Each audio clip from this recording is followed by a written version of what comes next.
7.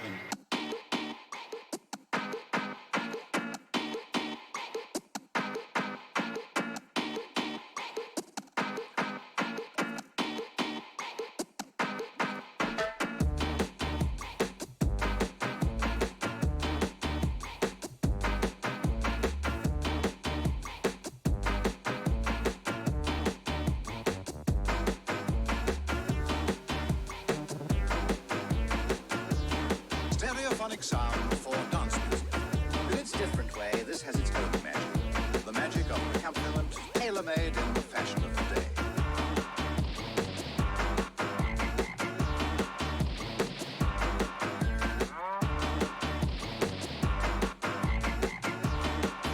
Okay.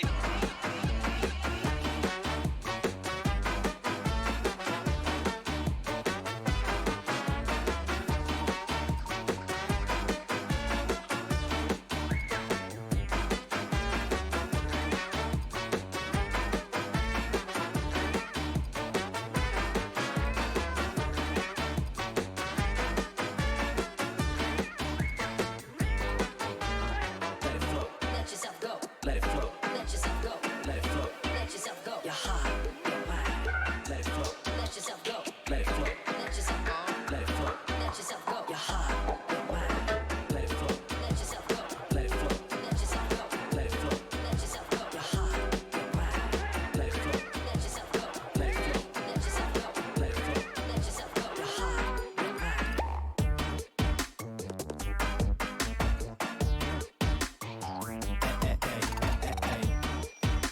Yeah. Wanna, I got it.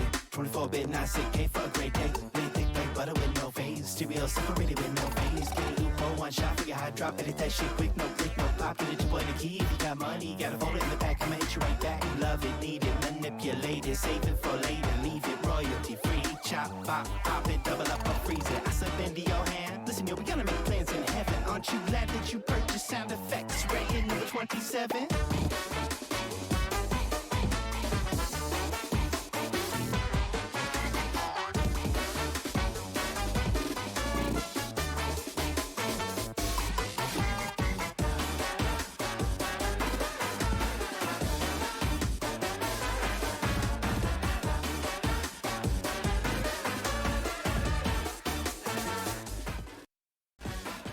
Do you enjoy that?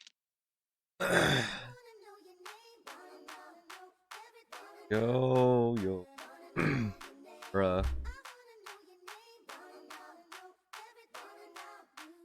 I don't know if this is a good thing, but I probably shouldn't be live.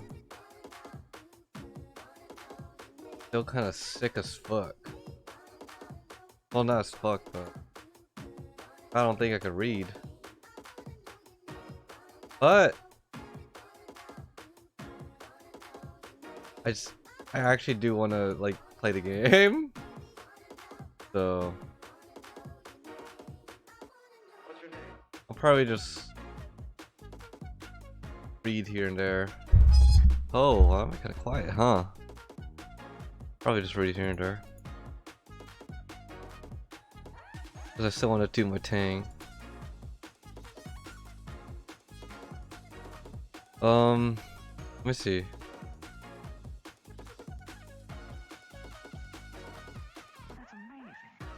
Ooh. Yo. There we go. Yep, I'm gonna do my thing.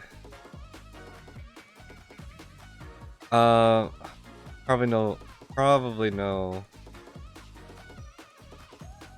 cam today. Because I feel like a mess.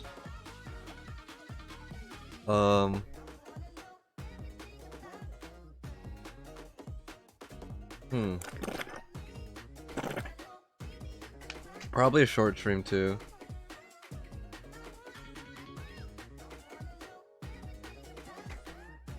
A shorter stream. Cause I mean, I want to finish the game, but the thing is I don't even know what to do after, and also I don't even feel that good, so you know. So we have that. Also, fuck man, why are there ants all over the place, dog? Get it.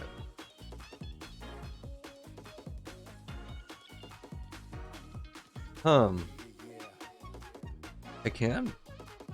Okay, I've been playing a hell of a lot of Tower Fantasy though. So maybe. Maybe I'll do that at the end, but you showcase stuff, but maybe not. Depends.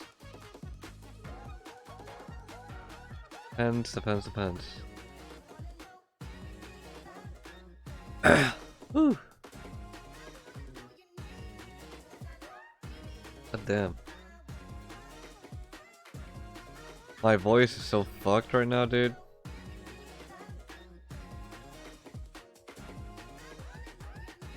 God damn. Anyways.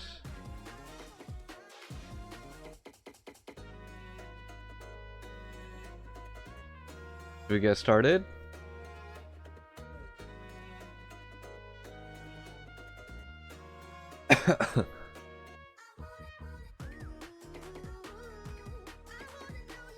Whew. Oh yeah. I'm exhausted, guys. Might have not been the best idea, but you know what? I don't give a fuck. I'm gonna play some games. I think the only talking I'm gonna be doing is literally just chatting. If anyone's here. I don't think I'm gonna read, but to be as much as I want to, like, fuck. We'll see.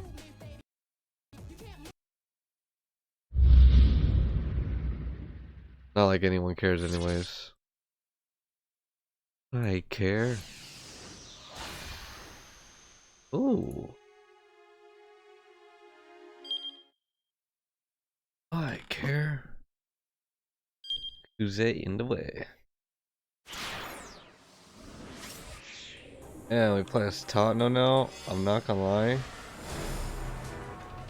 I love that part. I love playing as Totno. Parking lot was less than a minute away by foot.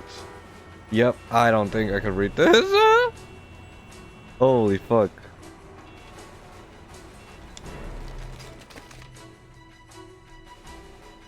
You guys have to do the reading.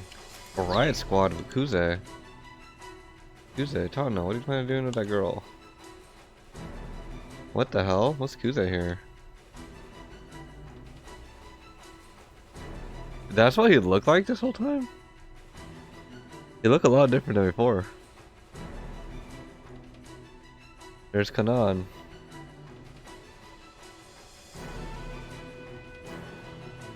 Easy now, he says softly. Those Kanan was she was no match for entire armed police squad.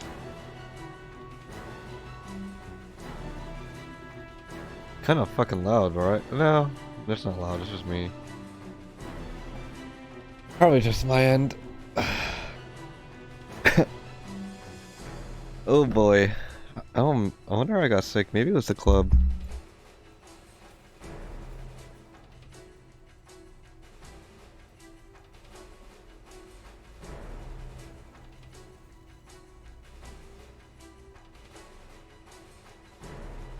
Maybe it was just the club. It kind of feels weird though when just completely quiet though. Like, if I'm not reading this, then at least the least I could do is like fucking, what is it?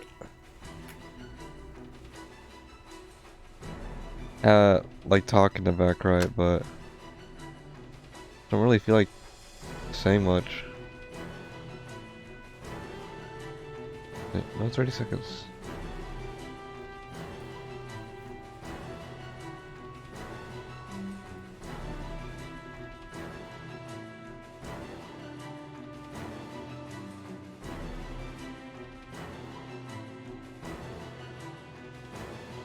What do you believe in? Mr. George the one who says that you need to put faith in your subordinates? But yes, that's right, because his eyes wavered ever so slightly. Did Tano say that? Oh, yeah, Tano did say that. Put your faith in us. As his lip curled with a wry grin. Sounds like Kano's alright. I was thinking in such simple terms. Boy, I feel fucking trash right now.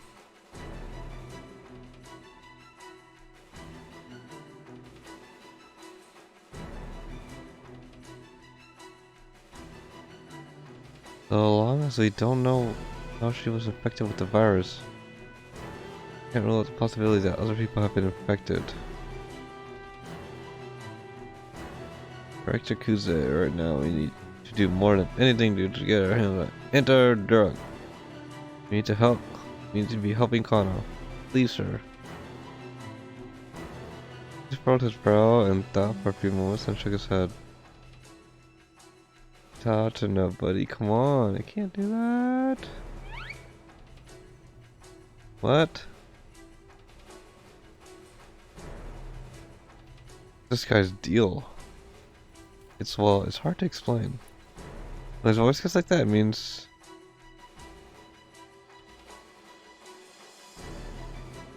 he was confused.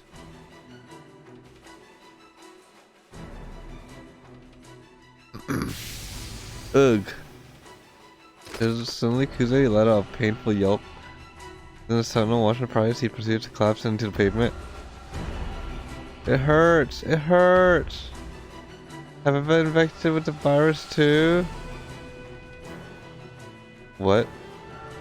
Rescue immediately rushed to the director's side. The sentinel stood there, dumbstruck. Kuze secretly flashed him a knowing wink. That was a terrible performance, Kanan muttered. Yeah. But it was a tour de force as far as I'm concerned. Wait. Kuze's on our side.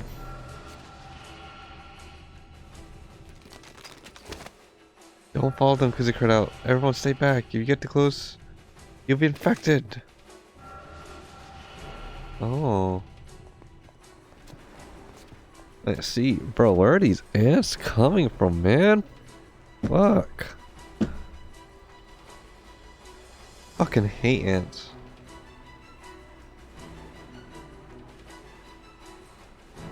All over my goddamn desk.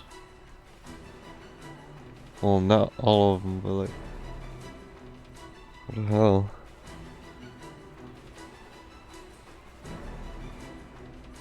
There it is. About a minute until electrons written on the side. Uh-oh. It is a Ziendo. It's Ziendo Electronics.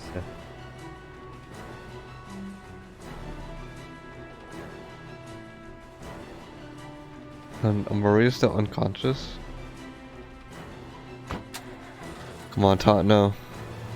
Redeem yourself. 15 minutes.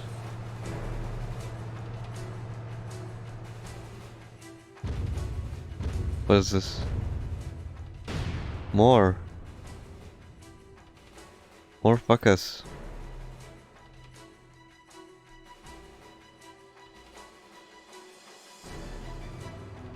What do we do?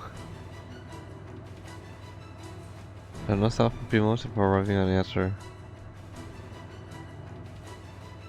Huh. Had to plow their way through. In the backseat, Tano told Kanan. Why?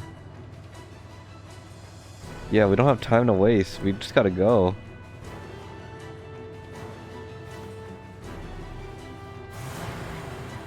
It's do or die now. Tano clenched his teeth as the van picked up speed. Then a patrol car came roaring out of a nearby side road. What? The police cruiser confronted the minivan, turning to head right toward the roadblock? Who's this? Crashing the barricade, it plowed through, not stopping to scoot on a curb. Who is that?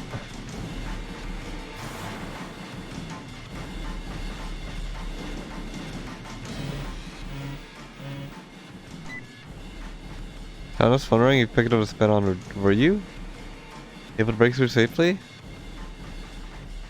Kajiwada! Let's fucking go! Everybody's redeeming themselves. Tano had thought he was at Osawa's residence. That patrol car, was that you? Call came in from Task Force HQ, saying that Kano had found Maria. I figured that he was on to something. On to something bigger and better and better.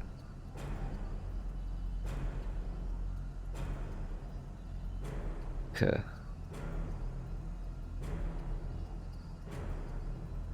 And so I thought he'd need to make his way through one of the checkpoints here. But the fact it was you, Tatano? A little weak chuckle. Kajiwada, you good? Don't worry about me. Please, help Maria. I made a promise to her father,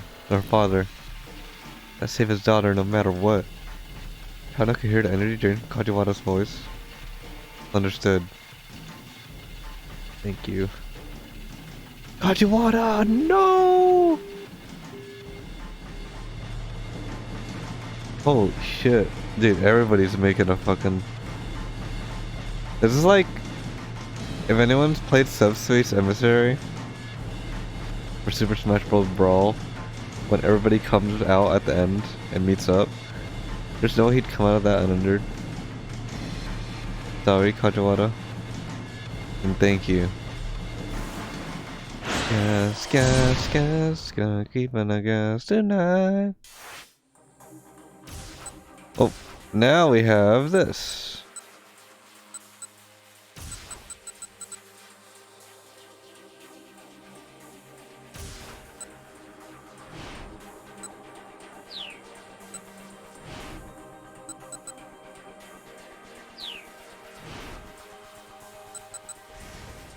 Okay. You just had to move on. I'll leave the rest of you, Tatano. Then...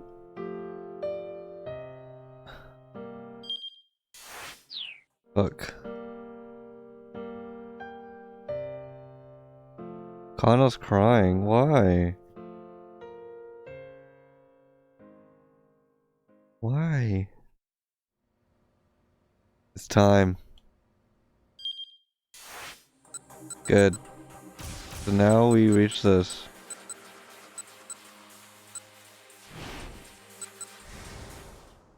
Alright, I think we could do Stanley's part now.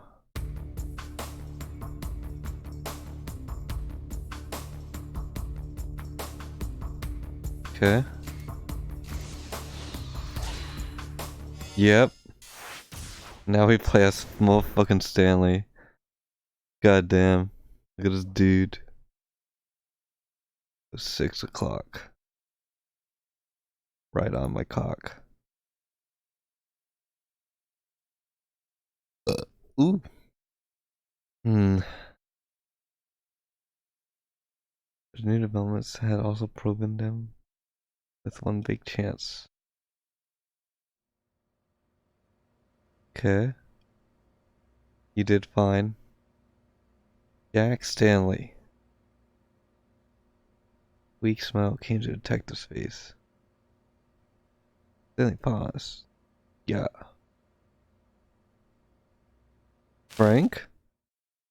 Yeah, you have to get everyone to a safe place right away. Frank's nervous shout echoed through the hotel lobby. Stanley's younger brother was a member of the bomb and arson squad. Uh-oh. 2 years ago, CIA had obtained intel that Alfred was targeting a high-class hotel. Stanley's team has searched the hotel interior and had discovered a bomb set inside a large planter. When Frank arrived at the scene and saw the explosive, his expression grew grim. Detonation trigger is set in the worst possible place. Going to be a bastard to remove it. In that case, you need to get out of here too, Frank, Stanley said. No, I need to make sure I can figure out how this thing is set up so the disposal unit knows what to do when they get here. I'll be alright. Look, you can probably see it from back there. Uh-oh. Not the bomb and arson. 30 minutes left. There's plenty of time left for the disposal guys to get here. Jack, I need you to fucking get them out the building, bitch. There are a lot of people that haven't gone out yet. But, Frank was right. He had a job to do. And if Stanley listened to his personal feelings and tried to usher his brother out there, a lot of innocent people might die, Dedge. Alright, he said, I understand. Heck, if he had something simple as some dry ice, he could just freeze this thing. Frank grimaced as he eyed the bomb. Dry ice, huh? I suppose ice cream. You can't eat a dry ice.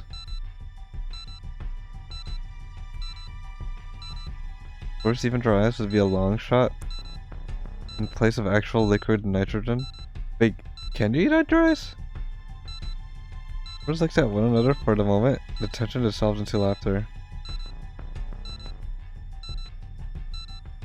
Hey Jack, once it's all over, let's get a drink, yeah? You and me. Sure, buddy. Then they headed for the hotel, which was still overflowing with guests. What did Stanley look like back then? You made the right choice here. Stanley gave Kano a thump on the back and Detective cracked a tiny grin. What about my choices, though? Debating his own next move, Stanley stepped away from the others. Gordon. Ramsey? Gordo? It's me. What's the sitch? Here, there's also for Maria Osawa under quarantine. I'm assuming that's your order, sir? It is. There are too many important people in Shibuya. Okay. There's no reason to leave Maria at large any longer. You put Maria Osawa under quarantine. She is going to die. I know that. But there will be far fewer victims as a result. Damn. Dereliction of duty. Don't tell him, don't snitch. His revulsion at Gordon's callous attitude toward Maria. He wants to help him. Victims are still victims, he said. What was that? Nothing, sir. I'll continue my operation to apprehend Alphard.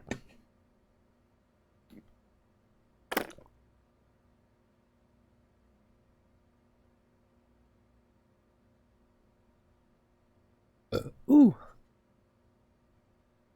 He didn't care if his superiors took action against him once this was all over.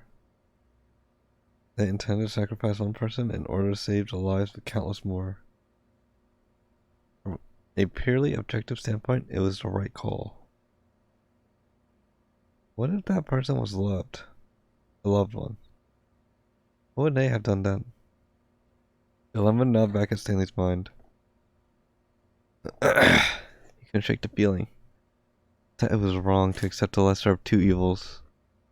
He sacrificed an innocent for the greater good. No, damn it. It would save that one life and then save the lives of many. You need to find a way to avoid the so-called easy way out.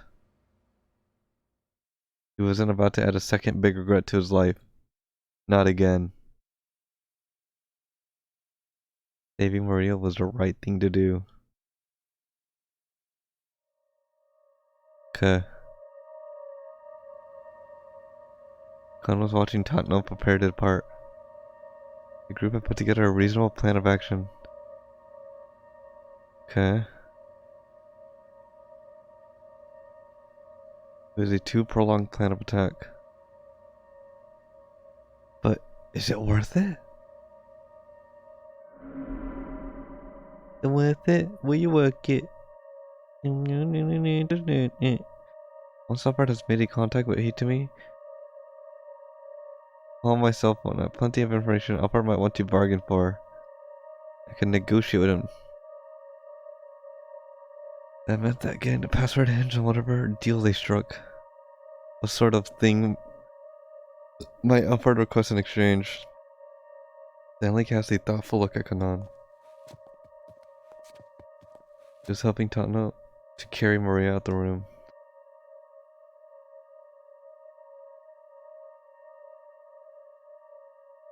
What's up, Mo? What's up, Squirrel?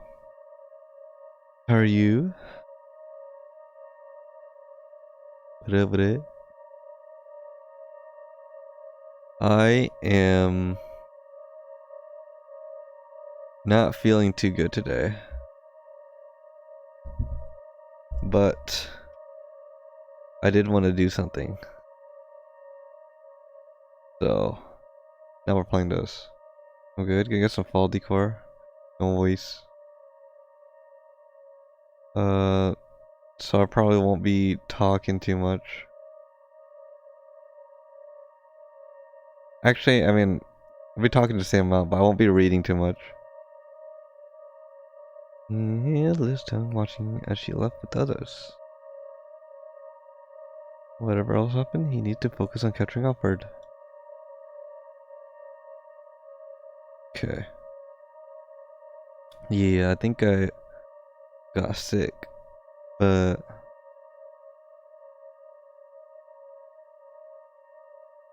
it's not too bad. It's weird.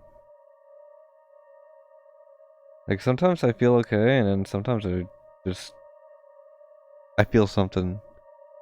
But it's nothing like crazy. Yeah, you sound sick? Yeah. So today will either be a short stream or whatever. I don't fucking know. Stream until I can't. No mas.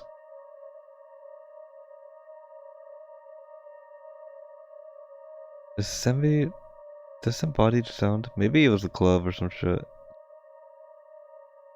Oh no. This is bound to happen.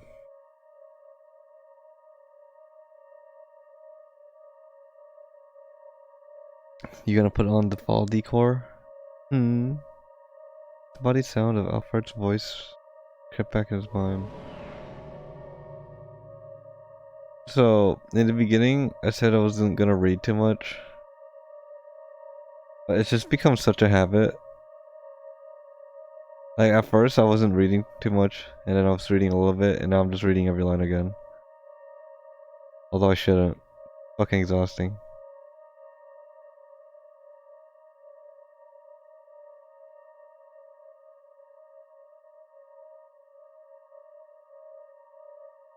This word's notwithstanding. The fuck is that word? Notwithstanding? Seemed to search that Alfred would actually show up in the flesh. Nationality, age, sex, so much about the terrorist mastermind was shrouded in mystery. Who is this dude? Ugh. Hope you had a good Wednesday too. I was gonna stream on Wednesday, but just wasn't feeling it. As in, I was feeling sick again. Or yesterday too. And also my internet went out. So I'm like, fuck it. No stream.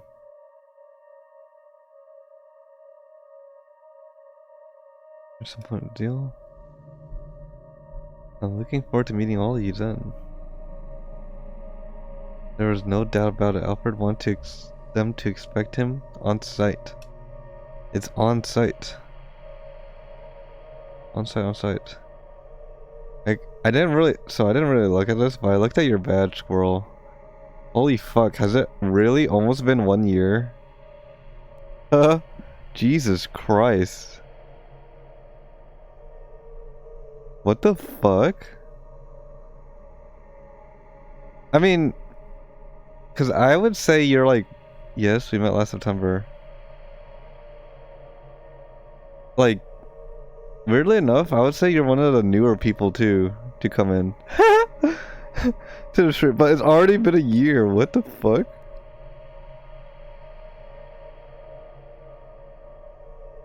Or the newer people to become like a usual, right? God damn.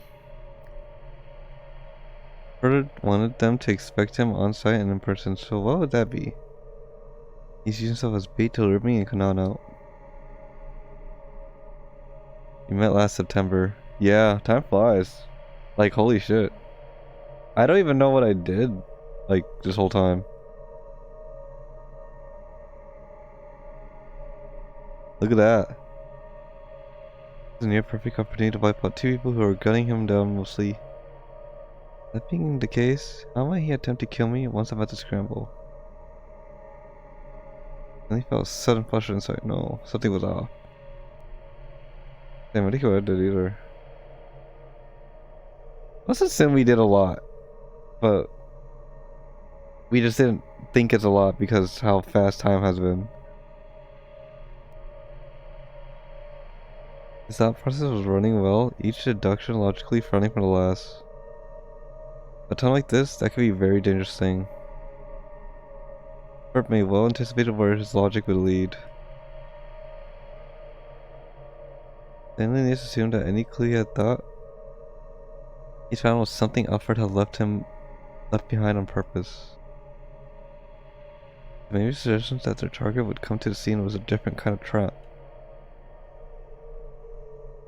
What did we do? I mean, all I know is that I streamed. It worked. Honestly. Which sounds very repetitive, like the same thing over and over, but to be fair, I guess there used to be days where I was like kind of just like, what is it? You know the days I start pet sitting for moaners tomorrow? Nice. Have to get the bread. Hell yeah. Have fun with it and good luck. Let's go. What was I gonna say? Don't you ever get those days where you're like just you don't have anything you're doing, or like you don't have anything you want to do and you're just kind of waiting for like the next event to happen or the next day to come, and that day just feels like super long? I remember I used to have those. Take a bit of the day. I used to have those like before I started streaming, especially like during the summers, and especially like during quarantine. Actually, quarantine wasn't too bad because I think new games came out, so I didn't have that yet. But I remember like some of my summer and winter breaks were just kind of like, damn, now what, you know? So even if my schedule sounds super repetitive, because literally like this past whole year has been the same thing, I don't really feel that anymore. I'm just waiting for the next event.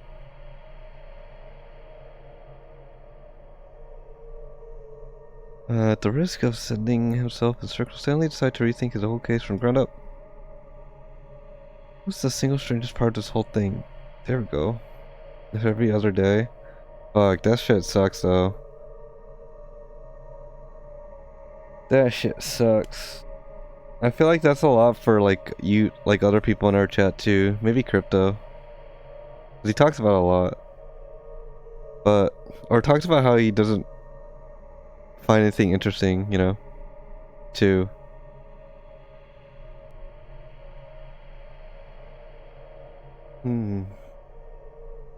Very common. Sucks to hear though. We're just a group of lost fucking people, huh? Why had Alfred put an amateur like Daisuke Endo in charge of the kidnapping? Sure, being able to get a heart for his daughter gave Daisuke a strong incentive, but that had been a reason why he was chosen. Yeah, I have a pet sitting now, which is somewhat at least interesting. Yeah, but pet sitting is like freelance, right? Basically, whenever someone approves your request of sitting or some shit.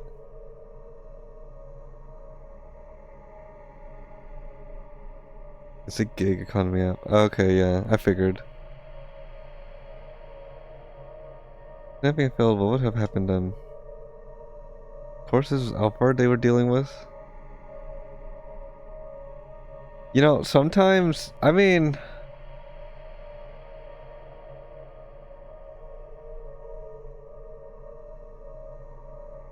I don't know. I don't know what I was gonna say. Yo! When I think of gig economy app, I think that... Would you say Uber Eats and like DoorDash is the same shit? Speaking of the devil, what's up, crypto? Okay. Yes, right? Sometimes, I don't know why, but I've always had the thought of like doing one of those. What if I just drove around and just fucking drop people's food? That moan squirrel, what up, bro? Well, I'm sick today, so I won't be reading too much, but if you guys say something, I'll still talk to you guys, so it is what it is. If you don't mind taking a pair of pets. I mean, if I wasn't like doing the thing I was doing now and also streaming, but since my days are actually kind of busy, my days are actually filled to the point where, because I still stream for 5 days a week.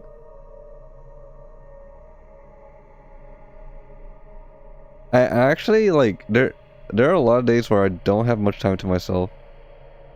Yeah. But then it's funny because then even if I do have time for myself, I don't know what to do. This week on a podcast. I mean, I'll read it, but it kind of hurt. I mean, even if it hurts, I still do it anyways. I don't know why. I'm too used to it. Dicey had managed to accidentally kidnap Maria instead of Hitomi Henry. Even takes a lot of time. Yeah, especially for me. If I could have gone with a personal, that sort of mix-up would have never have happened. You know, so... Never mind. I forgot. What are you up to today, Crypto?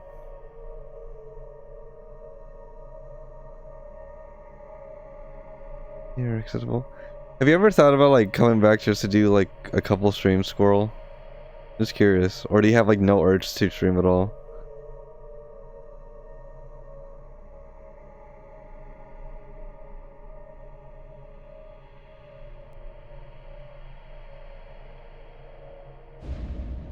Course advantage.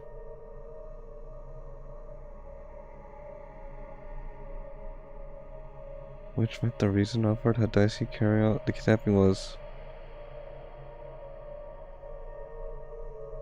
Wait, you did a little for an intro last week, but I don't have to urge anymore? Oh, you did? Oh, I probably didn't catch it because 40 minutes, so...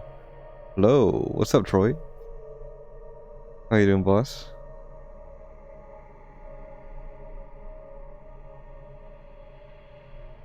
He set up the kidnap device on relay?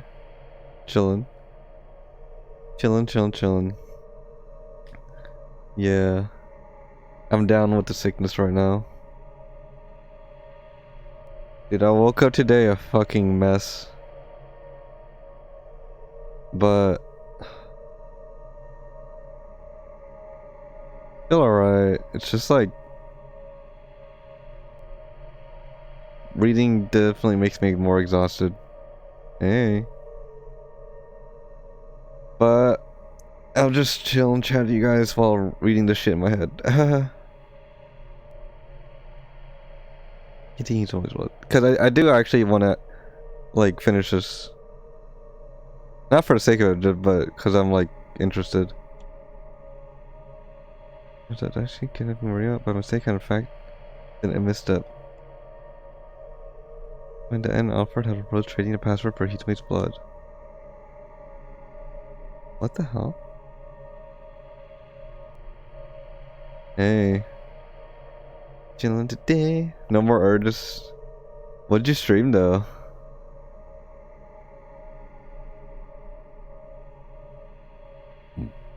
Woo. Also today might be a shorter stream, but we'll see. Far Cry 6. I feel like you told me this. Did you tell me this? So I apologize. I didn't know, so when did you find out? After I had Maria kidnapped? Organ Tracker took one look at the girl and said that I had the wrong girl. I did not tell you. Why did I remember someone mentioning Far Cry 6? Oh, it's kind of weird. Never mentioned he don't have a twin? No. If I'd known, I'd have been a lot more careful. I've certainly known that Saudi girls were twins. Not that I streamed. Oh. Okay. You know who I haven't seen in a bit? Arconium. Wonder how he's doing. Despite the added risk, the fact implied he hadn't told Daisuke. Disparage. There was only one logical conclusion. Daisuke's mistake hadn't been an accident. So he's still alive. That's good. As long as we know he's still breathing and on Twitch. The game is glitched though, the minimap is blank, which makes me not even want to play it. Far Cry 6? Really? Damn. So many bugs in these fucking games nowadays. We're intended for the wrong sister to get kidnapped. By using amateur Alfred set up the police to write off Daisuke's kidnapping of the wrong truck as a simple misstep.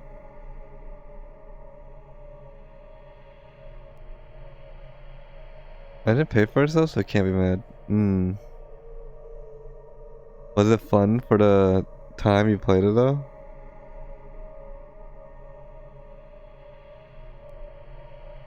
Alfred was after the blood, Daisuke was after the heart. Both want the same thing, so why target Maria? Stanley's train of logic had run out of steam again. Bro, I'm not gonna lie. Sometimes these fucking motherfucking terrorists or serial killers or masterminds, they on some next level genius shit, cause how the fuck did you have all this shit covered up? Let me clean up my computer to make it fit. Oh goddamn. So he was sure on the right track. He had to keep following till he found out where the track would lead.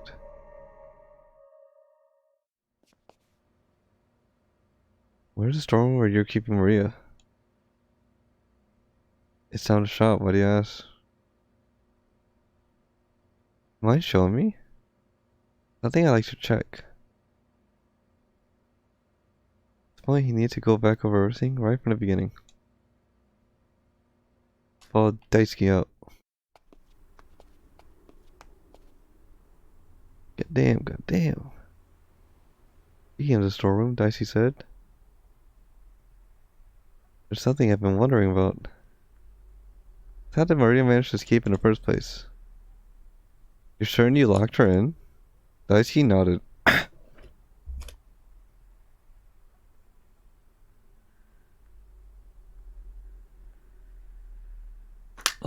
I think the most of my problems I'm having is like my throat being congested. Like there's a fucking lump in my throat. Fuck that.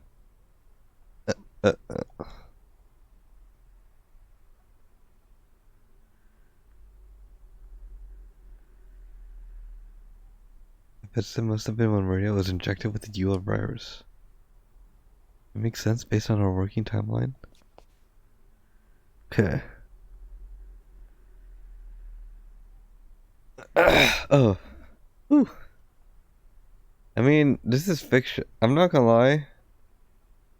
The fucking storyboarder or writer of these games, this Danganronpa was very, very elaborate too. Whoever does this shit, fuck, you guys are geniuses. How do you tie everything all together? How?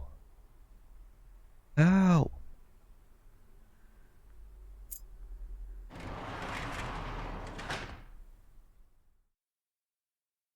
Oh, look at this mess.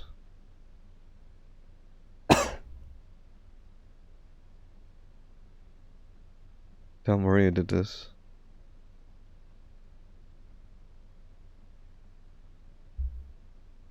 Some digital cameras and laptop computers.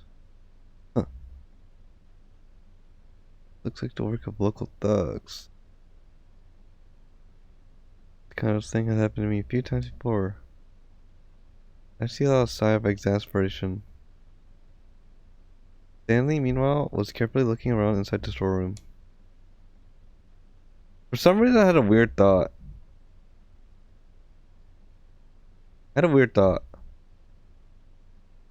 You guys have, like, you guys know, like, sometimes, or with streaming,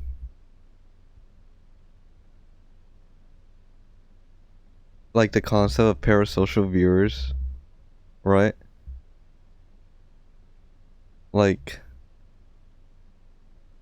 cause, okay, I think in our community, because it's so, like, close-knit and just small, it's easier to be, more acquainted and friendly with each other, right? But someone that's bigger most likely cannot, interact and be everyone's motherfucking friend, So they see them, so those type of people see, like, the viewers as just, like, viewers or participants or fucking whatever. I don't know. And maybe don't have, like, the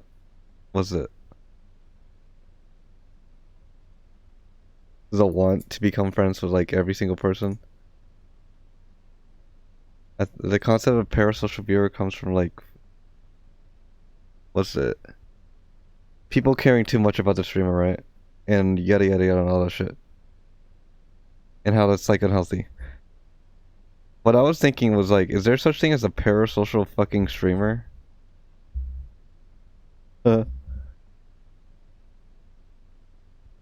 Where fucking streamers are too fixated on certain viewers?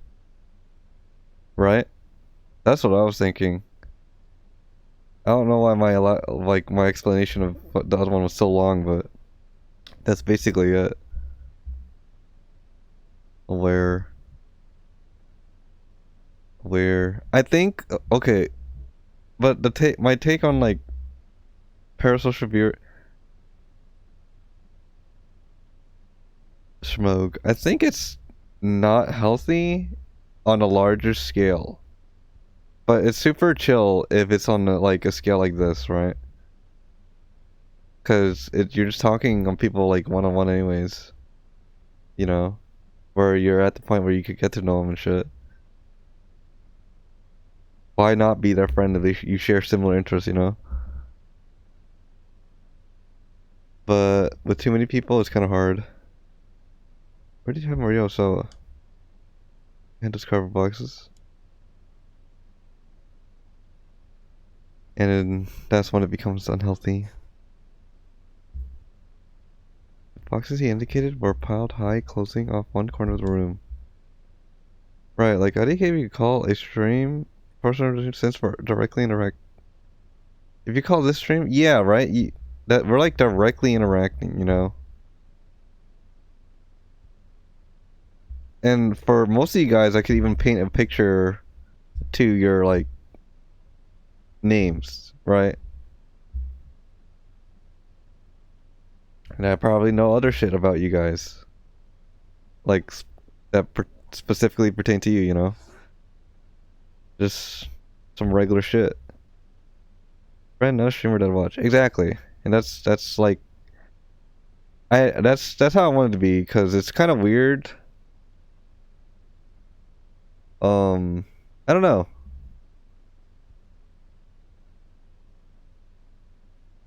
It feels like it's kind of that's how like the community and a relationship has been built. It's like been years, right? It's kind of interesting to say, yeah, it's just a streamer I watched for a year, even though we talk like every day. Nah, I don't think we're friends. You know? Yeah, we just talk every day. At this point, I shit you not, I talk to like good amount of you guys more than I've talked to my own friends like in the last 2 years. Like my close friends.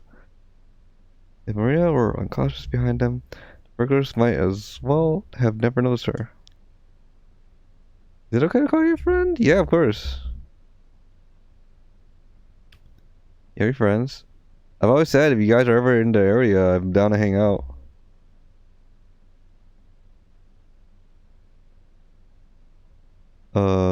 So Maria was able to escape from the storeroom thanks to burglars breaking the lock. Do not sweat it. But I appreciate you asking, I guess, because sometimes people perceive, like, they perceive streaming in a different way. Because I think I take streaming, I said this before too, I perceive streaming a lot differently than what a lot of people think what streaming should be, right? Like, a lot of people are like, well, I guess you could say treat it as like a profession and like to separate, you know, relationships maybe from on and off stream or shit like that. And they do things a certain way, you know what I mean? Me, I just like fucking around on here, and if you guys like watching, then yeah.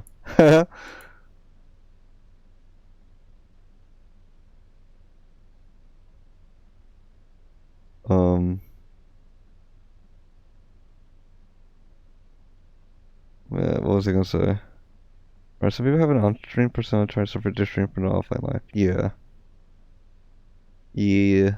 I mean, I think low-key, you guys probably know. I say everything about my life, I'll be honest. Just because, like, I'm that guy. I just like talking. So it's kind of hard for me to do that. I'm the guy that wears my emotions on my sleeve type beat. TF. Shut up, Troy. Maria was able to escape from the storm thanks to burglars breaking the lock. Impact was a stroke of misfortune. But that's not like the wrong, you know, honestly, there's no wrong way to go about streaming. If that's how people want to do it, that's perfectly fine. You know? What the fuck? No! I got a Windows update. Stop. Just my impact has that stroke of misfortune on Alfred's plan, he wondered. Glad that was you, not me. Yeah, that was me. Bro, don't you guys ever get those pop-ups and you get scared like it's a virus or some shit? But it's just like some stupid thing that Windows tells you to do. Like, hey dude, you heard about this?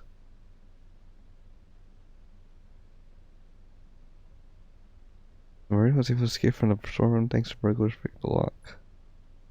Just what impact had the stroke of misfortune had on Alfred's plan, he wondered.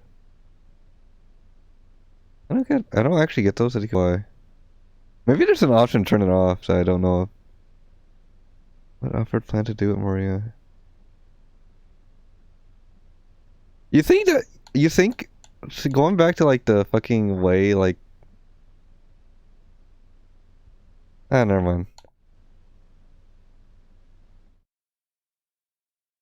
I'm too lazy to fucking articulate right now.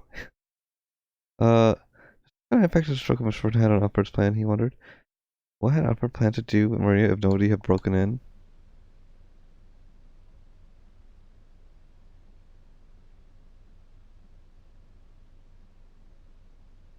Huh. He's gonna release her at some later time? Isn't he going to the trouble of infecting her with the virus? It only made sense. Then they could only think of one reason to release and infect Maria. Okay. Good ground zero. Alright, squirrel.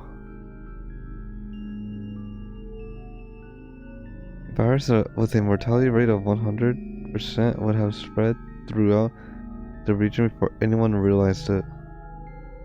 It'd be impossible to calculate the scope of such disaster. First, it would run the circuit around Yamanati Line if any of the infected happened to head to airports. Ooh, this is a fucking... They managed to cure Maria before they could develop symptoms and become infectious. Because we're better than Alfred. What's everyone up to right now, by the way? Okay. I'm going to attempt to finish this, but if I get too exhausted, then... I guess I mean, what can I do, right? I'm just gonna call the stream. Elden Ring. You're doing like your holy run or some shit? Alfred wasn't the sort of to commit such indiscriminate acts of terror. Just curious, but are there multiple save files for Elden Ring? Or if you want to play a new file, you have to like start over, or just do New Game Plus.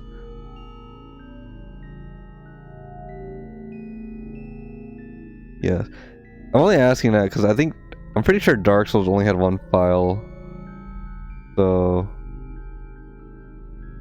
there's that.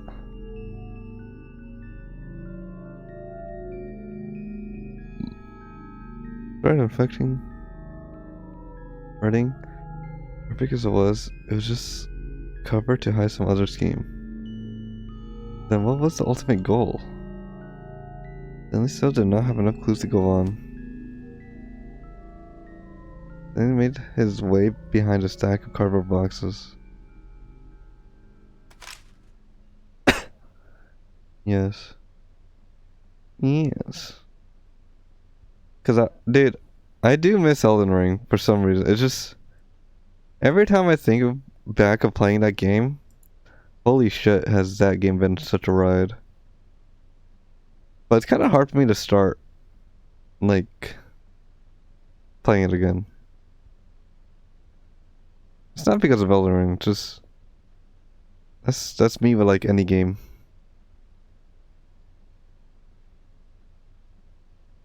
There's a cell phone. Next to it was a woman's handbag. I don't know, it's my first soul was like... I'm telling you, whenever DS3... Probably gonna run us. Yeah, whenever they go on sale, like, very often on Steam. Especially for, like, under 10 bucks. I totally forgot I had Sekiro. I'll play that sometime later in the year. Check it out.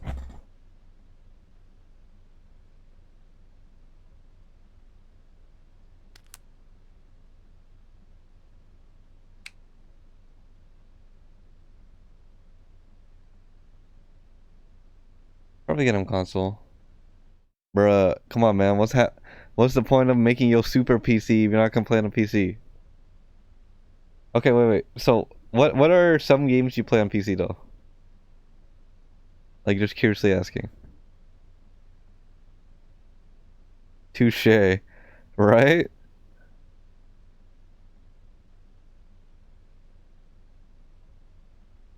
I mean, you could do whatever you could do your thing. If you want on console, that's fine.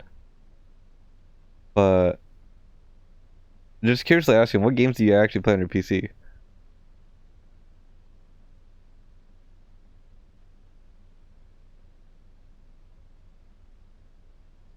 And over. Crab game, Minecraft, DVD, Fast Mode, Demod, Amnesia. Alright. At least there's something on there. Fuck with that. I don't know. MDR Avengers, still need to get back to that.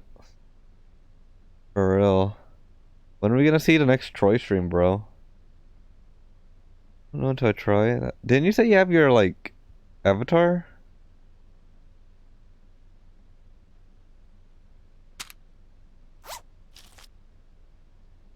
Avatar.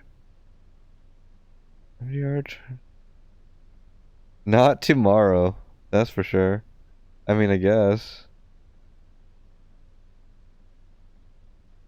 Yes, sir. Why not tomorrow, huh? Is something important happening tomorrow?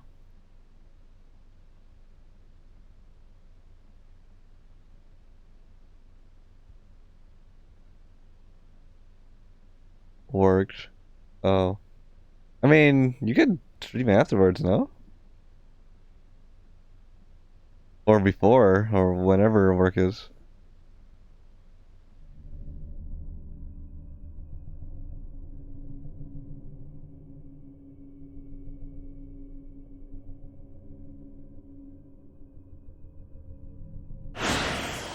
Are you fucking kidding?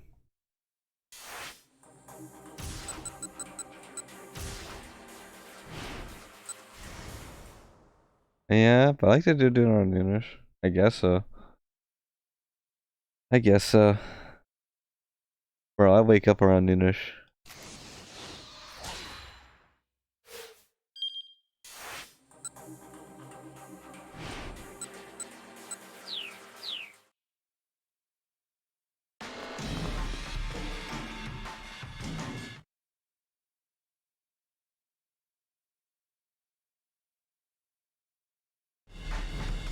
Yeah. So Suzumu comes around.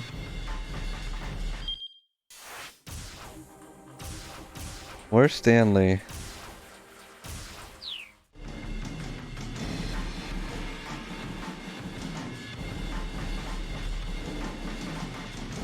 Let's see. We've already read this part.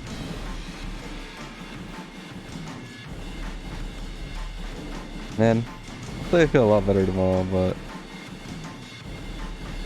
to be honest, it started on Tuesday, I think. I went to work yesterday. I was feeling a little iffy, but I tried my best. But you know what? The grind never stops. The grind never stops, baby.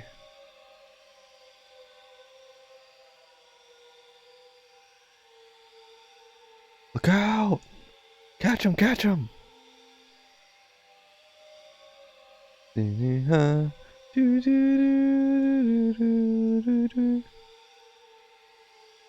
Wait, hold up. This is new.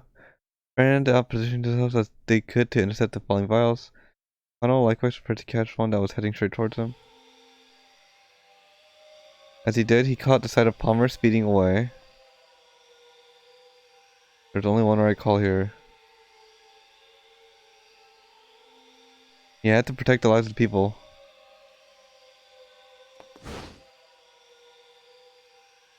Funnel caught one of the vials, definitely in both hands.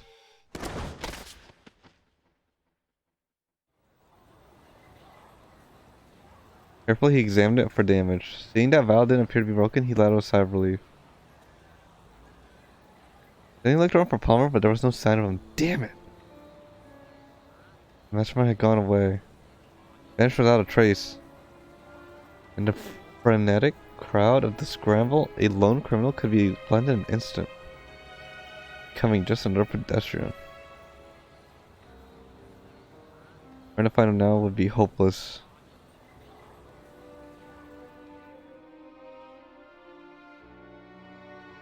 What?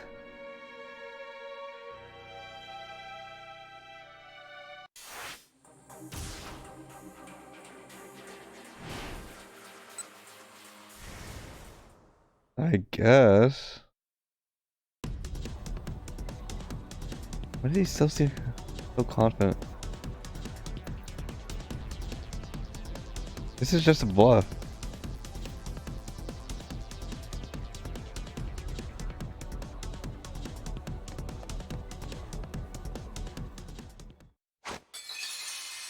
Uh-oh.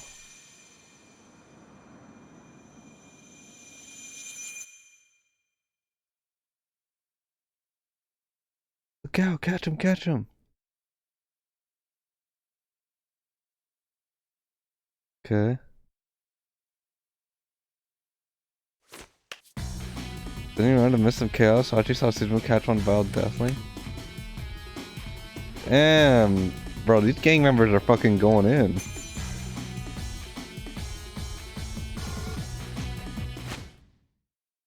Damn it. Archie launched into motion, ignoring the searing pain in his leg, but the vial still far away.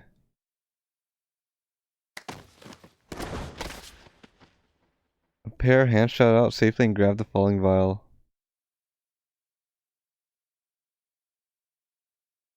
It was Kano. The tension drained from Archie's body. We did it. We didn't break a single one. But he's gone.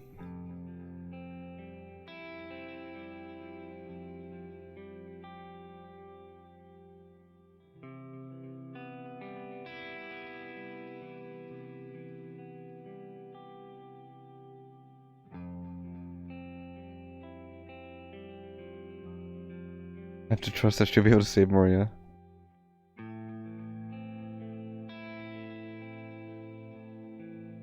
No, not the bad ending.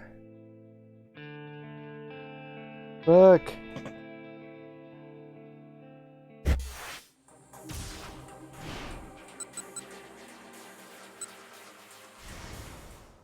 We have to go after him.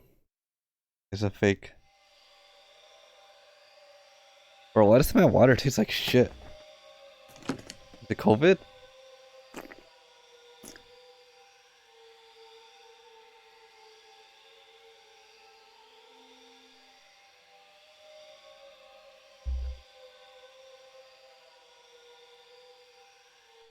He had no choice. Where fish come, goldfish be. Fish come. Yes. It didn't matter if you didn't grab the vial. The thing about this is way... Something about the way this is playing out made Connell sure of it. Yeah, I've been drinking my water, but it kinda tastes like fucking Dookie. Bruh, never buy Aquafina. That shit fucking trash.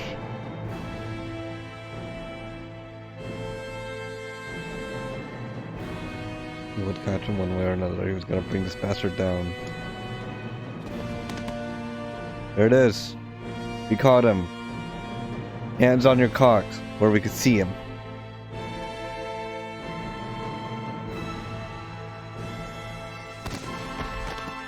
Palmer went down flailing and hit the pavement hard. Then he tried to resist, but Connell started and held him down. Tell me the password, Connell snarled. Kidnapper sneered triumphantly. You made the wrong choice. Wrong choice. Nobody can be saved. You just killed everyone in the city. No.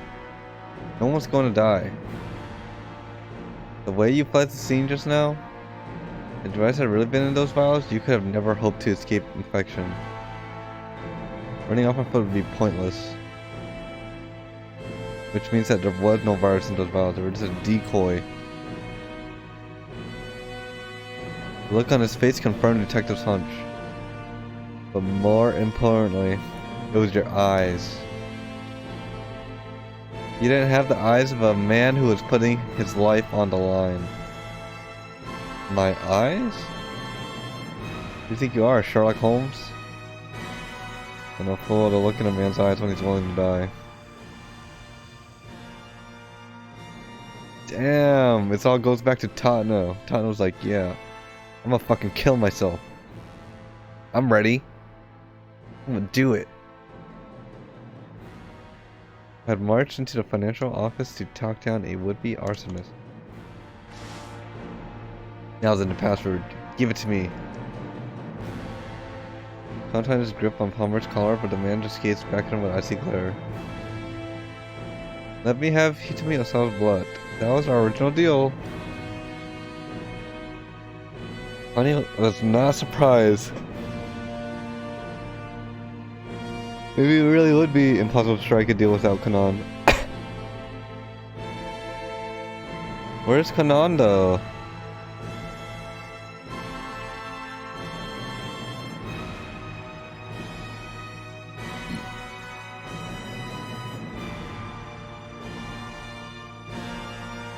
Gasoline has spilled from the vehicle, creating a broad, dark puddle on the pavement. Montagas handcuffs and cuffs Palmer's arms to his own. Count me. Bringing his captive back to his feet, Connell led him over to the car. Oh shit! That was that hesitation. He sat down on a pool of gasoline. Yanking on the handcuffs, he pulled Palmer down beside him. Oh shit! Connell pulled a lighter from his pocket. He has conviction. Palmer snorted. And just what's this supposed to be, huh? Tell me the password. Or else what, you'll light the gas? You'll be burned to a crisp yourself. Yeah. I know. Giga Chad. I don't heard the casual desperation in his own voice. What the hell are you thinking? Smile vanished from Palmer's face. Connell scouted him.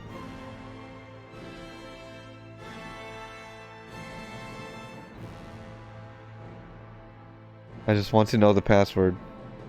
If that's really what you're after, then you can't kill me. Then of gasoline fumes filled the air around them. Connell knew that the slightest spark could set the massive fireball. Oh, fuck. It's over. Calmly, he flicked the lighter on. Can't be serious. Palmer's eyes fixed on a tiny flicker of flame. The password. You value your life so little? The password! In his mind, Connell could see the page of the Dick Diary clear as day. Dick Dictum number 1. Never lose sight of what you protect, ever. Never, ever, ever. Connell brought the lighter closer and closer to gasoline. He could practically feel his own life growing shorter and his hands descended. And yet he felt no trace of fear. His body was numb, his senses strangely distant. Time seemed so slow, the world around him dissolved into a blur. He was surprised at how calm, how remote he felt. Here in the midst of a life or death confrontation. And then look at him. Scared. Why people pussy? He fixed his gaze on the point of weakness and did not look away. Palmer's shoulders slumped perceptibly. Now Connell was certain of it. This was a man who'd never put his life on the line before. Izuo's words sounded in the back of his mind. You need a cool mind but fiery spirit. A detective without both of those is worth nothing.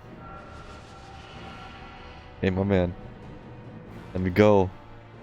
Promise to let me go and I'll tell you. Is that your answer? I don't think you quite understand the situation here. Connell brought the flame still closer to gasoline. Palmer's eyes went wide. No longer was he able to hide his trembling uncertainty. Alright, I'll tell you. Just put that thing out. Password.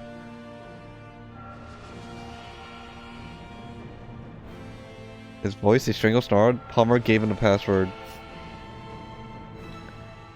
Connell extinguished the lighter.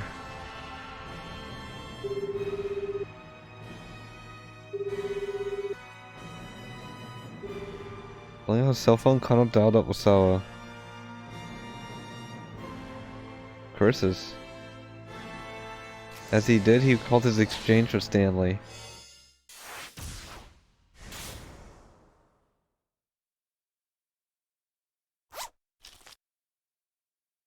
Turning his attention back to the handbag, Stanley searched. What the hell? There's a photo of Maria standing next to another young girl. There's something written in the marker on the back.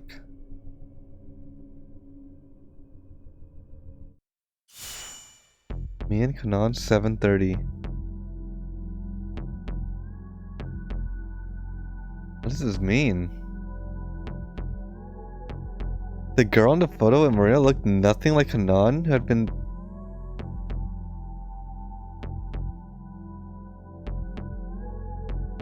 Wait.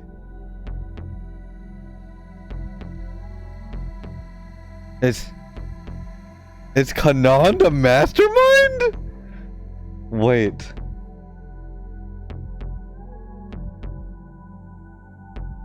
Wait. Huh. Wait. No. No. No. I loved her. The girl in the photo with Maria looked nothing like Kanan, who had been there at End Electronics. But if the girl they were working with wasn't Kanan, then who was she?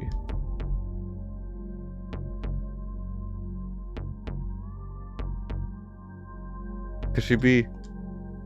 Was she Alfred? What the fuck? The more I thought about it, the more it all added up.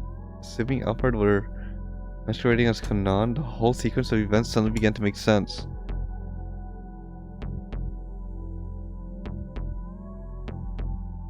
Holy shit. As luck would have it, they just had a chance. As luck would have it, they still had a chance to stop her. At long last, Stanley could see the outline of Alfred's plan.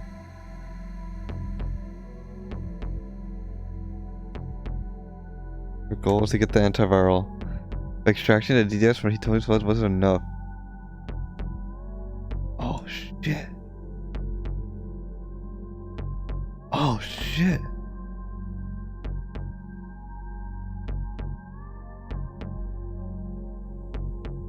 But she's so young. Ron was finding a way to infiltrate those facilities. In all likelihood, Alfred's scheme went something like this. Have Maria Osawa kidnapped, then infected with the UF virus. After that, eliminate Tanaka. Once Osawa learned that Maria had been infected with the virus, he started to use the antiviral on her. But he needed his partner Tanaka in order to access the storage facility, and Tanaka was dead. Oh, Kanan was Maria's friend and an expert at hacking passwords. If she could secure Osawa's trust, he would let her into the research facility in order to carry out the hack. That's why Alfred, in the guise of Kanan, had saved Hitomi's life repeatedly. There are still some finer details that remain a mystery. For instance, how is Alfred going to destroy the lab? Still, Stanley could look into that once he had her in custody. He needed to move quickly to stop her from ever getting to Okashi Pharmaceuticals. Holy shit, this is getting good. So, the mastermind wasn't the teacher. The teacher was just an accomplice. No wonder he was such a pussy. The mastermind is actually our sister. Hey, sisters. Let's see. Then he took the phone and put it in his pocket. He'd hoped he might be able to learn something useful from it, but evidently it was on his side. Look, Emily was on his side. He had to go up against Alfred with what they've already had. I think he guessed what he was really going on. Stanley went to talk to Kano. You need to go to the scramble without me, he said. What? Kano was visibly shocked. Just come from all of a sudden. Please don't ask me to explain. Something else has come up and I have to see to it. Stanley had happened to do this. He wished to explain everything, but if he made an unusual move now, there's a risk that Alfred would pick up on it. Better to keep his companions in the dark just in case.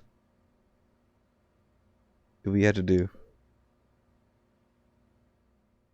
Kano gave him the thumbs up.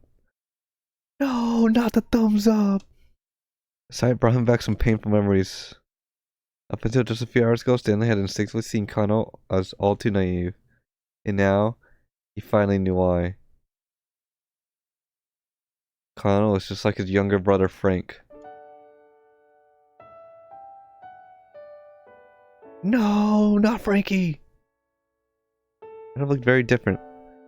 And the way they mixed up their responsibilities with their personal feelings, they were totally alike. Stanley couldn't discount the naivety. What? And then it was all part of the human condition. Jack, are you really okay with this? Frank cast an anxious look at his older brother as they made their way to the University of Chicago.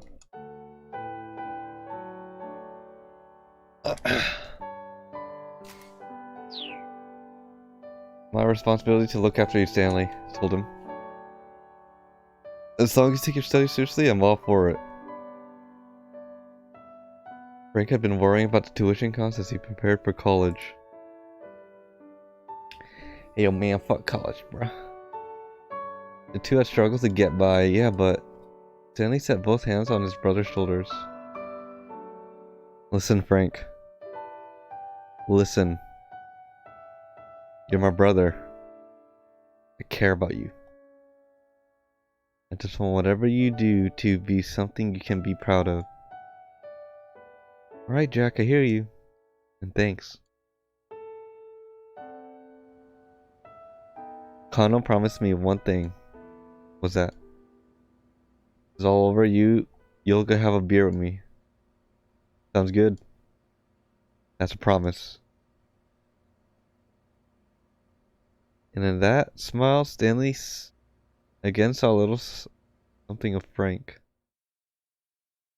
Sad. But now's not the time. Hurrying out of Endo Electronics, Stanley dialed up Tatno. What? What do you mean?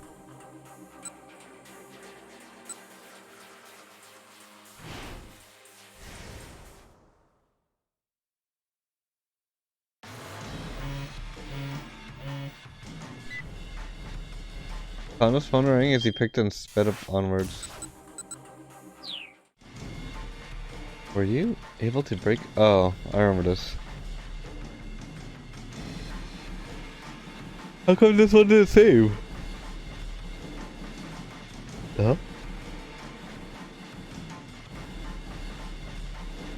Kajiwada calls and says, "Bro, it's all up to you, buddy. Finish this shit, okay?" Aye, aye, Captain. Then he goes in there and busts a fucking move. Understood, I'll keep that promise for you then. Thank you. Thank you. He'd crash headlong through the barricade. There's no way he'd come back out of that uninjured. Sorry, Kajiwada. Tano said to himself under his breath. And thank you. He bit his lip, then stepped hard on the gas again. Yes, yes, yes, I'm feeling alive. There we go.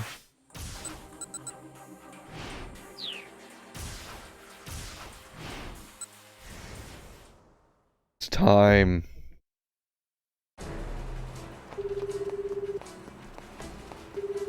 Yo, you good? Let's go back. Go back in time. I'm bricked up right now for a good ass story. Once they went past the station, the roads were relatively clear. Got to make it to the lab in no time. Phone rang again. It was Stanley. What's going on? He asked the American. Listen carefully, your life may depend on it. I'm gonna ask you some questions. If the answer is yes, then say that's right. Phone rang. It was Stanley? What's going on? If it's no, reply with will do. For a moment, Tano was bewildered. From the urgency in Stanley's voice, However, he realized there was some kind of emergency.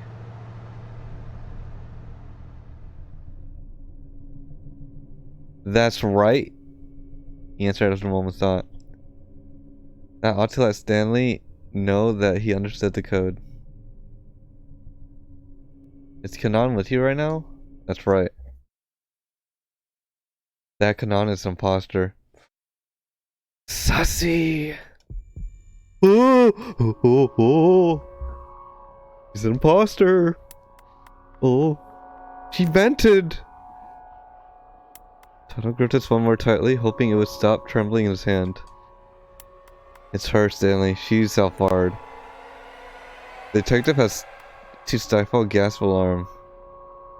I have time to fill you in on the details, but I've got some pretty incontrovertible evidence. You need to turn back now. Tano struggled to come to terms with what he just heard. He glanced at Kanan through the rearview mirror. He was holding Maria tightly in her arms. Was this really an act on her part? And if so, why? But how could we trust... So, if I was in his situation though, how do we trust Stanley? There's only one possible reason. Kanan was really off guard, then she had only one goal. She's trying to help me in order to get to the lab. Okay, he's smart. He understood that. He's smart. Or she would be able to steal the antiviral. I'm gonna do an audio check. Or she would be able to steal the antiviral. I'm gonna do an audio check. Damn, that sounds so sexy, dude. That sounds so sexy. Okay. Let me see. 1 second. I have to check something.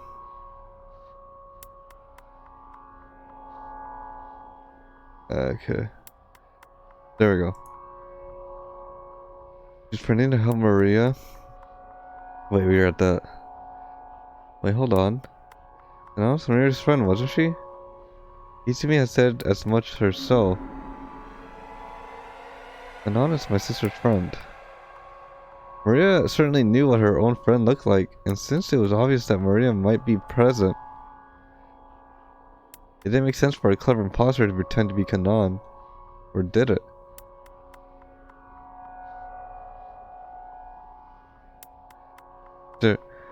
When Kanan showed up on the roof of South Hill making her surprise attack on Tano, Maria had already taken off. Uh-huh. When she turned up at Endo Electronics' workroom, Maria had already collapsed. Tano felt chills spreading through his body. Chills. Wait, isn't there like an emote called Chills? You think that'd be a good emote for real? As far as he knew, Maria had never actually seen a girl who was now sitting in the back seat. Sitting in the back seat. Give me 1 second. Again. I'm actually looking. It got me curious. For real? I feel like there's an emote called Chills. Yo, got chills on my fucking spine, bro. I think there was, but I think what it was, what it is. Huh. I don't know either.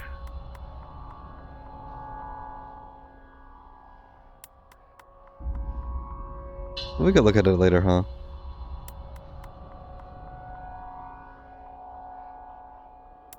For real, for real. As far as he knew, Maria had never actually seen the girl. But then why did Hitami? Shouldn't she have known? Tano tried to remember what Hitami had said. I just met her for the first time today. They'd never met each other before today, then maybe...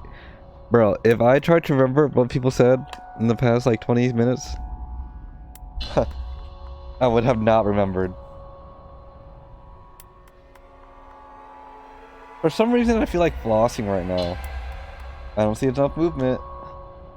We're gonna go autoplay. That was the only explanation that made sense.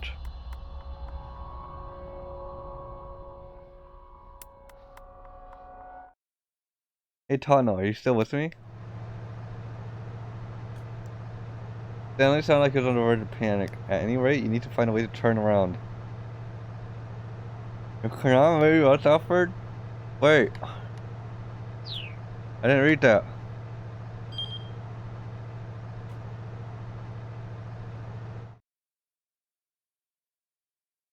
Even if Kanan really was Alfred, Tano had to keep heading toward the lab.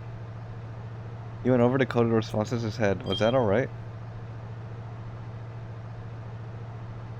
Will do, he said. Saving Maria is your top priority, isn't it? That's right, Tano affirmed. Right. Then guess I have to head that way myself. In the meantime, do not let her get inside the lab. That's right.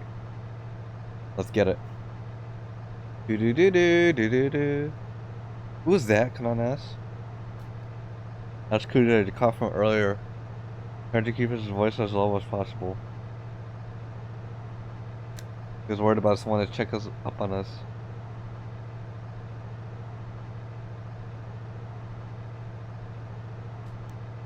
Felt like the specter of death himself was breaking down his neck.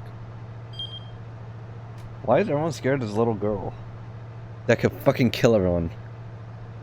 Oh, that's why. Look at how weird she looks.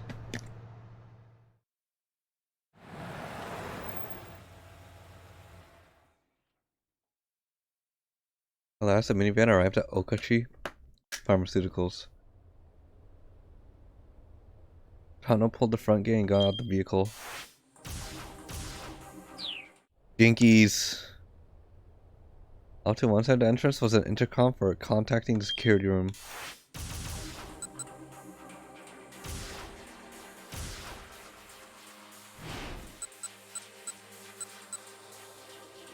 Look at his eyes here. Okay. I'm assuming you've already heard the details from the director. Tano barked into the intercom. Open the fuck up. We haven't heard anything from the director, Osawa. Security guard spat back. And moreover, the laboratory is currently on lockdown. Sorry, but not even Director Osawa is allowed in here inside. What in the Poppycock? What in Poppycock? That's ridiculous, Tano scowled at the intercom in frustration. Then a car came racing towards him along the street. Sound of screeching brakes filled the air as the vehicle skidded to a halt. Then Kenji Osawa jumped out of the driver's seat. Maria! Osawa rushed over to Tano, then to Maria, where she lay in the minivan. Carefully at his daughter's face. Oh, thank goodness. He still hasn't got symptomatic. Mr. Osawa, why aren't people allowed in the laboratory? Thought to his head. They're not? That's ridiculous. What the fuck? I'm the lab director. The security guard wasn't hearing it. Sorry, sir. Mr. Makino. So am I just supposed to sit here and watch my daughter die? Bro, this guy's such a wide people pussy. Come on, man. Maybe they'd have to climb the gate and break their way in. Then over the intercom, they heard the sound of the phone ring in the security room. Who is it? Wait, what? Who? Why? Tano and Osawa looked at one in another surprise. I have a message for Director Osawa from Mr. Makino, the security guard said. Makino? Osawa held up to the intercom and had a brief voice exchange with the guard. What was that about, Tano asked. It seemed that my wife was able to pull some strings for us. She had a change of heart? Dude, everybody's having a comeback. Not gonna lie, she was probably the worst character in this game. Tano didn't have time to wonder for that, or wonder what that meant. Has the lock been open for us for real? The The smile disappeared from Osawa's face. No. She wasn't able to do anything about the final layer of security. See. Let's regroup inside for now. Very well. Osawa says. By the way, who's going to be hacking the password? I am. Ah, so you're Kanan. We should get you to the laboratory then. I began to lead the way inside. Kanan followed. Kanan was really out for a tunnel, couldn't let her into the lab. Without getting that lock open, there was no way of getting Maria to enter how she needs to survive. Is that the right call? They'll pretend to be in the dark and let Kanan try to hack the password? We can't wait for Stanley, no, it's gonna be too suspicious. We're gonna have to let her inside. And then after that, we have to choke her out.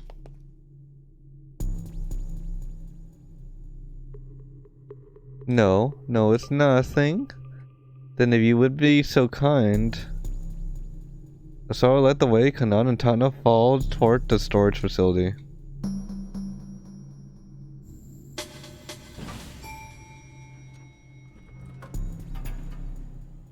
About 20 seconds for the elevator to reach the first basement level. The biohazard storage area was evidently fairly deep underground.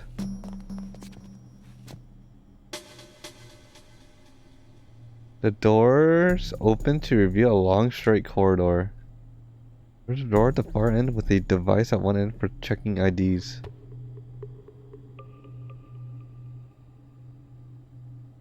Kanan approached the device, setting the laptop she borrowed from the security room on the floor in front of it. She affixed a scrap of paper with Kenji Osawa's password written on it to one side of the monitor.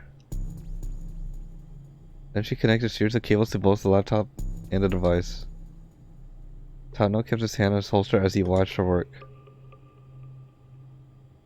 Kanan began to slowly tap away at the keyboard. Her screen displayed a series of numeric values that changed with each keystroke. She checked the changes carefully, timing the movements of her fingers across some formula.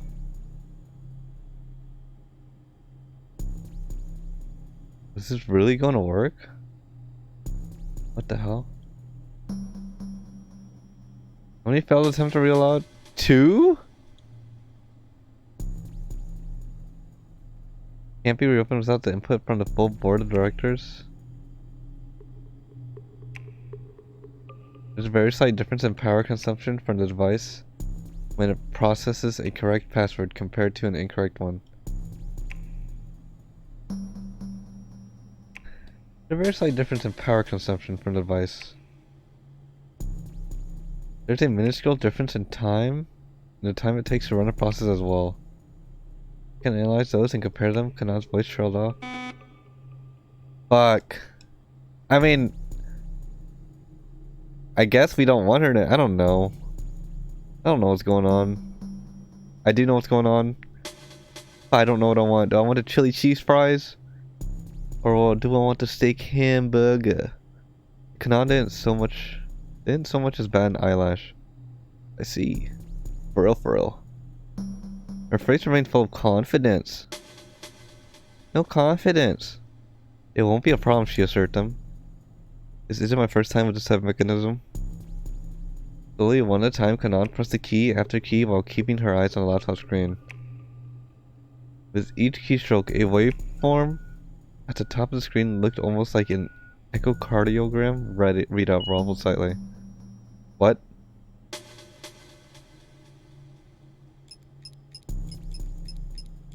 Tano jotted down his notebook, then headed over to the scanner to enter the twin passwords for Osawa and Tanaka. What? We didn't even need the password then. The door opened. Kill her now! Actually kill her now. Kanan let Osawa leave. Osawa gathered up Maria and headed into the area. Get out. Kill her! As soon as Osawa and his daughter were in view, what's going on? Shit's happening. She's the real mastermind. Kanan arched an eyebrow. What do you think you're doing? Get out of here. For a dead ass. Just get out of here, Totno pointed at the barrel. Wait. Pointing the barrel of the gun at Kanan's face. This whole time she was playing all of us. She was pretending to be Maria's friend. She tried to sneak into the labs. The labs with the disease or the drug. Silently she did as she was told, turning and walking toward the elevator. He followed a few paces behind him. She gave no hint of resistance. Now, Totno needs to let Stanley know that they successfully opened the laboratory door. No! As soon as he did, Kanan pressed herself flush against the wall. A sudden explosion from within the corridor sent Totno careening off balance. He slammed into the elevator wall. Then as he lay in a daze, the elevator doors drew slowly closed. The cab began to rise upward. Totno could tell the impact had broken several of his ribs. Blood rose from his throat and filled the inside of his mouth. No. No. Stanley, please pick up. He jabbed his thumb hard on the call button. Stanley-chan! I need you.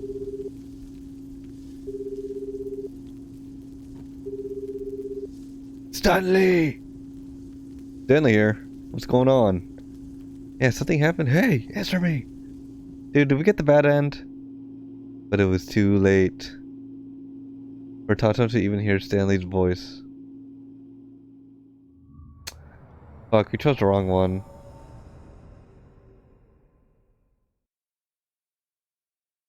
God damn it.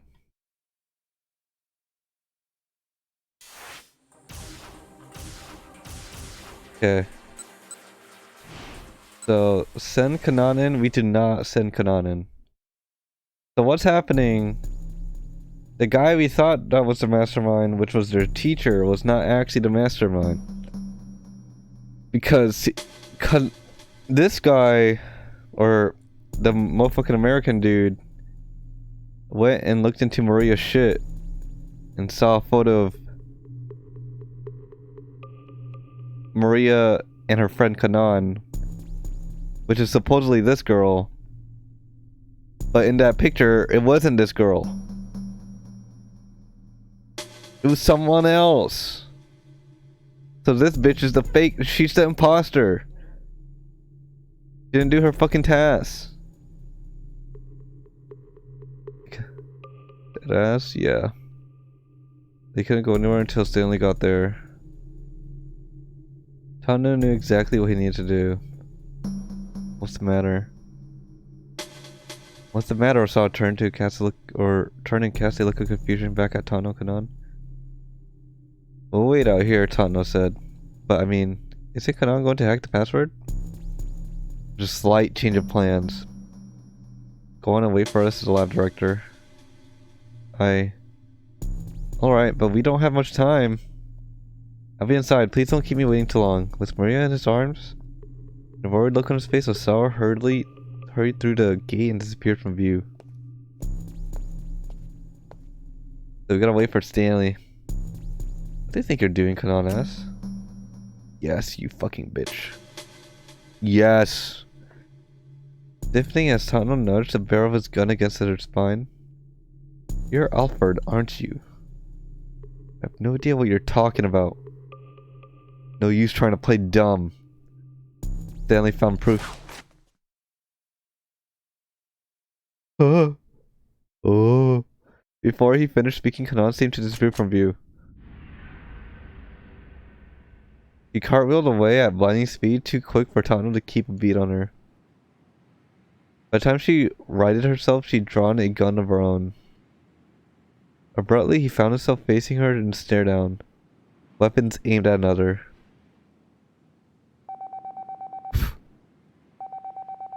Kanan's phone rang and she reached to answer it.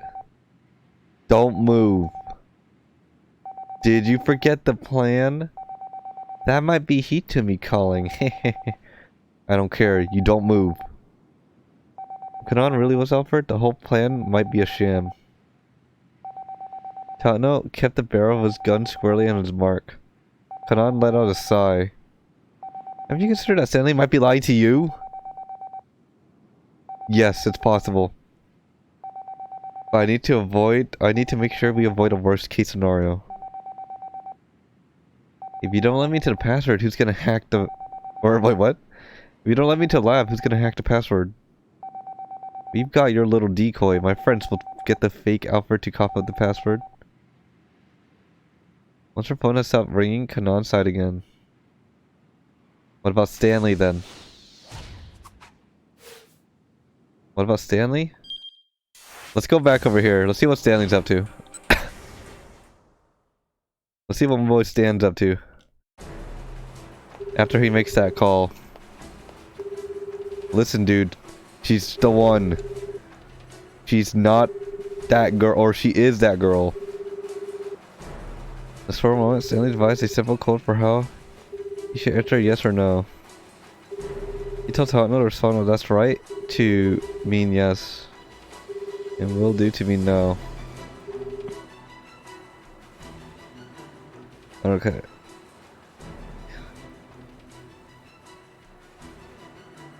You need to turn back. You need to turn back. Saving Maria is your top priority, isn't it? That's right. Guess I have to head that way myself. In the meantime, to know let her inside the lab. That's right. That was a quick convo. Totno was no match for Alphard. If she figured out what was going on, Gong or something now, she'd probably kill him on the spot. Ooh. How you doing? How you doing? What's up? Assurance or encouragement would be meaningless right now. Dedge. Why are you Dedge? I'm kinda sick today. So I'm Dedge too. Sad champ. Pee-pee pog. Da-da-da-da-da. No work tonight? Alright. Time to go to sleep, little boy.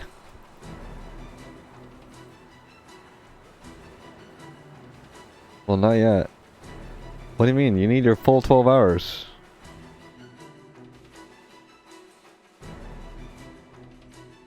Just being chilling.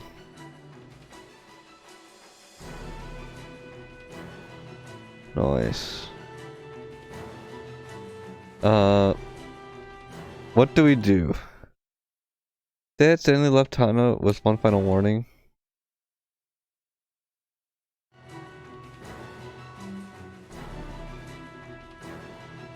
Find somebody to solve to get there.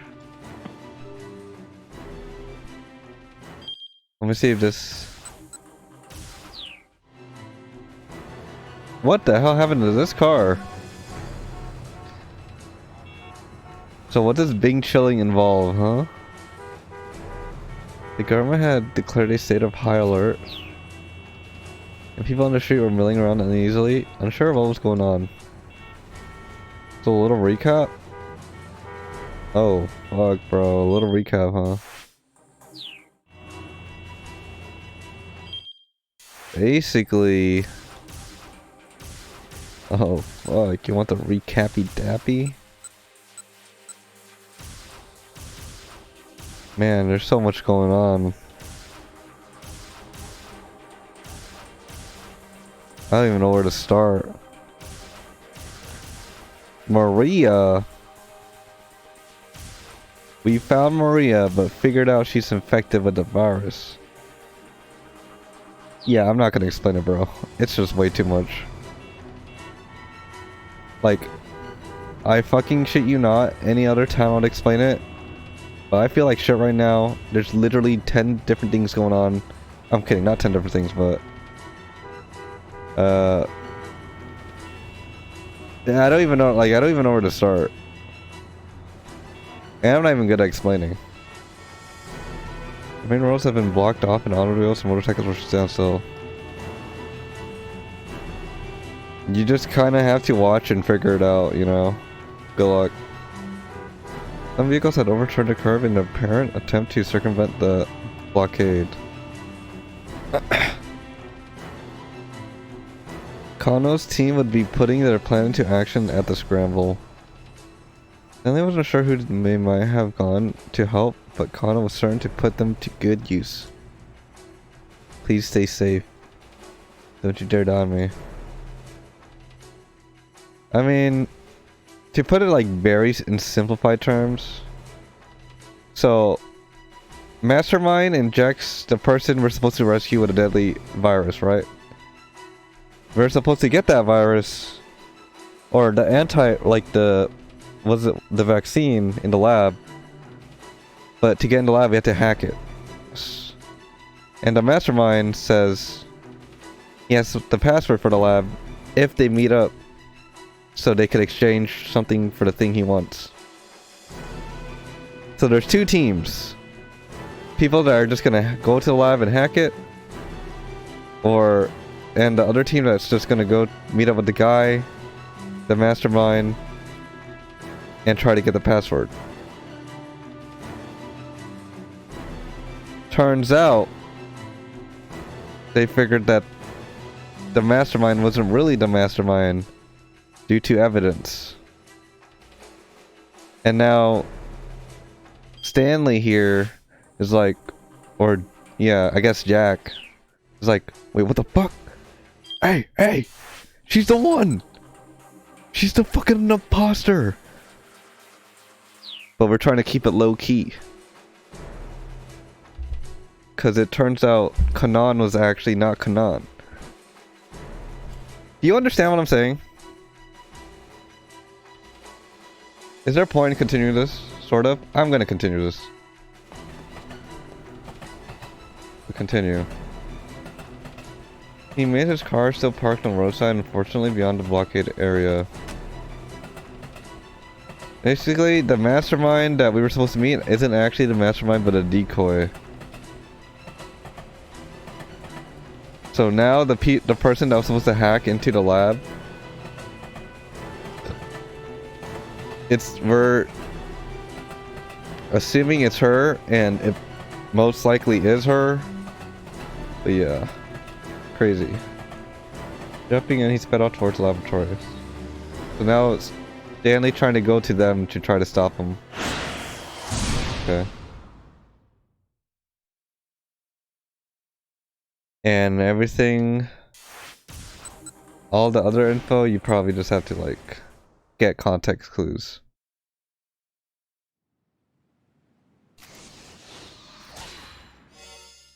Alright, let's jump over here. Really close to the end though. Not us. As he drove along, Stanley again tried to deduce Alfred's plan of action. If Alfred herself... Oh!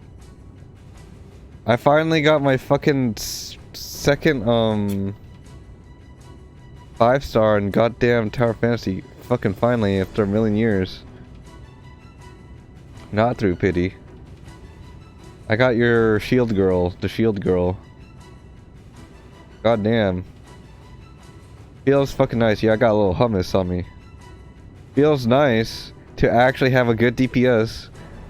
Cause low key, I'm not gonna lie, Coco, she's good and all, but she's doing alright damage. She's doing mid damage. For real? Oh, I got the third one too. I got 0. Edge. Wait, it's guaranteed at 70? Oh man, I thought I got one off no pity. Yeah, cause I got that one off to 70. Fuck me, bro. Whatever. Drove along. Whatever happens before 80 now happens. Okay. Thank you for telling me. As he drove along, Stanley again tried to deduce Alfred's plan of action. If Alfred herself was on the way to the lab, Now, what was the objective to fake?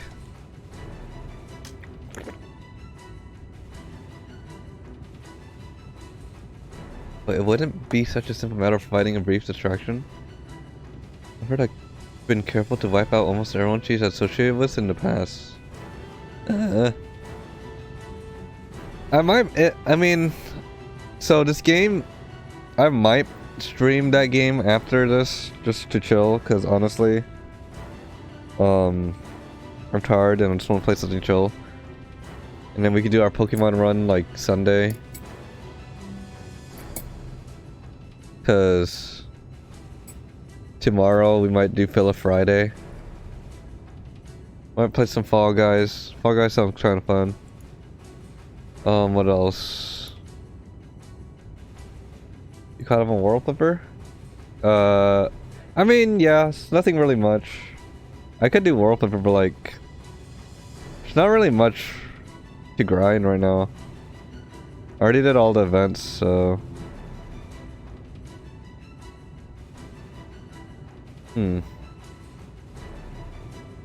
Just waiting for the next stuff, I guess.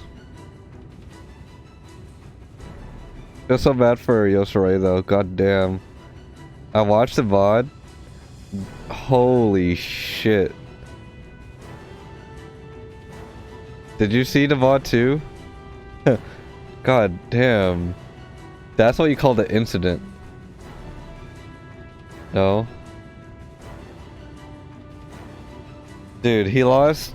I'm pretty sure he had 50 plus tickets. And he also had to use like 17k beads. What in the fucking world?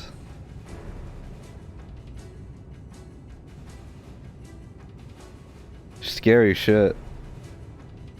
But man, he got a lot of 5-star dupes. I want some 5 stars. Oh, there's Yoshirai himself. Oh, 17. That was just an estimate. 62 plus 24. 24, no! Jesus Christ, man. That... I thought I was being prepared for the worst. But that was so unlucky. No, you ain't complaining about getting shafted on Regis. I mean, to be fair, it was only... You only did like how many pulls? 50? It makes sense, right? If you whip on that. 50, 60?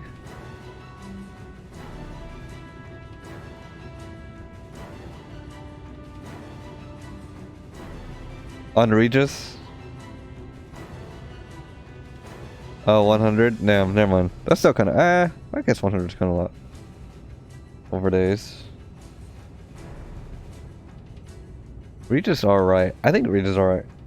I haven't really used X Bianca yet, though, but... I'm kidding, Regis is pretty good. I'm literally one-shotting everything.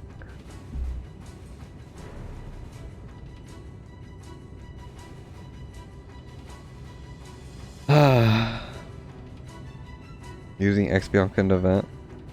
I haven't done an event in a bit, because... kind of done, but... Good character later, yep.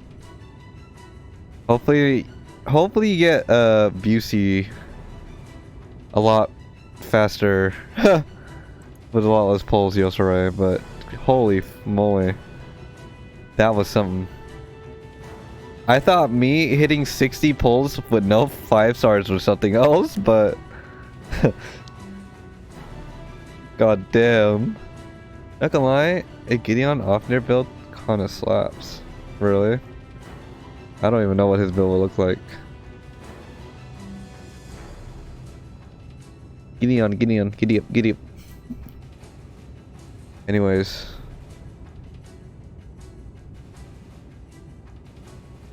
It's worse than your attempts on Rakisha. True. My Rakisha, low-key, okay. My Rakisha was bad, but I think I only pulled 90 times. So if now I actually did do 100, then... Yeah, Rakisha was pretty bad, but... But, to be fair, 90 times that was all my beads. I don't know. Bro. If you have to use all your beads That's like the ultimate, you know. You're down in the gutter right there. I can't imagine having only 3-digit beats. Like, I am down. I'll be honest. I'm down bad. I'm scared. I don't want that. 127 beads.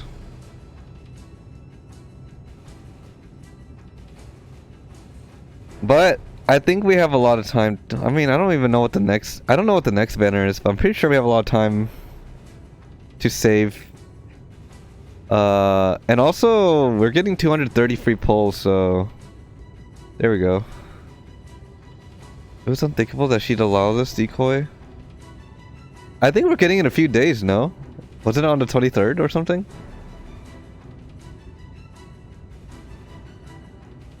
Since Hitami carried the antiviral in her body, I would likely want to get rid of her as well.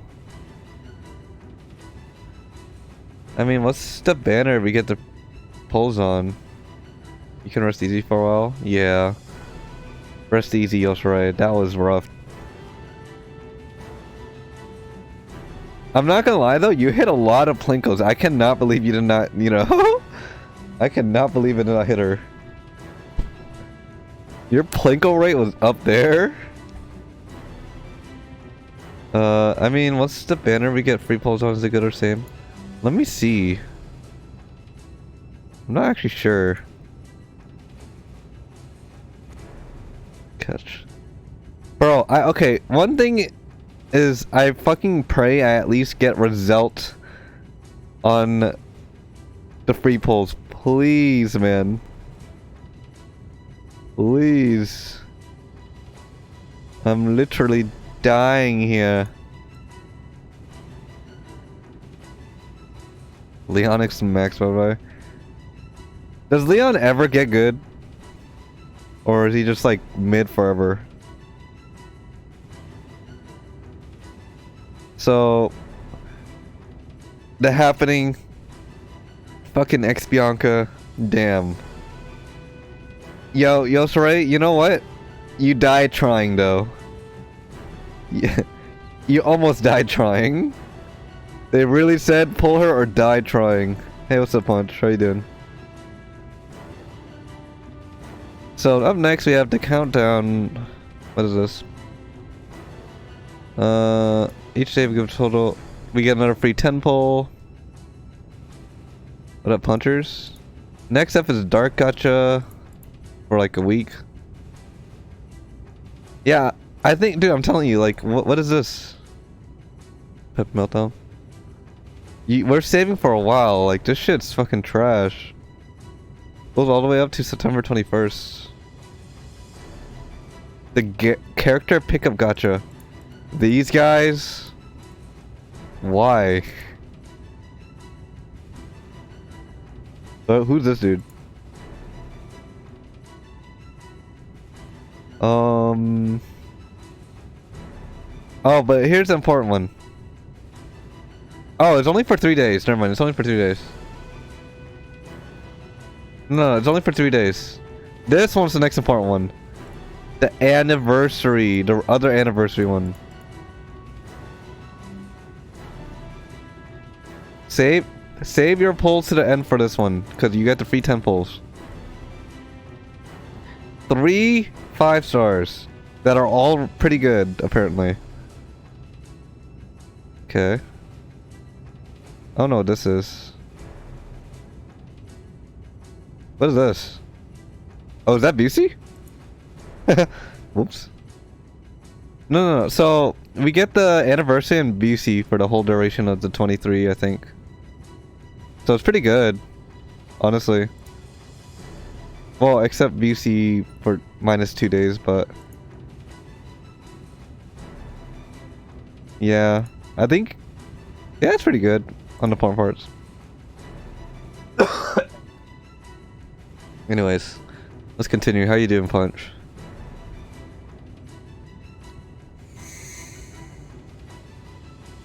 Okay, nice. I'm doing not okay. Thank you for asking. Thank you. I'm not okay. I'm not okay. Loser.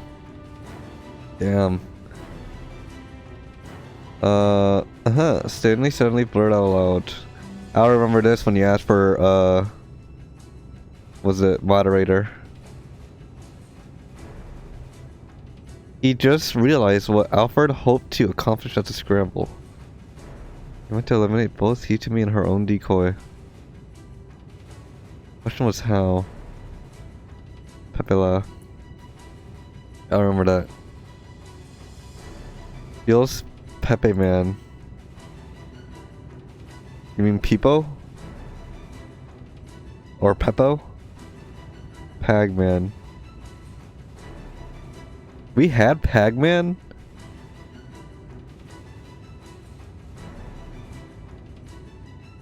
But she wasn't going to be at the scramble herself? For real. How in the world was she going to trigger the explosion? Think. Try to remember. Think. Try to remember. No, I hadn't recently. Oh.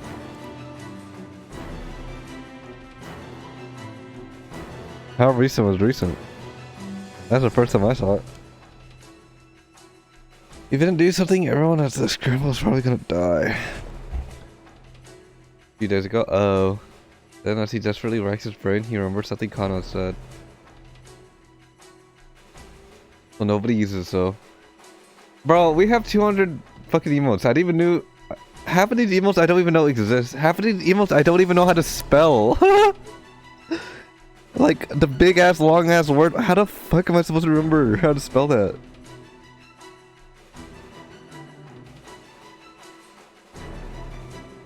I know, like, I'm not spelling it, but like, cause you could just tab it, but like, fuck.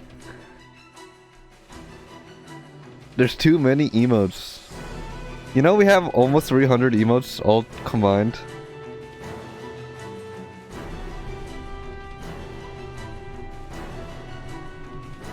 Not sure if that's significant though. That cell phone.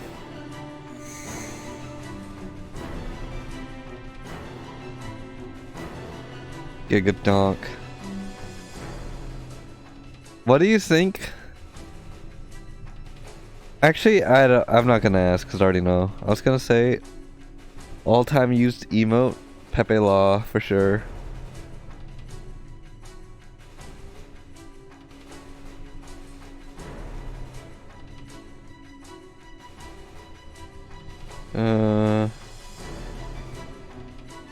Alfred hadn't really been checking to make sure she had the right number.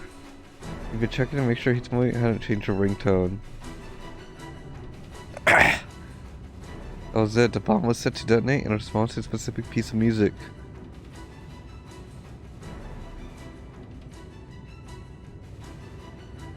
Oh, so when she calls, that's fucking bad. Huh. Gigadoink. You needed to alert Kano and the others right away. He pulled out his phone again, he pulled the map of the stakeout positions. Kano probably be right next to the decoy Alfred. It might be a mistake to call him under the circumstances. He couldn't risk calling Kano, but he could call Achi. Stanley dialed Achi Endo's number. Please don't let me be too late. Turn her phone off. Was it too late? Stanley dreaded to answer that question. Keep out. Fuck. Dude, we're in dire situation right now. Call this dire docs. Cause I'm about doc. I'm about bust. You know, let's continue off from Kano's. Let's see what's going on here.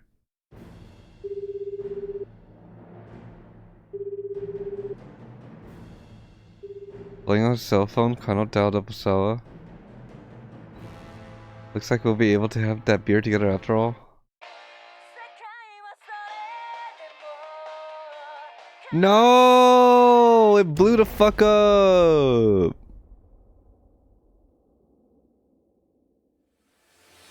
Bro. God damn it. Connor was suddenly thrown down into hard pavement. God damn it. Are you serious? The shit blows up to Aya Kamiki? Alright, let's go back to Tateno. My boy. What about Stanley then? Is he on his way here? Who knows? At that, Kanan lowered her gun. She seemed disturbingly full of confidence. All confident. Kanan flipped her cell phone open. Who do you think you're calling? Tano just his aim, pointing his gun at the woman's head. Look, I'm gonna call Hitami and have her clear up these suspicions you have about me. We don't have time for this right now. Wouldn't you agree?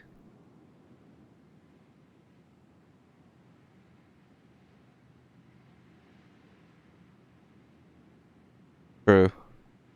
Doesn't matter what Hitami says, I trust my own judgment. Your own judgment, huh? And is that always correct? Don't let her call. She's not answering. Kanan hung up and tried calling again. It's me. It looked like she had gone through this time. That detective doesn't trust me. Apparently he thinks I'm Alfred. Wait. I think that was the wrong one.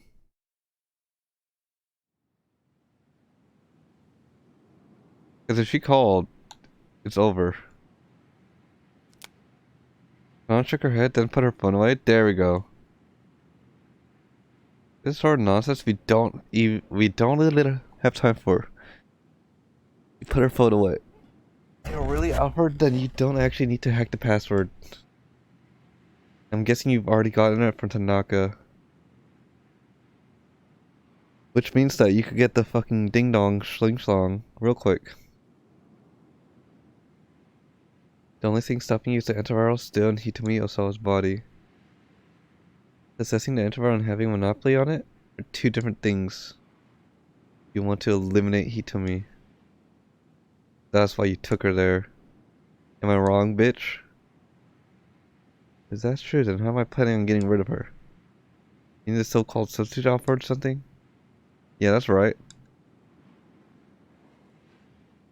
Non-let on laugh. You don't know a thirst thing about Alfred, she said. Alfred keeps the outlines of his plans blurred so that the deliberate actions just get lumped in with the coincidences. That's the crux of all his plans.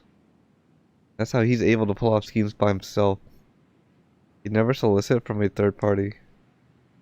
The words seemed like they were Kanan's.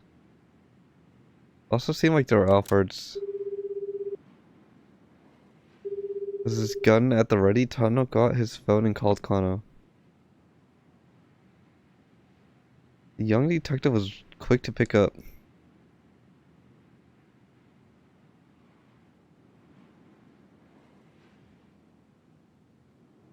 Wait. I zoned out super hard. The young detective was quick to pick up. Tatano? What's going on? Wait. You need to get Hitomi Osawa to safety immediately. Alfred isn't trying to get her blood. He wants her eliminated. What? Hurry! Yes, sir.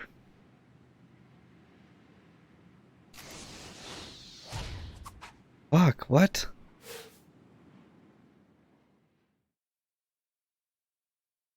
And now your little plan has been foiled, Tatano said.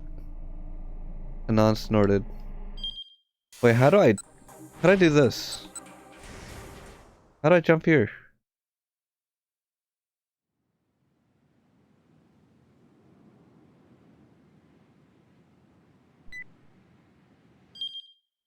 Oh, I don't think I have the bad ending anymore, actually. So I can do this.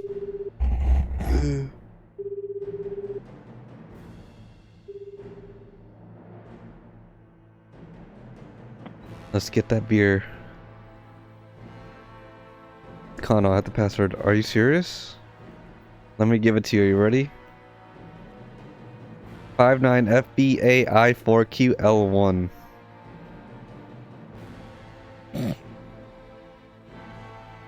How did you remember all that when he was saying it? The fuck? There was a long silence on the phone.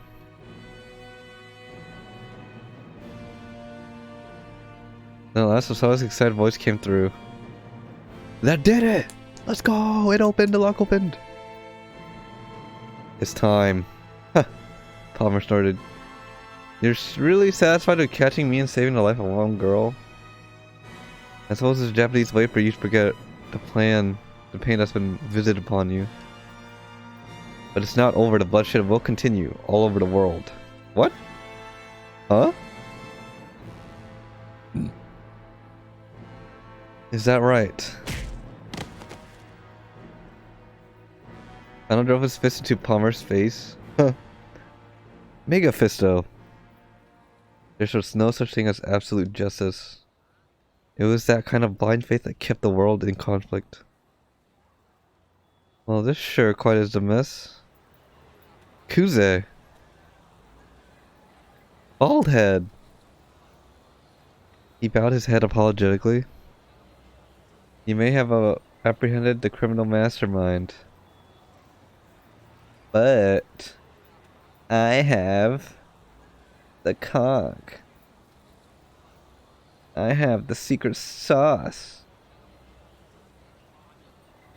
The super secret sauce. You may have apprehended the criminal mastermind, but only because he ignored direct order to place Maria under quarantine. I'm sorry, sir. But I... Save your fucking apology, pussy. Kuze interrupted.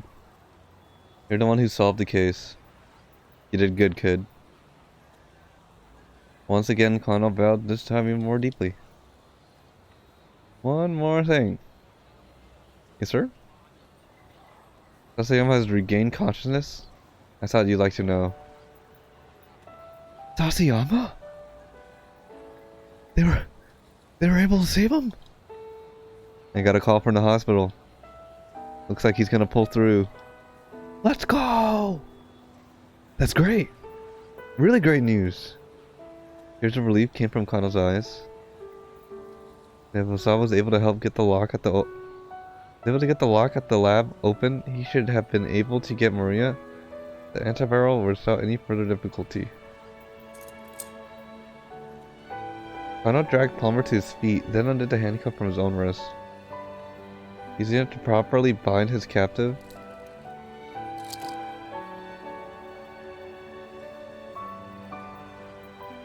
The metal ring snapped with a soft, satisfying click. Palmer limply hung his head. It was over. It was finally over. It really had been quite a day, Kano reflected. Beyond all challenges he'd faced, he had come to face his own shortcomings. He knew what a long way he had to go to be the man he wanted to be. What? But at least he'd learned what it truly meant to be a detective. Huh. Kuze was muttering to himself nearby. I mean, you don't even look alike, but... The director shook his head and cleared his throat. You know, Kano, for a second there, you look just like Tatano. Really, sir? Kano smiled, fussing sheepishly with his hair. Kuze's words were the finest praise he could have asked for. Someday he hoped he really might be a detective like Tatano. No. He decided that he would be. Until then, he'd never give up on that dream. The end. Guys, we did it! It's over. Might be a long, long road, but he would walk it. We finished the game! Kano looked into the sky. Damn. The lights of the city shone from all over. So what'd you guys think? This is the same old Shibuya that it always was. But one that looked at one that he looked at now with new eyes.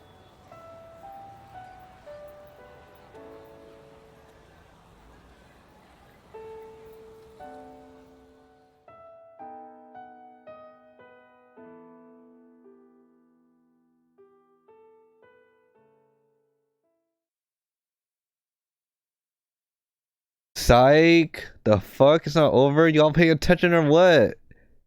The hell? We got more shit to do. Come on, man.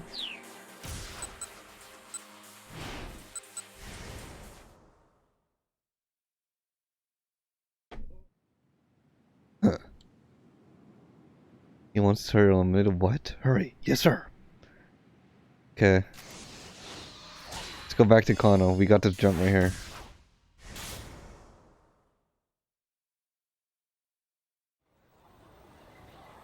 Chiboo. His cell phone rang. Tano's name appeared in incoming call display. Kano quickly picked up. Detective Tano, what's going on? You need to get Hitomi Osawa to safety immediately. Alfred isn't trying to get at her blood. He wants her eliminated. What? That wasn't making any sense. Alfred Palmer had already been arrested. But it was over now. Hurry, Tatsuno barked. Detective! Hachi called out suddenly. He was standing at Hitomi and the others near the statue of Hachiko. Detective! That's not the real Alfred! He's a fake! A fake? Yeah, I just got a call from Stanley. Kano didn't want to believe it. This Alfred was just a decoy that meant the real culprit was elsewhere on the loose. God damn, bro. This guy has been getting played left and right. He's with desperation. He's a phony, a big fat phony. What reference was that from again?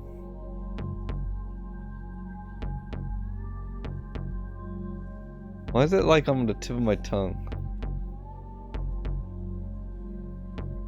He said, she said.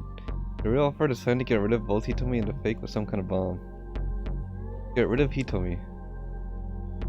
That line that was Tano, I just called to warn him about. It was true then. Once again, Kano tensed. A bomb, but where? Get me the explosive ordnance division, someone squawked. Got an emergency here. Tuesday, practically screaming to his cell phone.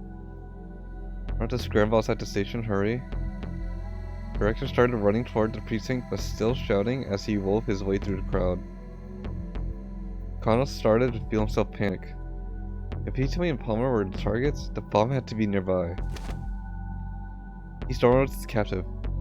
Where's the bomb? What are you talking about? Don't play dumb. I already told you to pass her, Palmer said. What point was there being keeping things from you now? He had a point. And if he had known about the existence of a bomb, he'd kept it secret so far. Getting him to reveal it now would not be easy. Kano decided just to go look for it himself. He took a deep breath and tried to think logically. If he were Alfred, what would he do? If he could ensure that he'd eliminate both... Wait. The dog?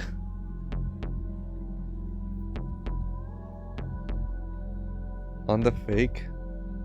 No other place he could have possibly planted it? On the fake? On the fake what?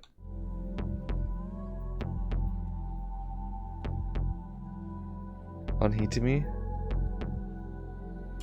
Wait, yeah. Kano began to pat Palmer down carefully. Back to case, hurry! He gestured to the attache case Palmer had been carrying. Don't move. Kano searched through his capsule's jacket and the pocket of his pants. But he came out with nothing. Perhaps Alfred had fitted the bomb into the man's watch or belt. Stop this, I'm not carrying a bomb. Shut the fuck up. Kano couldn't spot any suspicion about the watch or belt either. I don't really have it?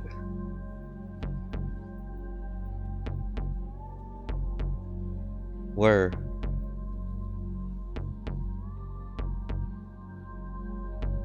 No, it can't be. Alfred, why? His voice was hoarse with betrayal. He then abruptly broke into stilted laughter. Hee hee hee hee hee hee hoo.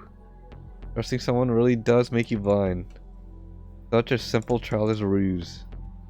And it went right under my nose. Palmer looked over at Kano. We need to get out of here immediately.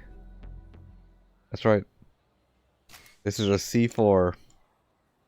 A high-yield plastic explosive used by the military. And that's enough to blow this whole area to smithereens. A chill ran up Kano's spine. Do not let this man go, he said. Handing Palmer over to Suzumu. Got it, just leave it to me.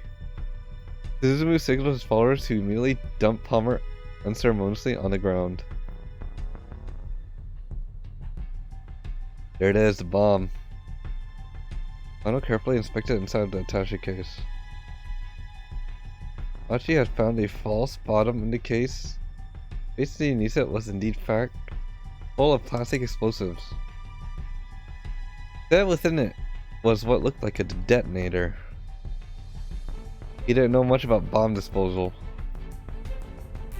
He'd been taught the very basics only? What? Only the basics? Bruh, imagine not knowing how to fucking, like, disarm a bomb. What a loser.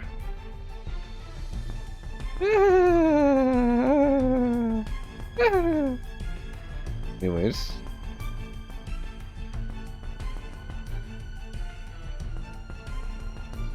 Nonetheless, something drew his eye. A microphone. There's a parabolic microphone attached to a detonator. The likelihood the detonator had been set off to go in response to some sort of sound. Pump up the jam. Hey detective, is that thing gonna explode or not? Looks like it's sound activated. Hasn't gone off just from having people talking nearby.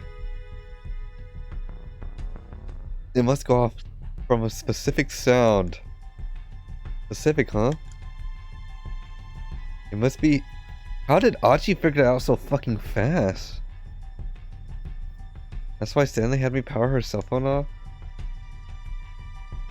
So that means for safe then, Hitamiya? It's not going to explode anymore, right? I don't have to fight back any feelings of relief.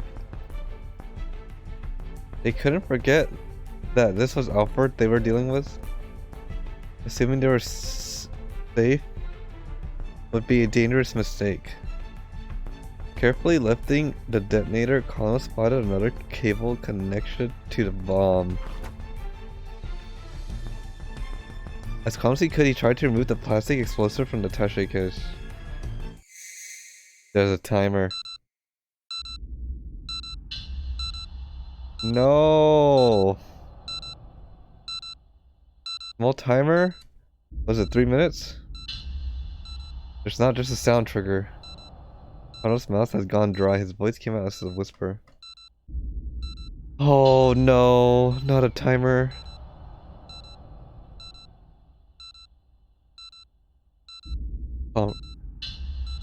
Oh fuck. But just in case the sound trigger were discovered, as the back of the bomb has been rigged with explosive. Or timer. I'll speed out his boss. Kuze! Where is the bomb squad? 151, 150.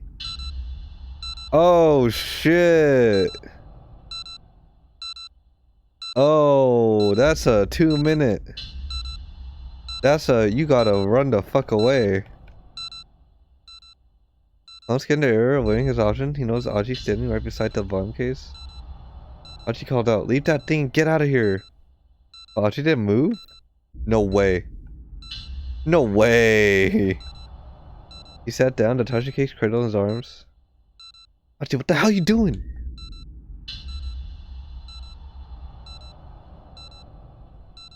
What the fuck? Achi, you good? Detective, you need to get these people someplace safe right away. Clear the area first, then I'll go. But there's no way I can do that. Damn it, don't you want to save these people too? None of his lower lip in frustration, that was right. If the bomb went off amiss, a crowd like this, there was no telling how many casualties there'd be. He needed to do whatever he could as quickly as possible. Everybody get back, get back! There's a bomb!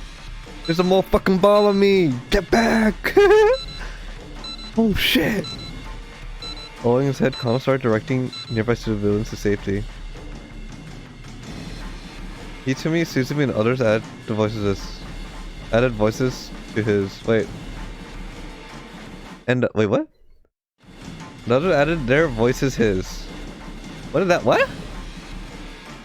There's a bomb! Everybody run! Get away as much as you can, please! Y'all have to get out of here!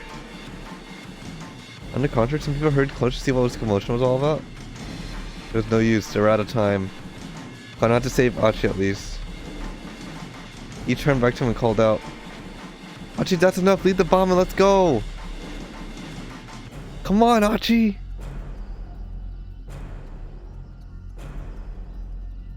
But Achi only clutched the bomb more tightly.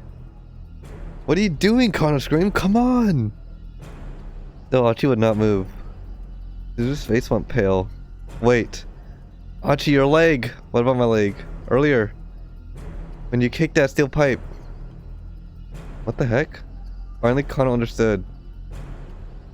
It wasn't that Achi didn't want to move. He couldn't. And so he decided to get all heroic and use himself as a human shield to minimize the impact. That idiot. This leg was busted, why didn't he say so? I didn't even make it this far. Couldn't be much time left. Kano rushed him, help him now. He might not make it to safety before the bomb went off. You have to make a decision. No, I can't abandon him. My resolve is too strong here. We must go. Achi! He wants to sacrifice for the greater good, but Kano wasn't gonna let him do that. You have someone else be your shield? To have them give up their life for yours? Achi had no idea how hard that would be on people that he left behind, even if it did save their lives. And until he was capable of comprehending that, Kano wasn't just gonna let this kid die.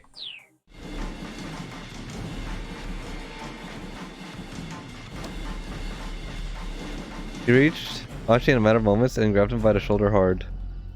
The goal of the case now, but Achi reflexively hunched lower. What the hell are you doing, man? Why'd you come back here? Just come! We have to get out of here, bitch! The fuck is you doing? Nah, you look, you need to run, dumbass! I can't move! Oh, you gotta be kidding me. I squatted down, looked Achi right in the eye. Okay, you can't move on your own, so I'm gonna help you.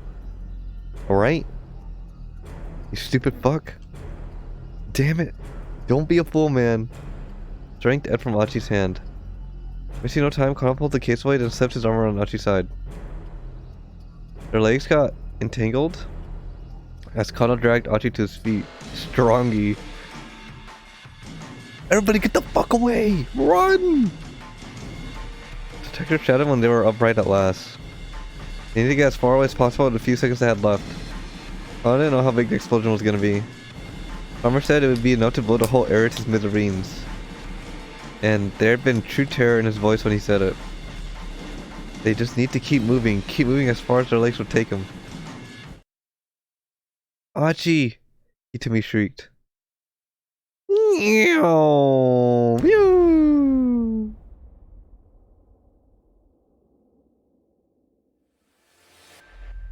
And I got a bad ending, of course. There's a blinding flashing light, then everything went dark. Force of blast robbed Kano of his senses. He couldn't tell what had happened to Achi. And in the end, Kano never even knew what cut his own life short. No, we all died in the end. Fuck.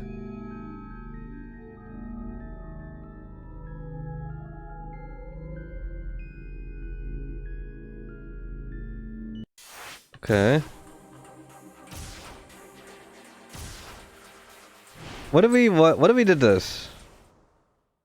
We haven't done Achi's in a while. Let's see what he thinks here. Why do you seem so confident? This is just a bluff, we know he can't get away. Do you have to sacrifice him? I don't know. I don't think so, but well, let's see if there's any course of action that could change that. Maybe if we play as Achi, we won't, you know, we won't sacrifice ourselves. Imagine if you had to sacrifice him. Bro, Siri or Alexa, play See You Again. Oh.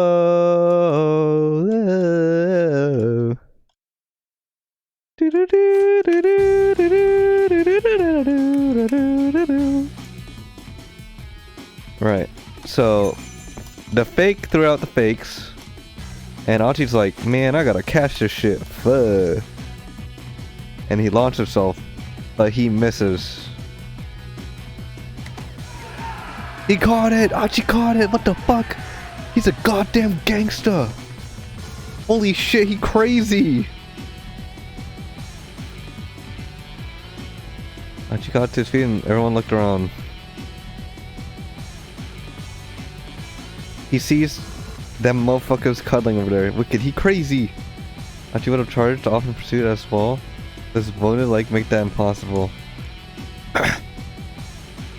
Get him, detective, he murmured under the breath.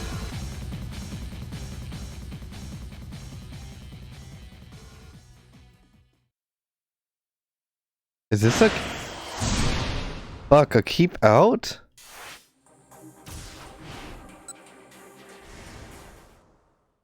Does this work?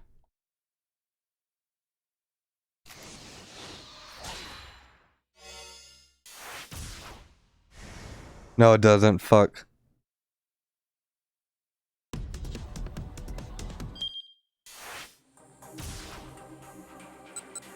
Alright, let's see if we do the other. Oh shit.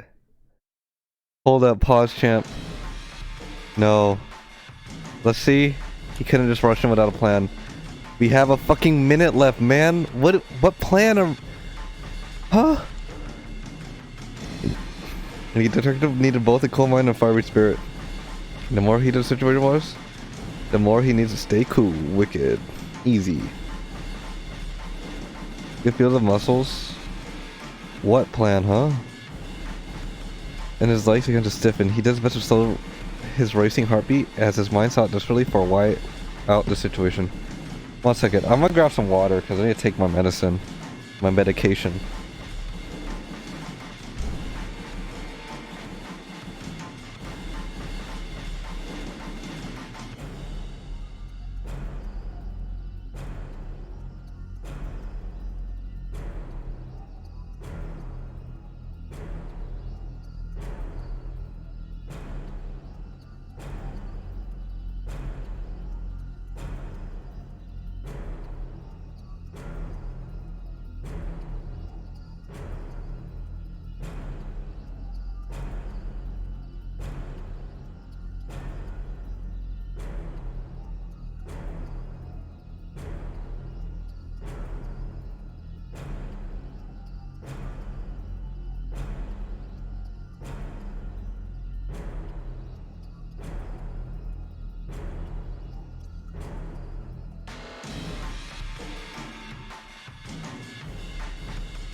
Tell me. Don't tell me I gotta sacrifice my boy. You don't tell me I need to sacrifice my boy. Alright, let me check my meds.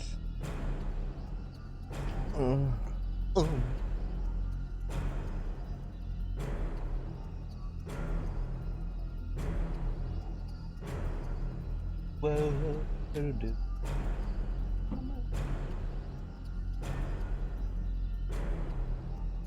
Good grief.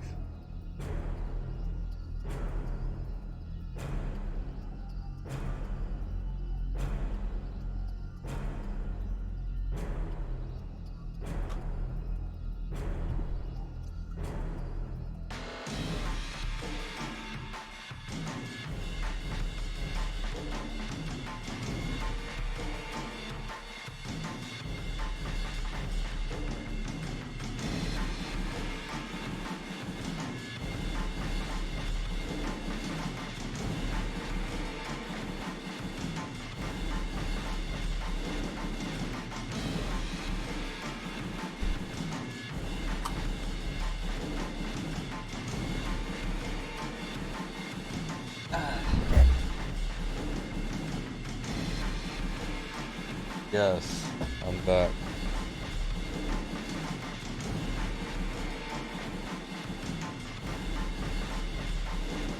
Okay. Feel a little bit better. But what? His eyes remain fixed on Achi holding the bomb on his arm. Whew, feeling a lot better. What are you even up to, Crypto? What you doing, huh? Busta?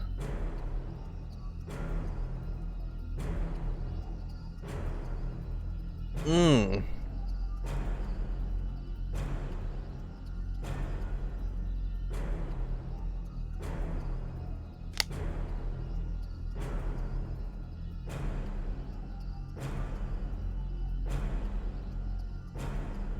Mm-hmm. Okay.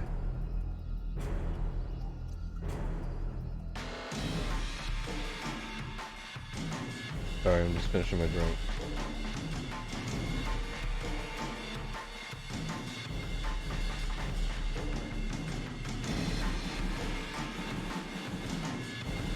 What in the world?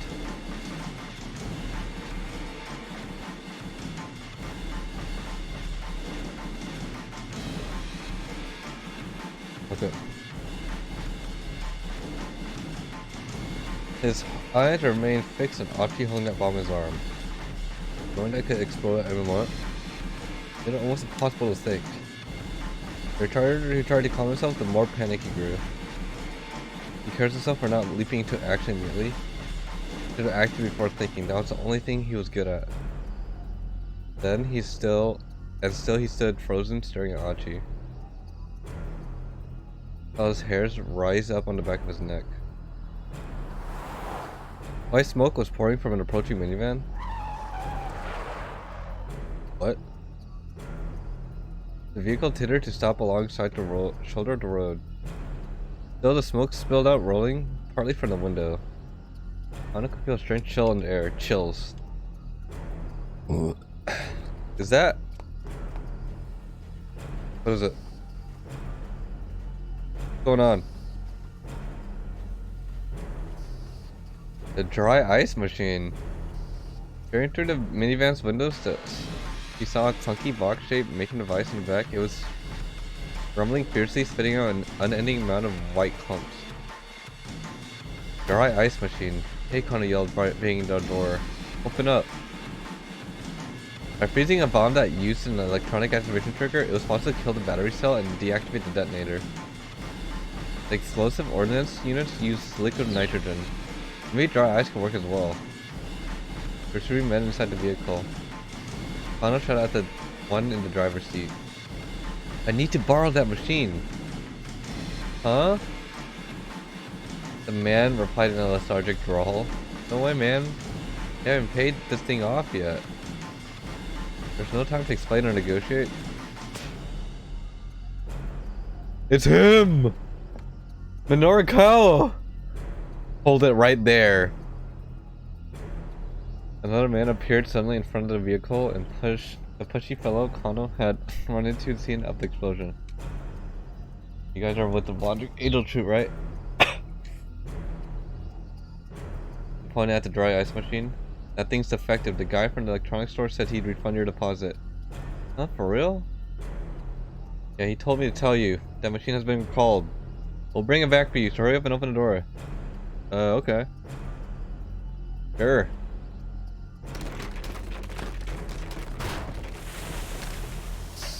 Hurry. Here. Hurry up and take it. How are we doing this all in under a minute? Right, thanks. I wasn't sure what was going on, but he took the machine and ran, pushing it ahead and crossing the pavement. Hachi hits me with tears in her eyes. The detective blew right past her, trailing a billowing plume of white smoke in his wake. Please let me make it in time. Please let me make it in time. Please let me make it in time. I don't let a loose, wild yell. He ran as fast as legs would take towards. Wait, what? How'd I do this jump?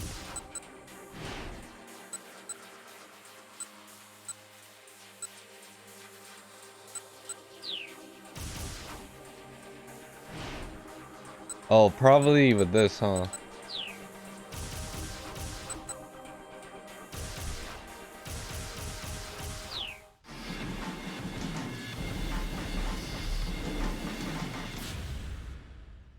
What? To be continued?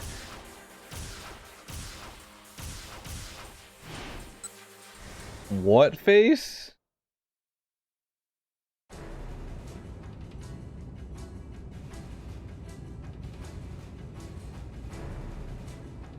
Okay. Huh? Oh. Indiscriminate. Okay. Releasing the device first perfectly did that. As Sailing mulled over, he realized another way that virus release in Shibuya could benefit her. The effort had been careful to wipe out almost everyone she'd associated with in the past. That's precisely why all the defining characteristics such as age, sex, and nationality had been unknown. It was unthinkable that she'd allow this decoy, who almost certainly knew who she really was, to stay alive. Once the decoy was released, the virus, he was likely to become infected himself and die. Alpha would want to get rid of Hitomi, who still had the antiviral in her body. The virus would therefore eliminate the decoy who knew the terrorist's true identity, and Hitomi carrying the drug at the same time. That's what her objective was. That can't be right. Something was wrong with his hypothesis. Releasing the virus wouldn't kill Hitomi. She'd be injected with the antiviral. Her body is full of antibodies that has fend off the UA virus. Being exposed to the virus again might cause her to develop a fever, but she most certainly wouldn't die. They only had a hunch of something, though. Surely Alfred would still want to eliminate the decoy and Hitomi in one fell swoop. What else would achieve the same end?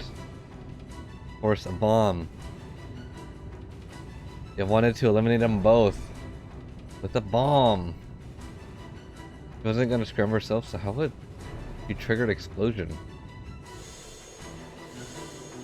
Why did I choose the longer route in all this? Bing bing bing bong, bong bong bing bing. I've been, well, they were at the scene of the minivan explosion together. You heard the celly. It was Marcelli on the celly.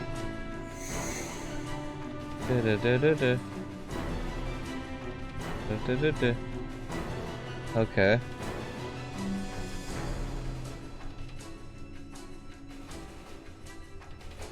Okay. They had called each other's cell phones.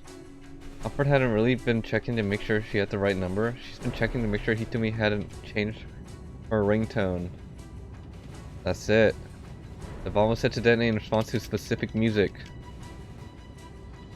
Okay, where could the bomb be hidden then? Pull his phone and recalled the map of the stakeout position. Anna would probably be right next to decoy Alfred. It might be a mistake to call him under certain circumstances.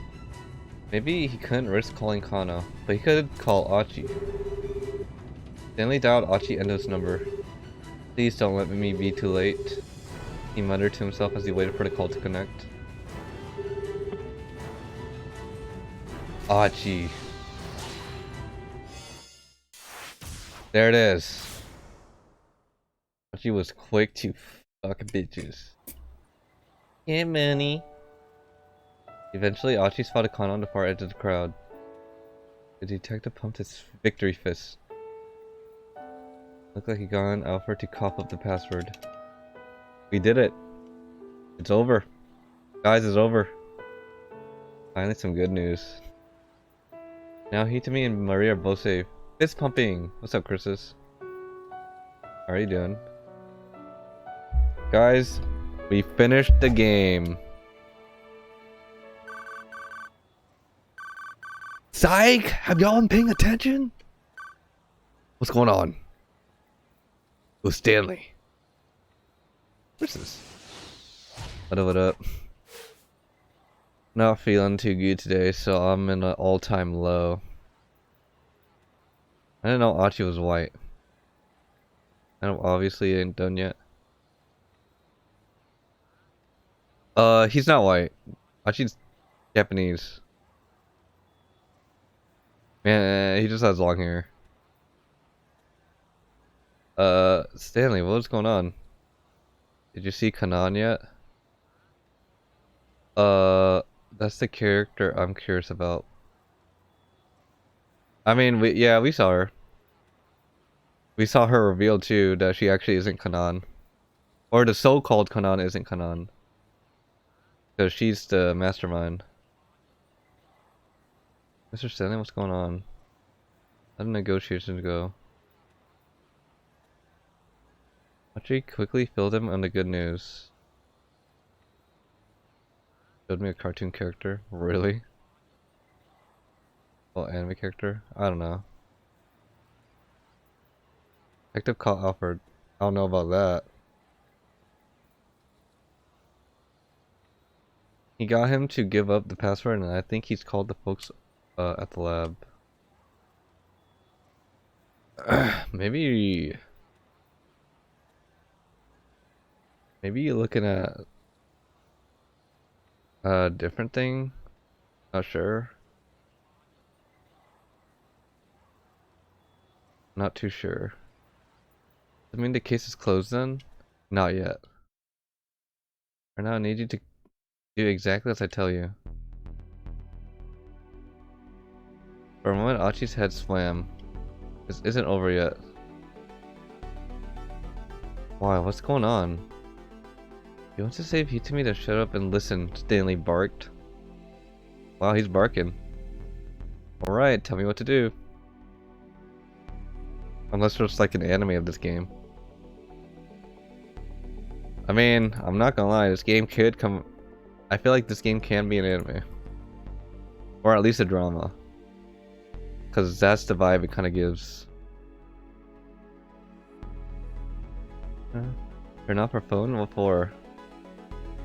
I think it is. Okay, I don't want to look at it just in case it's a spoiler, but...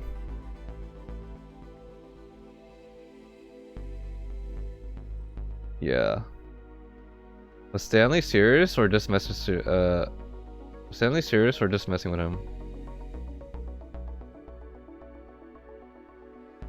Pretty sure there's a bomb, Blanca.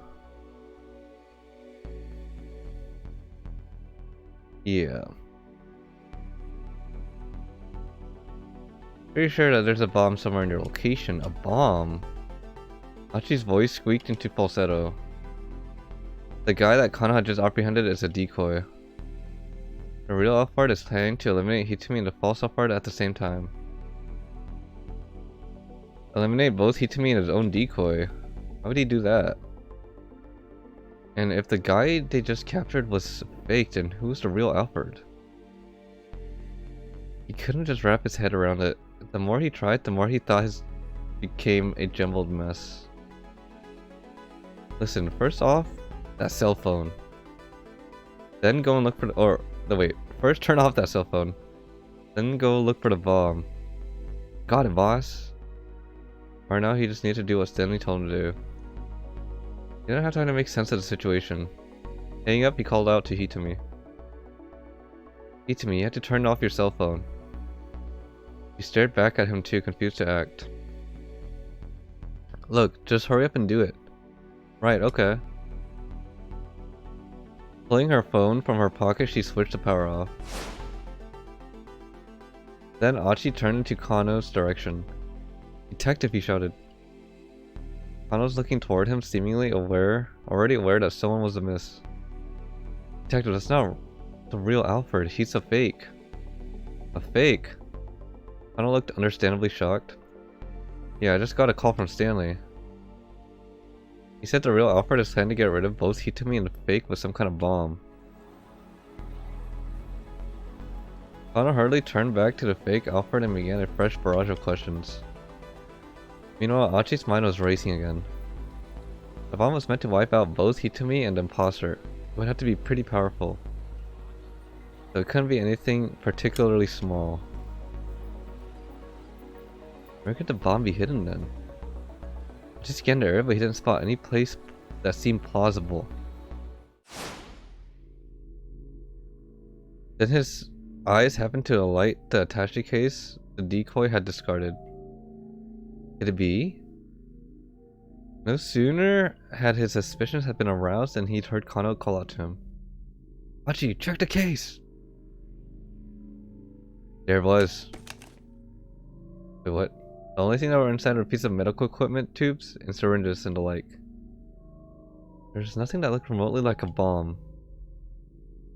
So where could the bomb possibly be hidden? Under it?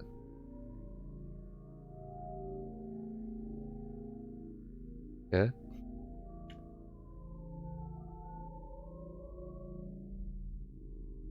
I'll flip it over. Actually, lifted the attaché case up and high and flipped the case upside down. As he was about to throw, he heard a faint metallic sound. Quickly, he lowered the case again. He was certain the noise had come from inside. Once more, he opened the case and looked inside. But still, he saw nothing of the note. He tossed the medical equipment aside and slowly tilted the case from side to side. Although it looked empty, there was a distinct sound of something metal sliding back and forth. Hold on, could it be? Achi tugged at the case's inner lining, quickly tearing it free. C4! And looked behind, the eyes went wide. A thin layer of something that resembled white clay had been affixed inside the cover of the case. Several wires connected to a small electronic device. That was it. The bomb really was inside the attaché case. Here it is, he shouted to Kano. I found it. Okay. There, Mr. Palmer, take a look. Stupid fuck. You see who you've been working with? Bitch was trying to kill you too. Then abruptly, he broke into a stilted laughter. Woo hoo hoo hoo. Hee hee hee. Trusting someone really does make you blind. Such a simple and childish ruse. It went right under my nose. The fake Alfred Palmer looked over at Kano.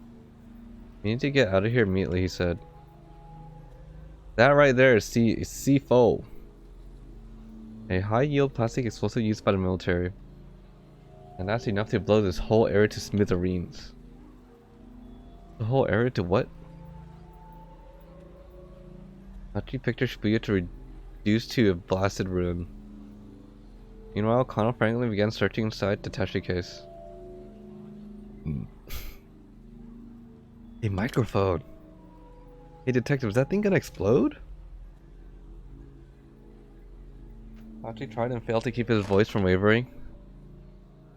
Looks like it's sound activated, but hasn't gone off just from having people nearby. That means it must set to explode off a certain trigger. Specific sound, huh? No, Achi understood Stanley's instructions. That's it. It must be Hitomi's ringtone. That's why Stanley had me power her cell phone off. That means we're safe then, Hitomi asked. It's not gonna explode anymore, right? But maybe I wanna bet our lives on it. Kano continued examination of the case. He carefully loosened the bomb and the cables, pulling them away from the lid of the case. Sight made Achi's heart leap. Then Kano went stock still as if caught in a hungry predator's gaze. Motherfucker. There's no sound trigger. That's a timer. Oh shit, we got 3 minutes. What the fuck? What in Sam Hill? Rector Kuzi, where is that bomb squad? Where is that motherfucking bomb squad? Doo-doo, doo-doo, doo-doo, doo-doo, doo-doo.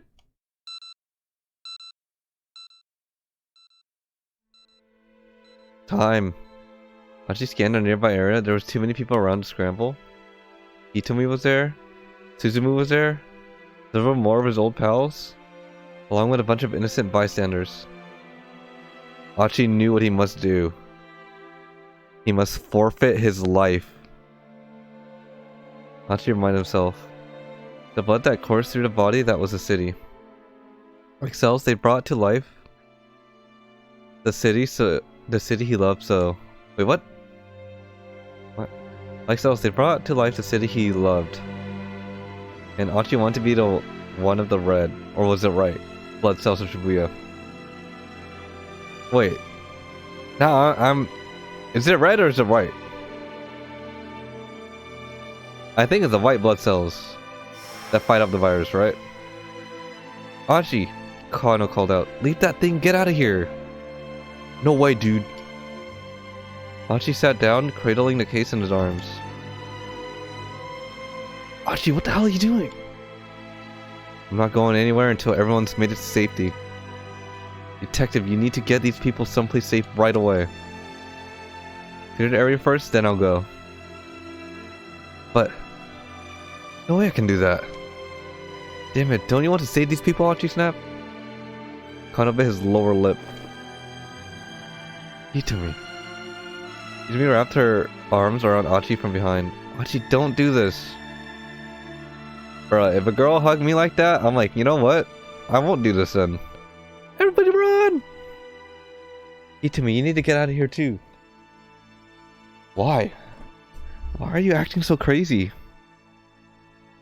Tears blurred her words, then he could feel her trembling against him. It doesn't matter, just get as far away as you can. No, I'm not leaving you. After the day they spent together, Achi knew full well that telling Hitomi something wasn't enough to get her to listen. That stubbornness was one of many things that made her so amazing in his eyes. My oh my oh my, Hitomi. Achi clasped one of her hands tightly. Please. This is the one favor I ever ask you. His voice came out oddly soft and gentle. Alright, she told him. But let me just say this one thing first. There's still so many things I want to talk to you about. So much more that I want to know about you. But please, Achi.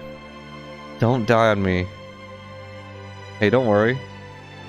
Everyone's made it to safety, I'll clear out the way right away. No! But he's not! He won't! Hitomi squeezed his hand and then got up and silently hurried away. Suzumu! You and SOS? Start getting people out the area. Yeah, alright. Suzumu turned away and spurred the gang into motion. Then for an instant, Achi's eyes met Kano's. Achi gave a tiny nod and looked down at the timer. 1:19, 1:18. Get back! Oh shit! There's a bomb! God damn! He ran, his voice raw, trying to warn the crowd away. Everyone get out, just run! Following his lead, Kano started directing nearby civilians to safety. There's a bomb, the detective shouted. Everybody run! Get away as fast as you can, Suzumi waved his arms emphatically. Please, Hitomi asked. You'll have to get out of here. But the crowd didn't heed their warnings. Last apparently deciding that the time was up, Kano turned back to Achi. Achi, that's enough. Leave the bomb and let's go. You can hear Suzumi and Hitomi as well. There's no time left, man. Archie, come on! 57. 56. The way Palmer had talked about this bomb, it sounded like a pretty dangerous one. It might be powerful enough to blow up the entire intersection. Oh, fuck. And there were still so many people nearby. There's no chance they'd be able to get to safety in the few dozen seconds that remained. Archie needed to minimize the force of the blast as much as possible. He carried the bomb more tightly to his chest, huddling over. What are you doing? Come with us, hurry! Screamed Kano. Going to Kano is kind of pointless here. I don't know how powerful this bomb is, but please God, let my body be enough to protect the people of Shibuya. No! Archie, no! And to protect Hitomi. Archie squeezed his eyes tightly shut. I'm sorry, Suzune. Looks like I won't be able to keep visiting you in the hospital anymore. You'll forgive me though, right? I stuck it through the end just like you told me to. I didn't call it quits partway through. So whatever you do, you can't let the disease beat you. Don't you dare let it beat you. Archie drew a deep breath as he finished his solitary little prayer. He couldn't have more than a few seconds left to go. Holy shit. Archie! It was Hitomi. He was glad to hear her voice still. He was glad that her voice was the last thing in this world that he'd ever hear. Or so he thought. What? Dumb motherfucker! Get your ass over here! Archie, bring the bomb over here! Huh? That wasn't Hitomi's voice. Wait, he thought that was Hitomi? What? Archie opened his eyes and saw Kano racing towards him, pushing some big weird piece of machinery. The detective flipped open the machine's cover to reveal a huge mound of dry ice. Stick that shit in here! Flash freezing the timer ought to stop it! Archie did as told, shoving the attache case into the dry ice. Kano helped him pile more dry ice on top of it. Let's hope that's enough, Kano exclaimed. He looked like a man desperate for a miracle. You can see the timer display through a gap in the frozen hydrogen, still counting down. Oh!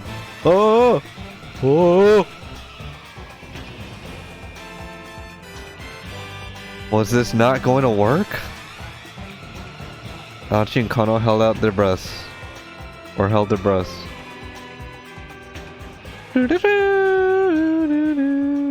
To be continued on 428 Shibuya Scramble 2.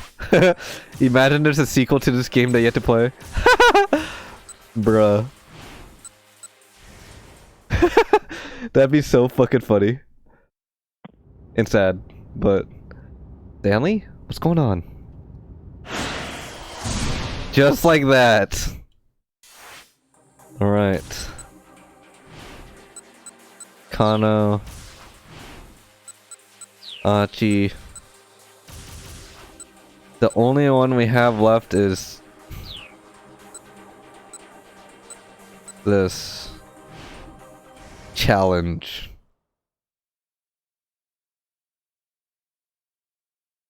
Let's get it. And now your little plan has been foiled, Tatno said. Kanan snorted. Has it now? If I really am out for it, then all I need to do is eliminate... Wait, so we know what the person in the cat costume looks like? Oh, yeah. No, that's Maria. So the cat costume was the girl that was kidnapped this whole time. But she did not know... She had amnesia.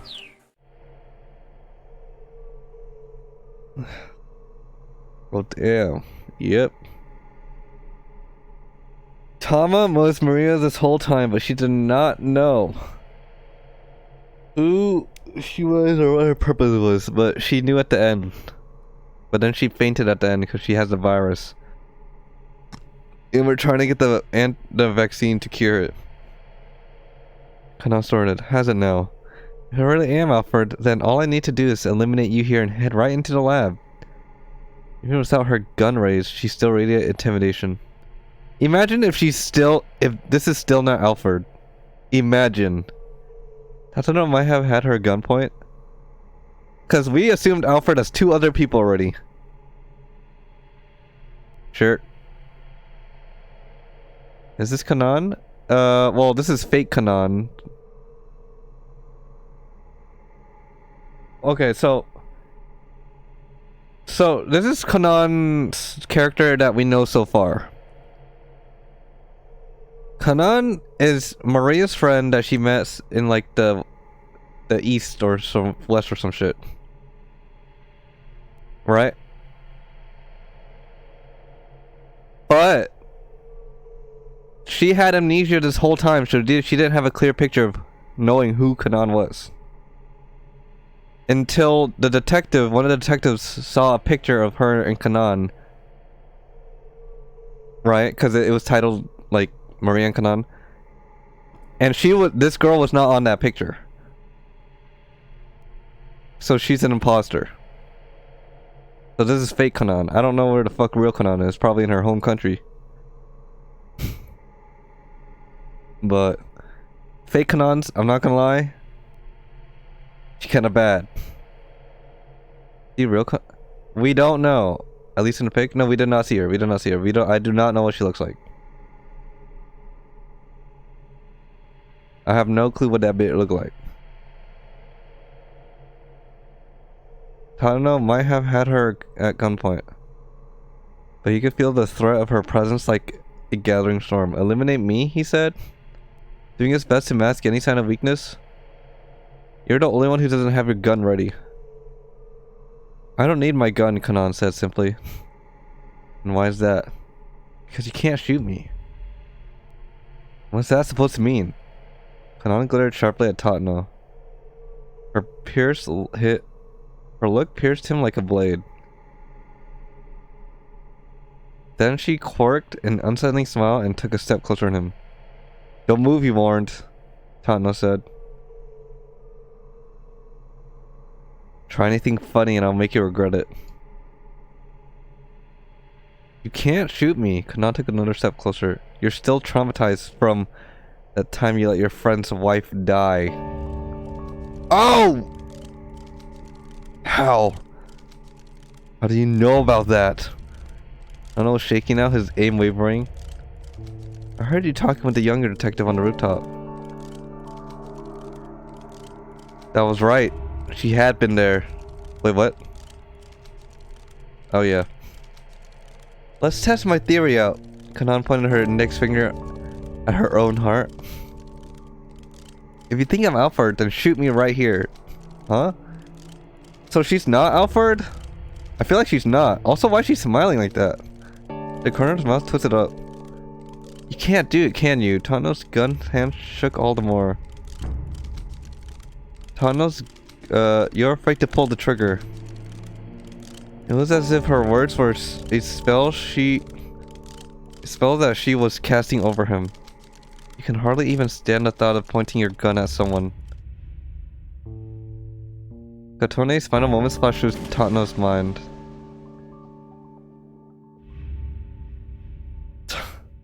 If he hadn't fired back then, maybe Kotone would still be alive. Fuck no, she wouldn't. That crackhead was about to stab her ass. Your friend's entire life was changed because of you. Why hadn't he tried to talk the culprit down? He knew the reason why. Because he loved Kotone. He'd still love her even after she became Daisuke's wife. Ooh. His desire to be the one who saved her had warped his sense of judgment. When things had come down to the wire. Tatsuno, do you not enjoy being with me? Ego wedding dressed. Yeah, I know. He got wedding dressed. He really did. There was a foreign look on Kotone's face. It's like that one movie. It wasn't that he didn't enjoy being with her. Her very presence soothed him. This reminds me of that one movie, was it? On Your Wedding Day. Pretty pretty sad Korean movie, but fucking good. That shit ate that shit up. The more serious the relationship had grown, the more it tore at Tano's heart. The truth is that he didn't really know what happiness was, and so he was incapable of making someone else happy. If it were possible, he'd want Kotone to be smiling always. And that meant her being with someone other than him. Damn, the man got cucked. He's like me for real, for real. I think it would be best if we stopped seeing each other. Tatano blurted out the words. Gluttony in Kotone's face fell. He hadn't broken up with her because of any lack of feeling for her. Rather, the impulse had actually sprung out of his pursuit of human warmth, and his growing fear of losing it. Curses.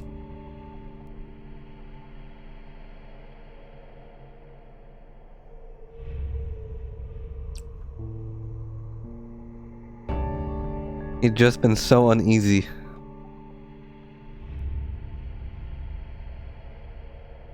More than anything, he'd been afraid of where... You know what you typed. You typed it on purpose. Volcake is nowhere close to aware. More than anything, he'd been afraid that he wanted too much love and affection from Kotone. I need your love, love and affection.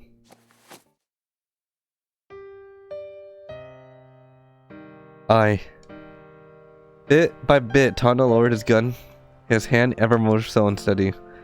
His heart was on the cusp of breaking, and still Kanan continued with her diabolic whispering. You can go ahead and kill me, but if it turns out I'm not Alfred, what then? Now she stared at Tano with an almost pitiable look. How did she get her mouth like that? I can't even do that. Surely. You have one more... You'll have one more done... Wait, what? Oh, no, God, the music! You'll have once more done something that you could never undo. Why are her lips so moist? Something I could never undo. Tano repeated the words, dully feeling himself forced into a trance. That's right. Could you ever accept that? No, I couldn't. I couldn't make the same mistake. His whole body felt like it might fall apart. He wanted to drop to the ground and curl up like a ball like a child. What? Tano! Pull yourself together! What are you doing? And that's why he couldn't shoot anyone. I can't shoot anyone. Do it! The fuck are you doing? As Tano muttered the words, Kano's face appeared in the back of his mind. But I can! I have to! Tears fell from Kano's eyes as he looked down the barrel of his gun at Tano. He'd become a detective who didn't lose sight of what was supposed to protect, no matter the situation. Uh-oh. Tano had nearly forgotten.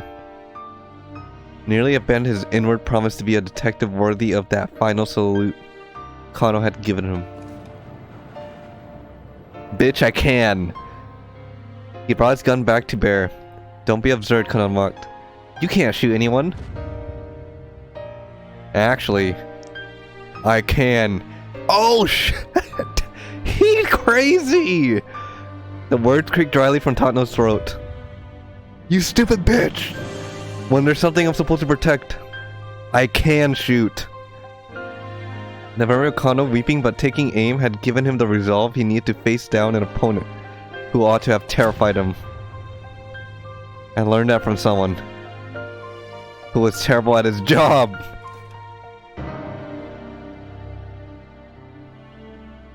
Kanan's eyes went cold. Immediately she lifted up her gun again. Why you gotta roast? I don't know, but that was funny.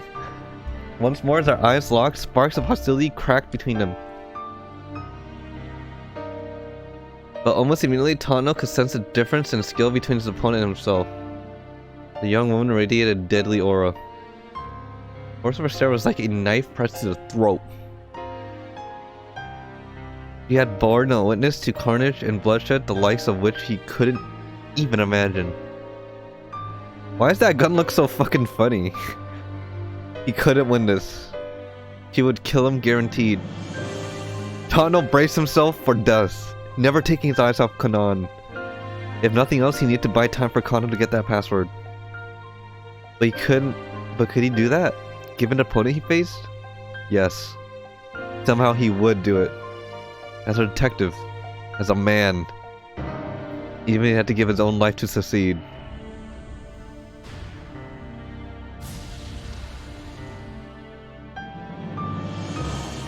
Even if it couldn't come close to making up for the sins he had committed.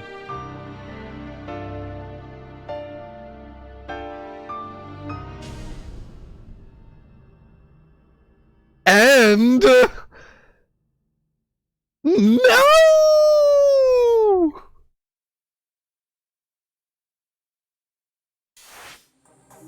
That's it? No, it continues on for someone else, but he's dead? We don't know yet. But the thing is, how the fuck do I get to Stanley? Is it this one? Oh, where? No, that's the end of his story, but... Oh, whoops. Can I do this? Fuck, that's so far away. That's not it. How do I get... Stanley's the only one left. The end to Tadano's story. It's okay. There's the end to all the stories, like Osawa, Minorca. Hold up. How the fuck do I get over there? What?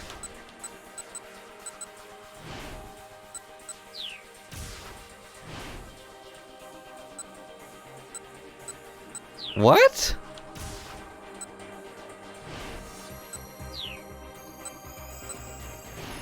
Give me at Kanan. Maybe this? Tano said. I don't want to pull this trigger if I have to. Or if I don't have to. It's not that you don't want to pull that trigger. It's that you can't pull that trigger. You're still traumatized from what you let your friend's wife die. Huh? Nani? Huh? How dare you? Alright, it still leads to the same ending. So I need to find the jump to go continue Stanley's story, but I don't fucking know where. Huh.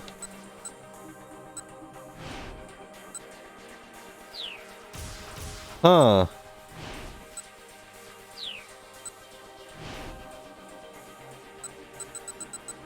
Maybe it's this. Oh god, who let the Joker take over the stream? I'll smash it apart. After you left the case over, intended to hurt her at the ground. What? So it wasn't that. So yeah, it was not that.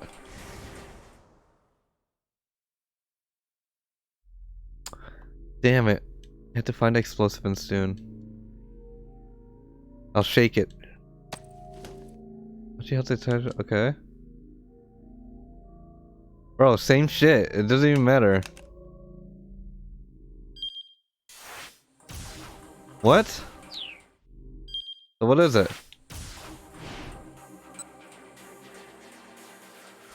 Where to handle the ball, maybe?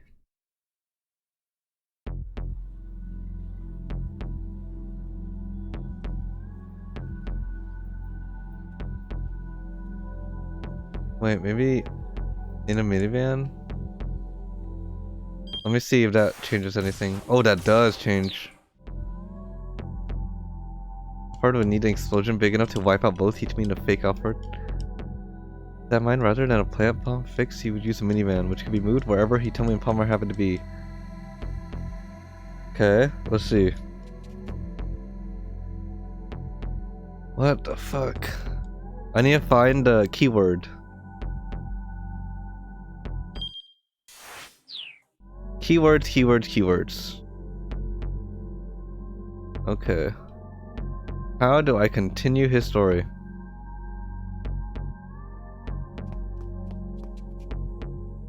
Peer through the window. Okay. He's just looking through the vans at this point. He hurried towards the next car. He had to trust the detective's instincts. Alfred had a certain criminal signature that Connell was sure to linger. Do it. Nothing abnormal here. No problems here. Not this one either. Wait, I think this is a bad ending right here.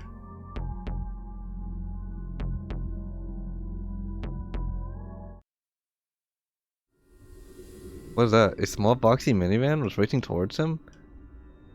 That was it. It has to be. Stop the vehicle! I don't think it's this. I feel like we're just going to a bad ending here. Because we already got to be continued. Oh. And it explodes, of course.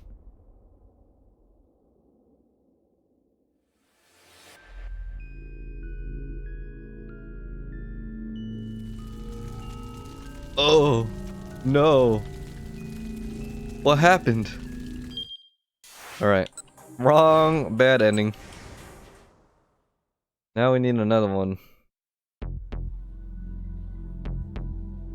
Okay, maybe on Hitomi. There she is. That way he could that way he could be certain that at least he'd eliminate her. But how would they plant the bomb on her? She was with us the whole time. Other terrorists happened to find out about her and managed to get a hold of her blood. It could undermine everything he'd done. Whether he succeeded or failed at getting the antiviral from her, killing Hitomi must have been part of the plan. Pardon me, Miss, Kano said. I just need to search you real quick. Hitomi hesitated and gave a firm nod. Achi, keep an eye on this guy. Okay. Kano carefully scanned Hitomi from top to bottom. This is also bad end? Fuck. Okay, this is not it. What about your clothes? Oh, I bought them just this afternoon. The top I was wearing before it got torn. I see. And then let me guess. No bomb. It wasn't there. Kano? Off base? Guess off base? Cell phone? Lovers. No. Kano stared without dying. That was it. People always kept their cell phones on, and we planted a bomb on one. You'd sure to be eliminate the owner. Hitomi, you'd have to give me your cell phone. It's a bomb. What? He's close though. Stop, Achi shouted. Don't turn that thing on. Why not? I don't know. It's just what Stanley said. He has to make sure it's turned off. Oh, there's no doubt about it. This was it. No, it's not, bitch.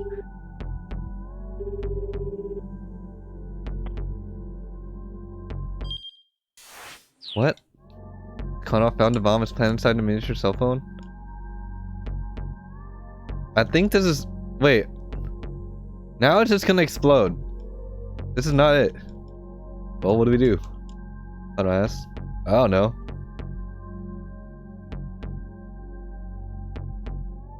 Alright. Okay. Yep, and it exploded. God damn it. Dude, what is... How do we continue Stanley? Okay. Fucking hell. Okay. Okay. So we do gotta do on him. Because that will put us on the right timeline. See? But how do we clear this?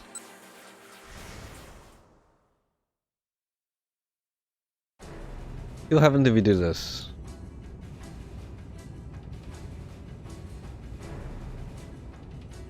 Okay. To act as a decoy. Everything is still good. Okay. Well, it still put me on the lookout. I'm pretty sure it will.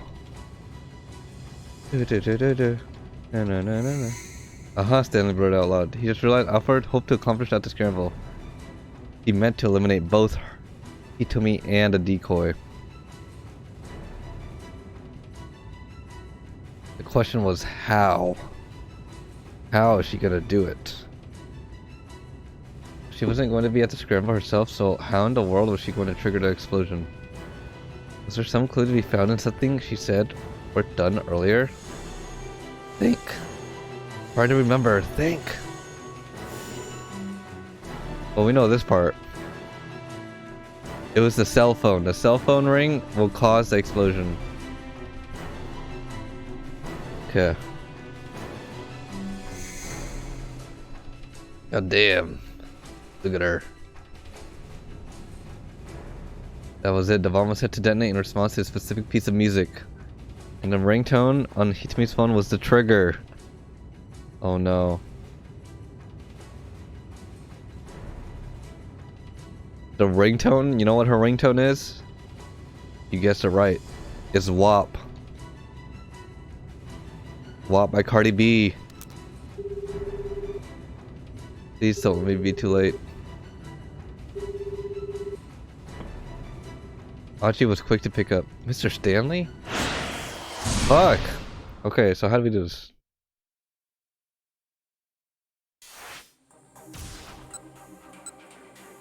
This one? No. This one.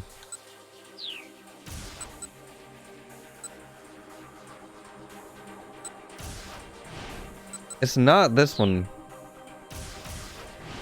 How is it not this one?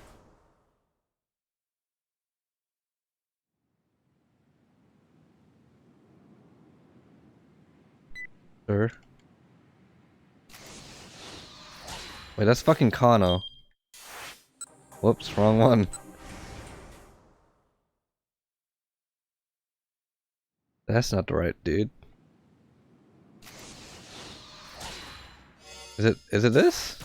No.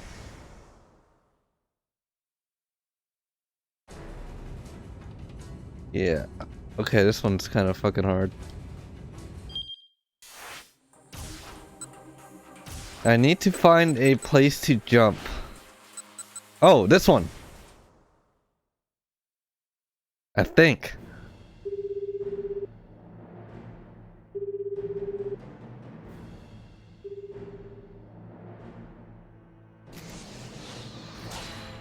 Found it. All right. Wait, never mind. I did not find it. Why is it so far back? What the fuck? Okay. What is the jump?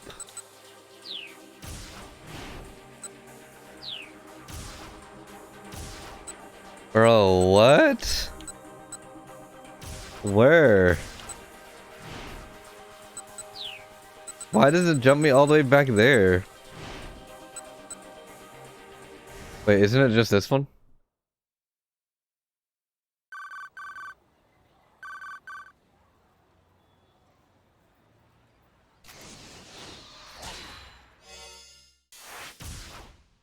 Are you fucking kidding?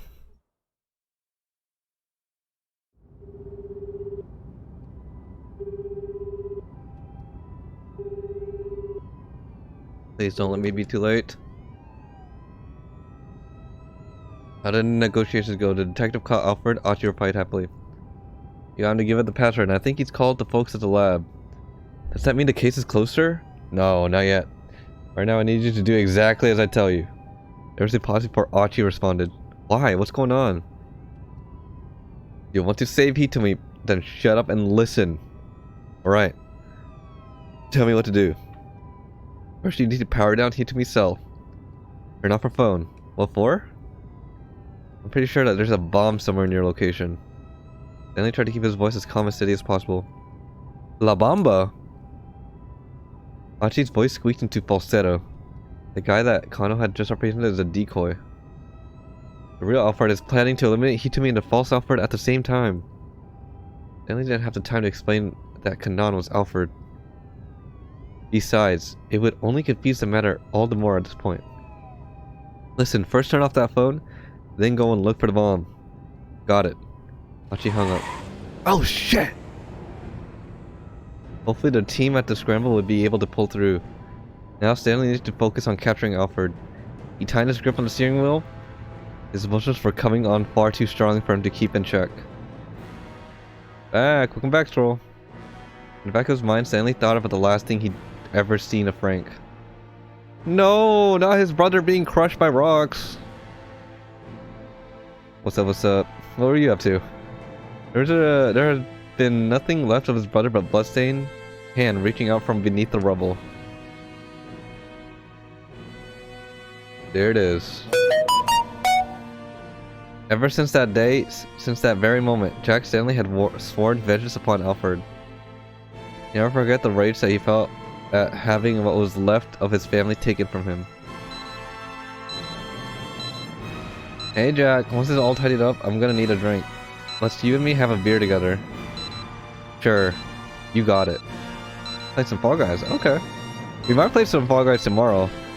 I think tomorrow's still a Friday. I'm trying to see what we're gonna do. Stanley sprang into action.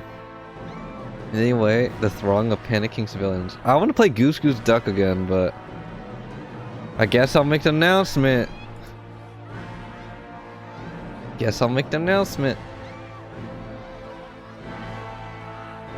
Let's see if anyone shows up.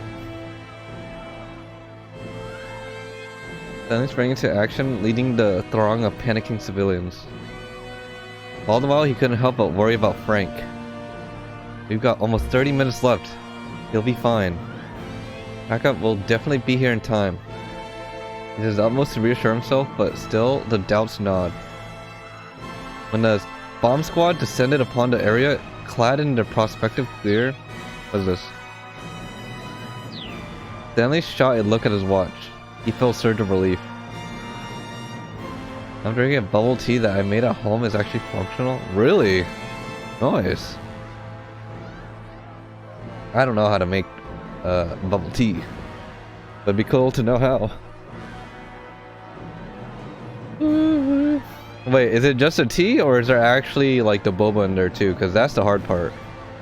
Only about 15 minutes and have passed. It's from a kit, so I guess they didn't really make it. Oh, really? They have a kit for those? In there. Hockey's Water Scroll. There was still plenty of time for them to deactivate the bomb with their liquid nitrogen.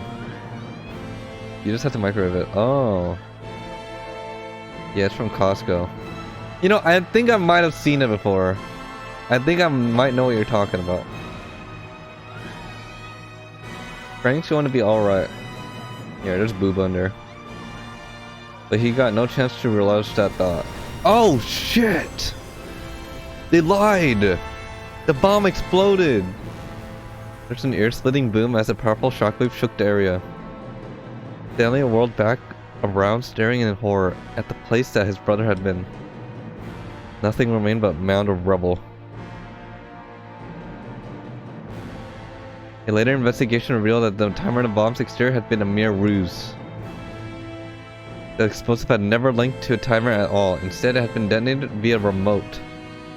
Alfred had to deceive them, using a visible timer to lull them into a false sense of security. Stanley had managed to save many lives that day, to be sure. I mean, the thing is, I subconsciously drink it fast just because I'm a thirsty boy. So I'll finish it in like 10 minutes. Unless like I'm chilling. Actually, I don't know. I just drink fast. I don't. It's just, but that's just like a me thing. You know, I don't even feel like it's a me thing. I feel like it's a guy thing. Damn, I'll finish it in 15 minutes. Cause I only like, from what I've like experienced, For some reason, I feel like me and my friends will finish this shit in like, you know, 10 or so or whatever. But only with girls will I see them have it for like a long ass time.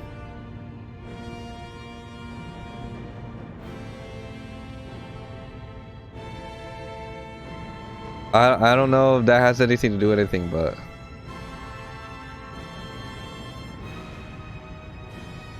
it had come at the cost of his own brother's life. Yeah, we finished it fast. I think another thing is like, I don't want to carry it around all the time, you know what I mean? If I'm on the go. Guess I'm a guy now. Yeah, you part of the boy squirrel. You part of boys now. Had he really made the best decisions he'd have ever made? But I'm just saying it's more commonly seen, you know. I guess guys commonly finish it faster, girls maybe frequently don't. I don't know. You know what? That sounds like an interesting study. If I was still in school, I'd do a study on that. But since I'm not, I do not give a fuck. He was still asking himself the same question over and over even now. And no matter how much he blamed himself, it wouldn't bring Frank back. Study this, pants grab. Bro, you can't study what's not there. If there was one thing he could not, or if there was one thing he could still do for his brother, it was getting revenge on Alfred with his own hands. Blubbers. Sorry. I'm sorry. And they had been in constant pursuit of Alfred ever since. Got him. Ha ha ha ha ha ha ha ha. He pursued to any level for information without remorse. His opponent was someone who would do anything at all to achieve a goal. It only made sense for him to do the same. At some point he'd stop even hesitating to get his own hands dirty. You know, I've been thinking about getting new keycaps too, but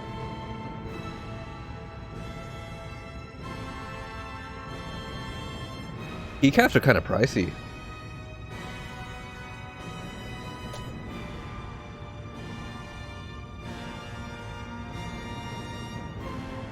Or, well, they're pricier than I'd imagine it to be. Maybe it's not as expensive as, like, you know, other things, but yeah. But, yo, I saw this Chinese dude build a wicked keyboard. I want that one. Okay. Want to see it? Sure. What was I gonna say? Well, the thing with keycaps is that the keycaps are more for aesthetic, because you still have to clean regardless. You have to clean your keyboard regardless. I don't think you get away with like not cleaning it. Sure, let's see. Rickroll? Oh.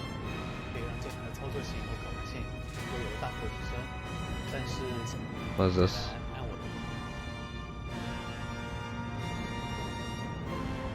Ignore the timestamp? Bro, this is a 12-minute video where I don't even know where I'm supposed to be looking at. The hell?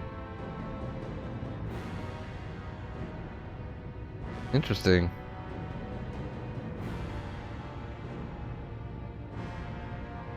No, my keycaps are gross too because they're lighter color. I don't mind clean my keyboard, but the keycaps are hard to clean. Yeah. That's 2 extra screens on it. Wicked! What do the screens do though? He would charge headlong into any danger if he sensed Alfred's presence. Even his own life was a price he was willing to pay in the name of vengeance. He could never hope to latch his jaw onto his quarry's throat if he behaved like a prey himself. Touch screws thing for your thumb. He must be the greater predator. What? He would cast aside humanity, he would become blood-stained beast if that improved his chances of the hunt. He made a bunch of programs for it too. Yeah, I saw it. That guy's playing a 5-head. For the hunt was all that mattered. Pseudo Alfred had only become his only purpose. It's your turn, bro. You should do that next. It's time. Keycaps are hard to clean. Usually when I clean my keycaps, I kinda...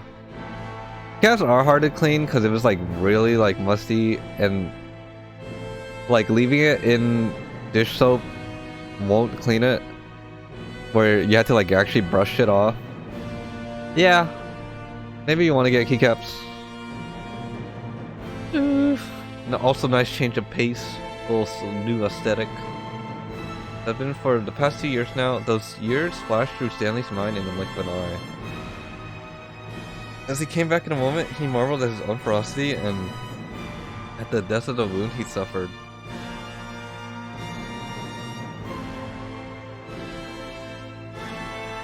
If I do get my revenge, what would Frank think? As he pictured his younger brother, it wasn't with a smile on his face. The realization gave him pause. In the end, killing Alfred wouldn't bring his brother back. That went without saying. But although he could see, now that the revenge was an absurd goal, his heart still turned deep and dark with resentment. Coding looks hella complicated, I'll be honest. But I guess that's why they get paid so well, huh? My friend was able to code a bot. Hopefully he can make me a bot. I'm gonna call it Mobot. All it's gonna do is spam Poggy Woggy. Finally, the Okashi Pharmaceutical Laboratory came into view. Coding. There were 2 people standing outside the front gate. Feels dunk, man. Wait, say that again? I wasn't listening. It wasn't anything too important. It was Tatno and the girl who was pretending to be Kanan. I was just saying how my friend is able to make bots now. Sort of. I was like, yo, make me a bot so I could have something that just say Poggy Woggies every 10 seconds. Fuck. It's Tatno and the girl who was pretending to be Kanan. Each had a gun drawn on the other. Chatbots? I don't fucking know. I think so, yeah. I think so, yeah. Did I just have deja vu where I said that twice?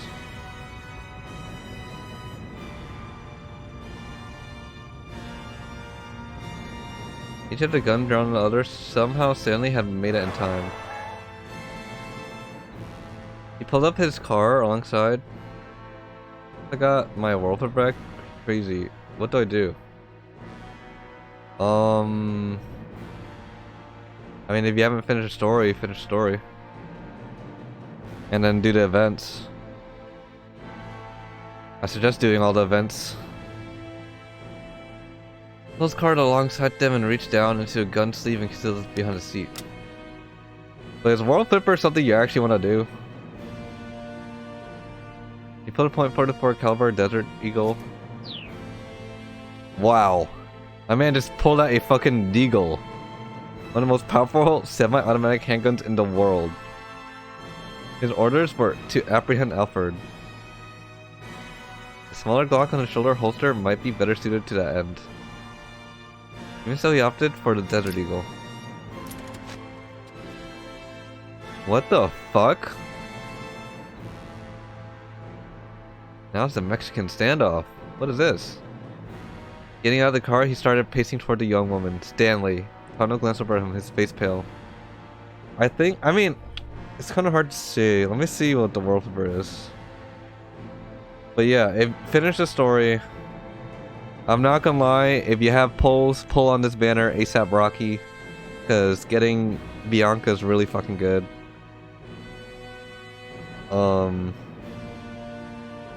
Do all the events if you can.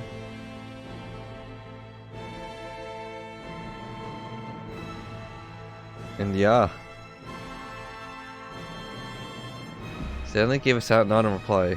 You can see the hint of a smile on the girl's face. No, sorry, this is Christmas Bianca. No, not like 4-star Bianca. Pull the current Bianca.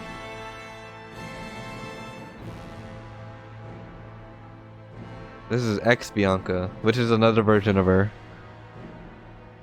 Probably a smile of overconfidence. Wait, Stanley gave a nod in reply. He could see the hint of a smile on the girls.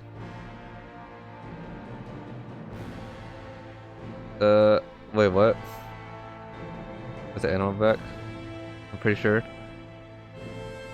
Bruh, this banner only came out just now, though.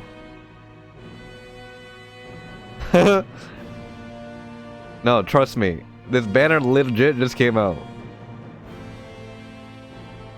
You can see the hint of a smile with the girl's face. Probably a smile of overconfidence. Oh, you trust me? Sure. Well, her brazenness would get her no further. I got in touch with others, Stanley said.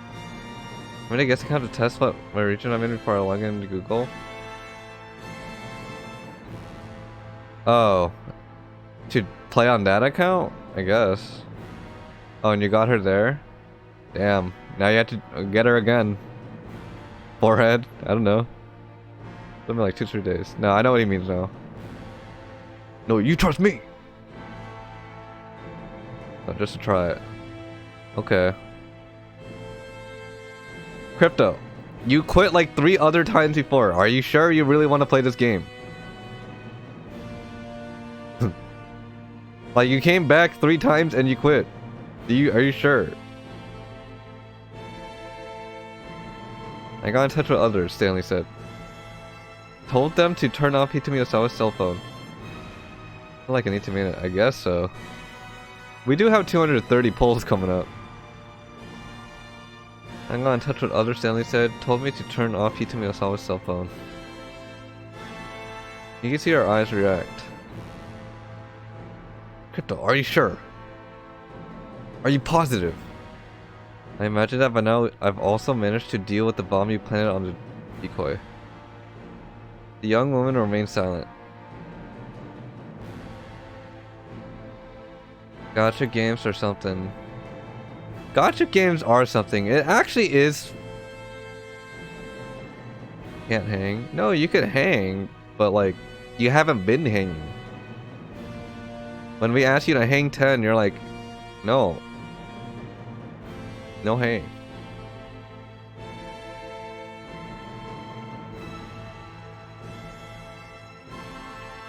Hang this. Sure. And of course, they managed to bypass the lock inside the lab. You know what this means? Your little plan has failed completely.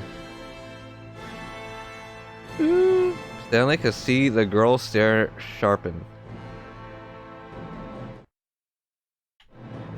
Okay, let's see. Where was I?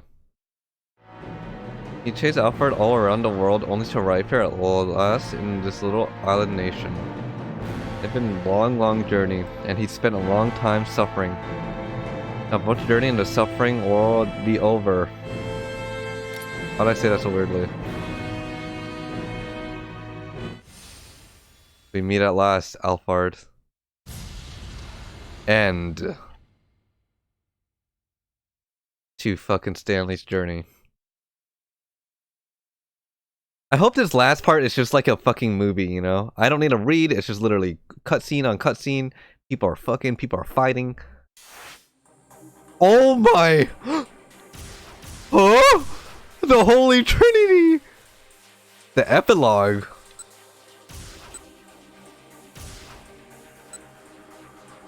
The rainbow. Hanan's friend?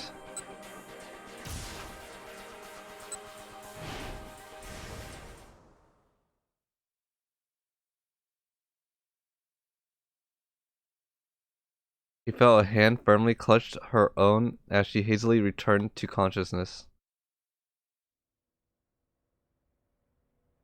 This hand. Whose is it? My father's?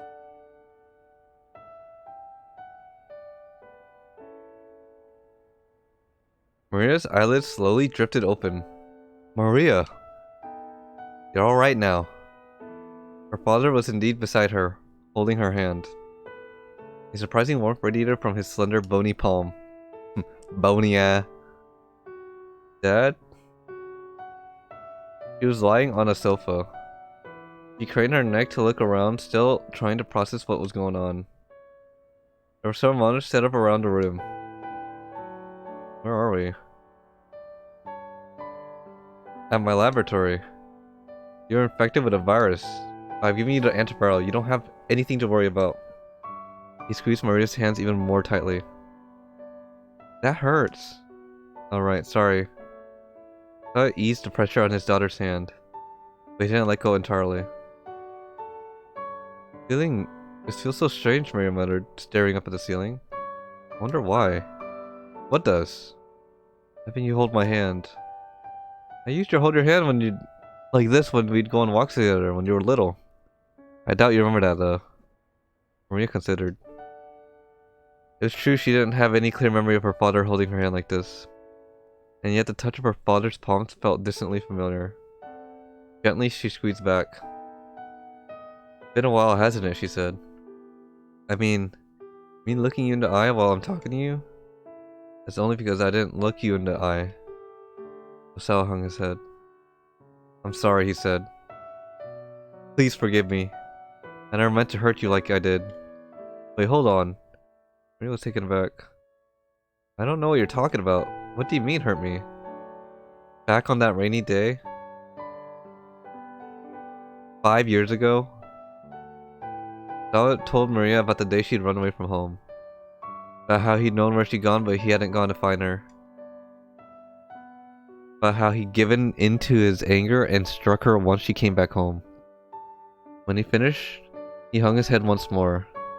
I'm sorry. I've been such a terrible father. Maria cracked an impish smile. Oh yeah, I guess that did happen. What? You know, she said, I totally forgot about that. Until you mentioned it just now, I mean. No. Can't believe that, Osawa replied. The way I hurt you, He sounds so disappointed in himself. Dad, it's not like I can let myself dwell on each and every detail of my childhood. I mean, in the 19 years or so, she's 19! Let's go! Or so years I've been alive, I've been hurt in lots of different ways. A child experienced so much more than what her parents knew. That was what growing up was all about. It was a happy thing, but also a little bit sad. Saw visibly grappling with his feelings. I see, he said. Guess you have gone through much pain. Well, yeah. There have been more things that were fun and happy. I see. This is some of all those things that have made me who I am today.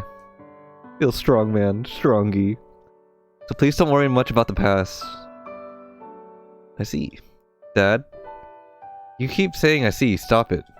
Sorry. It's just... It's also difficult to say. I was trying and failing to hold back his tears. Maria wasn't quite sure what those tears were for. But she felt a prickle of embarrassment. Can't believe this is it. Shyly, she looked away and her eyes a light on one of the monitors. The screen showed a view from outside the lab. Who are those people? She asked, pointing. Sawa looked and his eyes widened in shock. 3 people with guns facing off with one another.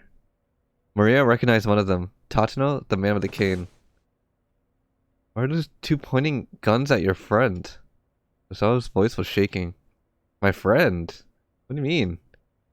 The one you met when we went to the Middle East? You know, Kanan?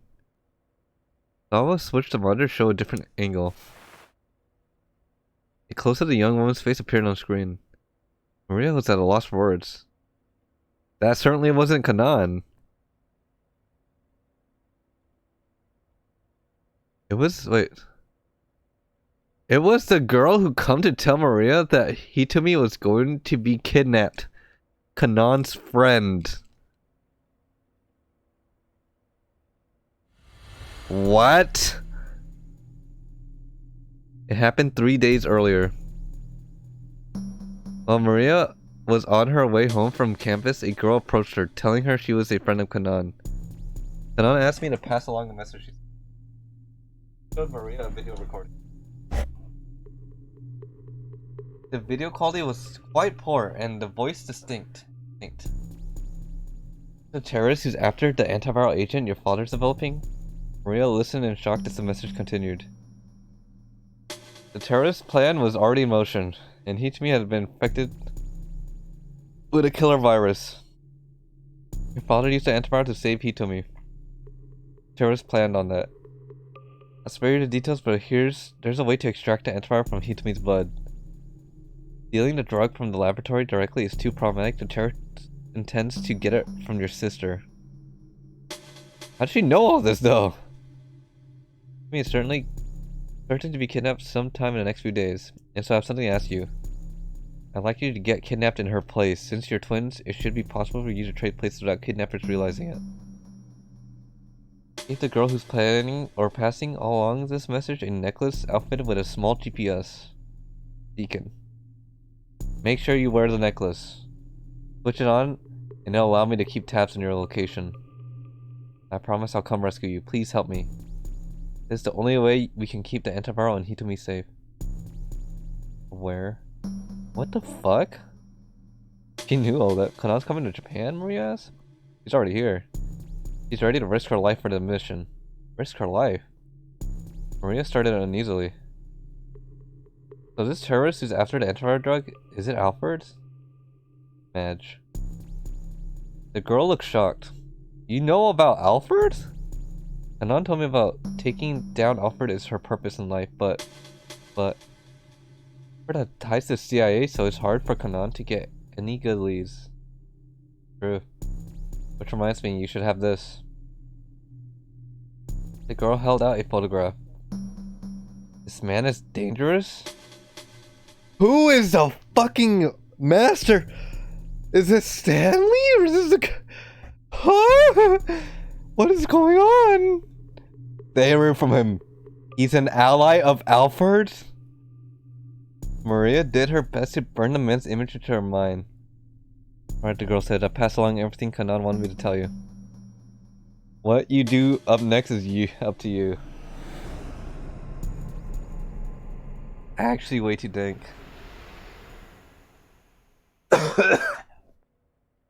Wait, what the heck? Has been going on while I've been asleep. I saw a recoil from the ferocity of the daughter's face. That Kanan girl thought of a way to save you. Hold up.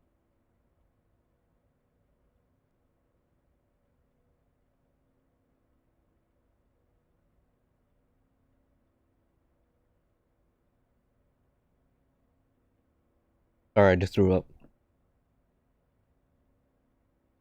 Anyways. Okay. He went on to explain the plan to get the antiviral out the locked room of the laboratory. Once again, Maria stared at the monitor.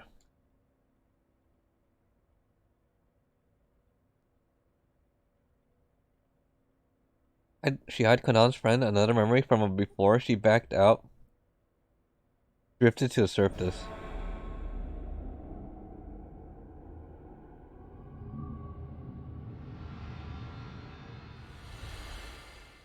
What? Suddenly it dawned on Maria what that girl was planning. She pretended to be Kanan in order to get into the lab, she said, yelling at the image of the monitor. Sarah looked at the screen and then at his daughter's face. Well then, who in the world is she? Maria already had the answer. There was no doubt about it. Oh, so she is Alfred. The instant she realized this, she knew they were in danger. Alfred managed to infiltrate the lab. There was no way she'd be satisfied with simply getting her hands on antiviral. Okay, so she actually is the... Okay. Well... She sowed ruin everywhere she went. Something wrong? Sarah asked uneasily. Maria, what is it? Maria's mind was racing. She spoke her thoughts out loud. She's going to kill you so the drug can't be recreated. No, that's not thorough enough. She's going to destroy this whole facility. How? Vague possibilities tumbled through her mind, but she couldn't be sure what the terrorists might be planning. Alfred have a motive? Yeah, his motive is doing all this for fun. No, I'm kidding. No, he's trying to gain power by monopolizing this vaccine for this like deadly virus. Or she. I don't know why I'm saying he. She. For this 100% mortality virus. Don't worry, Osawa said. I don't know who the girl is, but right now she's outside the lab. There's no way she can kill me. Or plant a bomb in here or anything. Yeah, I know. Maria gave a tiny nod, but something gnawed at the back of her mind. Wait, make sure you wear the neck. Hurriedly, Maria took hold of the pendant that hung around her neck. She's in it for the morning. She's in it for the power. Because if she's the only one that owns this vaccine that could kill everyone, and she owns the fucking disease, then who has power here? She do.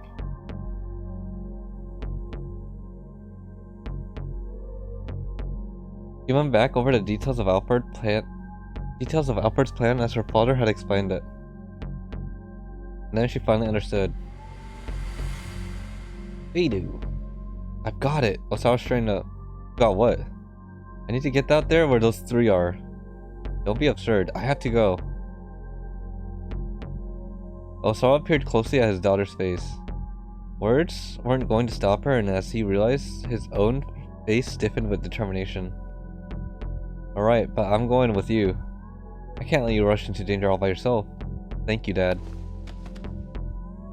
Maria tried to get up from the sofa, but she was struck by a wave of vertigo, and her knees buckled. Are you alright? Osawa caught her by the arm. Probably a side effect of the antiviral.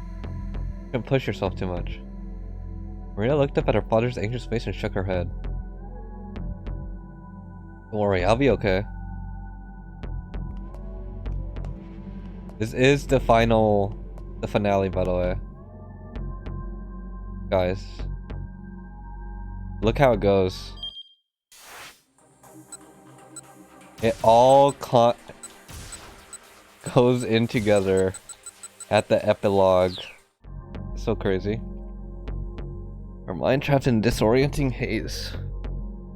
Every step was a monumental effort, but she clenched her jaw, forcing herself onward, making her way down the laboratory hallway. A whirlwind of anger and sadness spurred her onward. Alfred was masquerading as Kanan. The cruel truth was all too clear.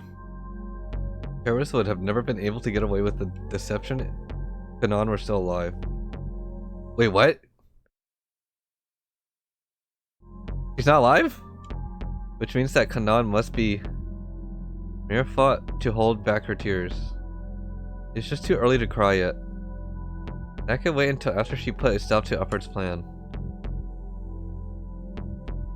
Using her rage to suppress her sorrow, she shoved open the door in front of her.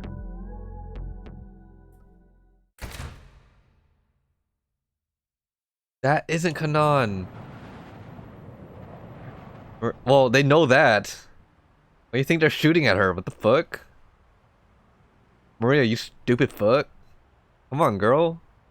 What do you think they fucking having the standoff for? Maria's voice exploded to signs of the standoff. I doubt we're getting better testimony than that, Stanley said. His gun's still at the ready. There's no talking your way out of things this time. The expression on Alfred's face didn't change. He stood still, a mannequin without a soul. What did you do to Kanan? Maria demanded, marching unsteadily toward the terrorists. Maria, stay back, Osawa exclaimed. She ignored him. Hey, don't get any closer, Tottenham barked. He looked exhausted, on the verge of collapse.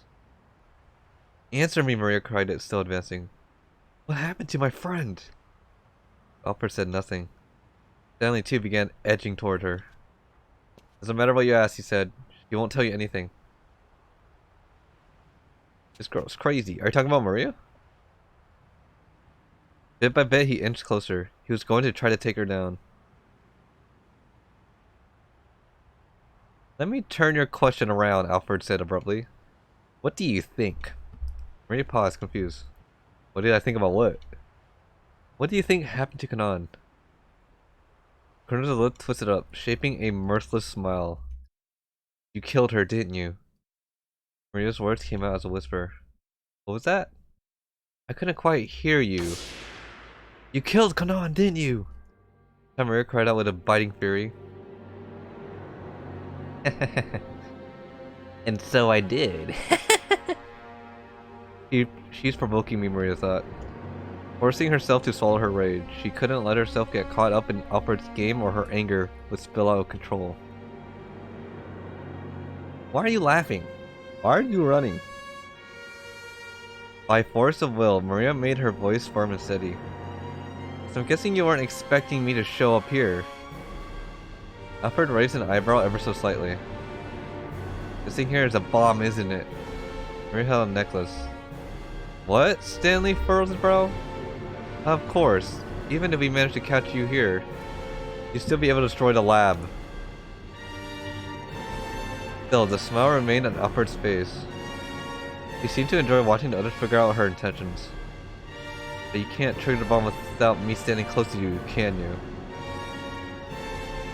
Or with me standing close to you.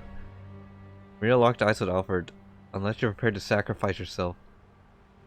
He stood like an image of bravery, while on the inside her apprehension threatened to tear her apart. You could feel her heart thudding fiercely that he thought it might explode. Cold sweat trickled down her spine. Only her rage at Kanan's murder kept her from backing down. Go ahead. Blow yourself up if that's what you want, she said. But you'll die with nothing. Your death will mean nothing. Not mine. My death will avenge Kanan's. Why is she like this? Silence fell outside the laboratory gates. Stanley and Tondo stood frozen, their guns trained on Alfred. Both men were ready to pull the trigger at any slightest provocation. Whatever. Just how long had they been standing there, staring one each other down? The passage of time seemed so slow, seconds drawn into hours. Bro, does anyone remember those 4 episodes or 5 of Hunter x Hunter where they were trying to go up some fucking stairs? This is it. This is the equivalent. I wonder how much it took for this game with the amount of photos taken actors. I feel like it'd be easier because all you have to do is take a photo. Rather than, like, you know, direct the whole fucking scene. You know? Like, think about it. All you have to do is take this one photo. Okay, next photo, next photo, next photo. But doing, like, a whole, like, skit or scene, and, like, having the perfect, you know, everything play out perfectly, I feel like that might be a bit harder. Or, not harder, but longer. It's a lot of photos, though. It is a lot of photos, but you're right, yes. I don't know if it would take longer, but that's my, like, logic, right? The passage of time seems slow, seconds drawn into hours. Osawa swallowed audibly. What? Finally, Alfred tossed her gun onto the pavement and held up both her hands in surrender.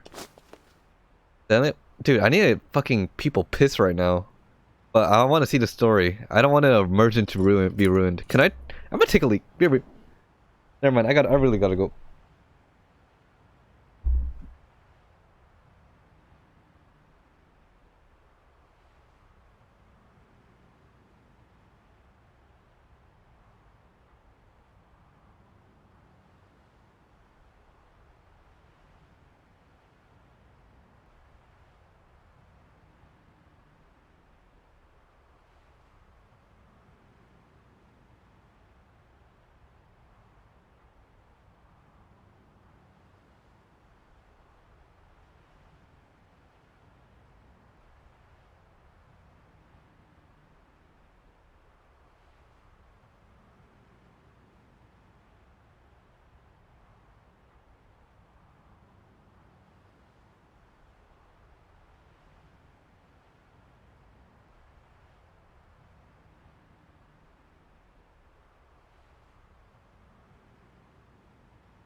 How do you put emotes in the next line?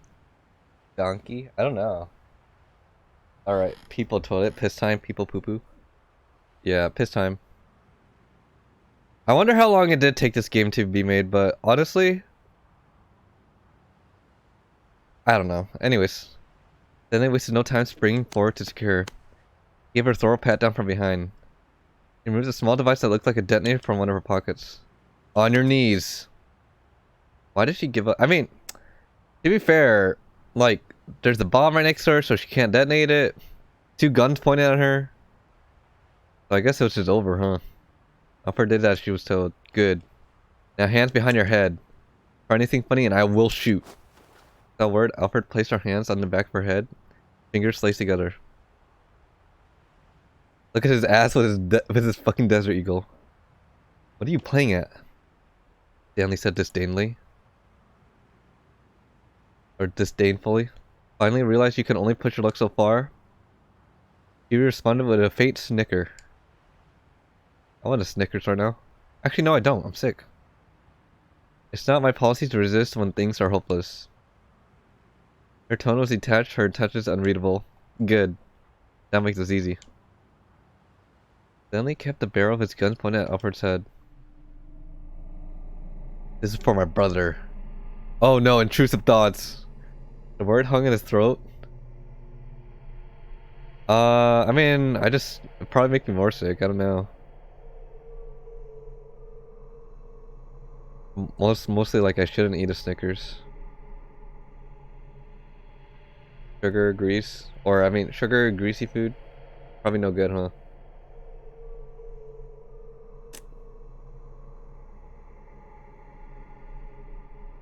Surgery motion coursed through him. Just a tiny bit more pressure from his index finger and he could put a bullet right through Alfred's head. His long journey, I don't know. His long journey would finally reach its conclusion. Although he had wished for this moment more than anything, his finger did not move. If he pulled the trigger right now, would that truly be the end? His mind reeled at the implications. Tano watched Stanley closely, eventually letting out a tiny sigh of relief. They were in this together after all. Now they need to be careful not to let down their guard. Someone take that gun away from her. He kept one eye on Alfred as he went to pick up the gun she discarded. But he was too late? The gun was gone? This is for Kanan? Maria lunged forward, snatching up the gun. Maria, no! What are you thinking? She ignored her father, taking aim at Alfred's forehead. Kanan's dead. And you're gonna pay. Smoldering rage she fought to hold back blazed up with renewed fury. Lost sniper. Maria Stanley said calmly, put down the gun. Okay.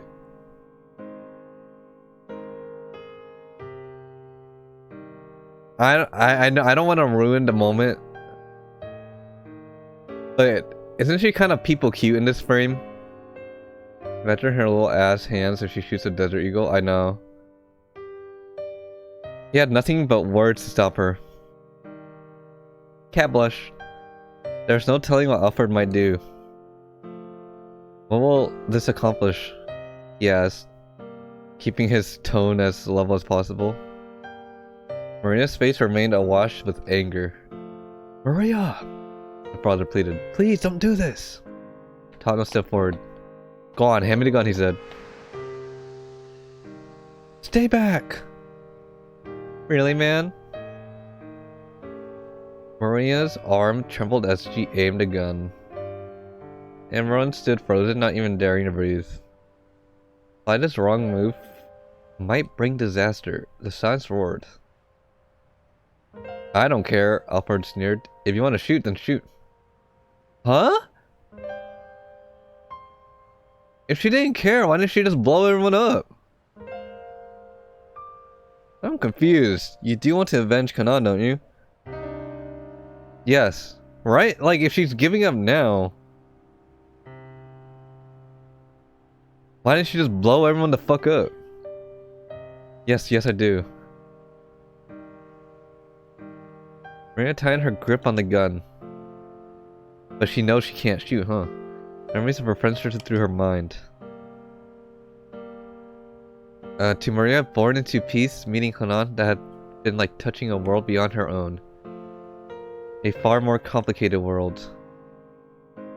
Hanan had blood on her hands from the time she was little. She was a wee little girl. A walking contradiction of cruelty and childishness.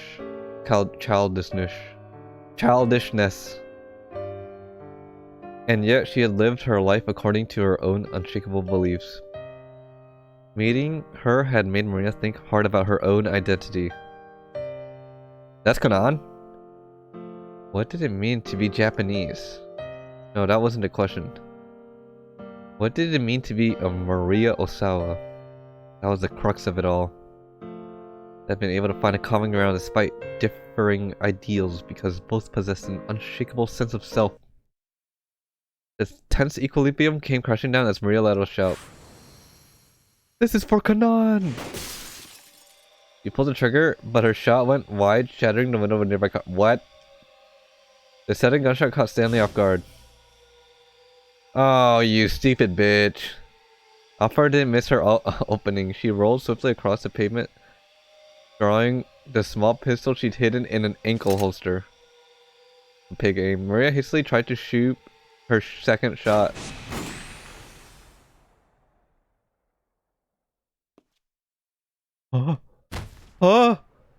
Not the father! I started liking this guy, even if he was soy.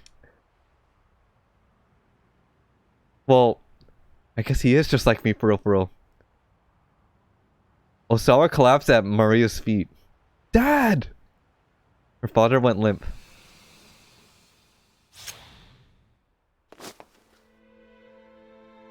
Stanley died at Alfred. He grabbed a hold of her right wrist, the one clutching the gun, and slammed her head downward against the pavement. Fuck that bitch. He made no attempt to resist in a moment he had subdued her. Maria, this is your goddamn fault, stupid bitch. I thought I liked you, but now you're just a dumb hoe. Maria, you're not hurt, are you? Osawa croaked feebly as his daughter gathered him up in his arms. I'm fine. But Dad, you're... Blood was gushing through Osawa's shirt. Maria pressed her hand against the wound, but the bleeding wouldn't stop. Look, just hurry, get here as fast as you can. Tana was on the cell phone calling for an ambulance. I know there's a traffic jam. Just figure something out. Please. His voice was ragged with desperation. Ragged. Dad, hang in there. Large tears streamed from Maria's eyes. So this is what it's like. Osawa lay with his head in his daughter's lap, struggling to wrap out his words. My body just reacted before I had any time to think. I finally understand what a virus must feel like. His eyes were hollow. I never told you in Hitami, did I? About what started my fascination with virus research. Dad! Try not to talk right now. Maria squeezed her father's hand. Almost imperceptibly, he squeezed back. It probably isn't a very interesting story, he said. But I'd like both of you to hear it anyway. I know, and we will. After this, I promise we will. Maria's words brought a contented smile to Osawa's face. I'm glad. So glad. It's alright, just don't talk. This time, at least I was there for you. No! Osawa slowly shut his eyes. Dad? Maria said, but her father didn't answer. Dad, don't die! You can't!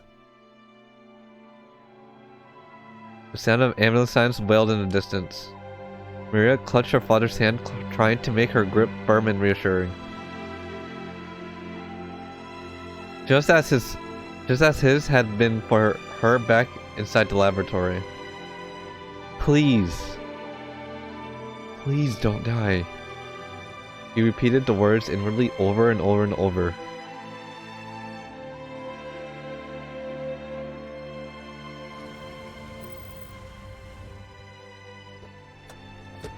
He really missed. Who's that? That Makino? A black car foreign make arrived at the laboratory and pulled up to the curb. It's Gordon! Stanley's superior, Gordon emerged from the back. Two of his men followed and promptly placed Alfred in handcuffs. Gordo. Well done, Gordon said. Stanley gave him a slight nod. I'll be taking Alfred back to the headquarters. You can finish up here. Understood. Wait. Gordon shoved Alfred into the back seat and slid alongside her, and the car drove off. Who was that just now? Tano asked Stanley. My boss. Sorry, but we'll be taking Alfred into custody. You will, huh? Didn't Alfred have ties with the CIA? Ruggy? Wait a minute.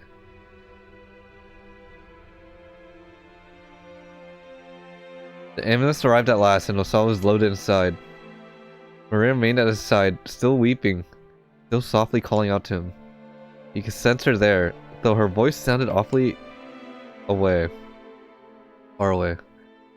Is this the end? He was vaguely aware that he was dying, but he was not afraid. At the far end of a hazy tunnel, he could still see Maria. My, had she grown.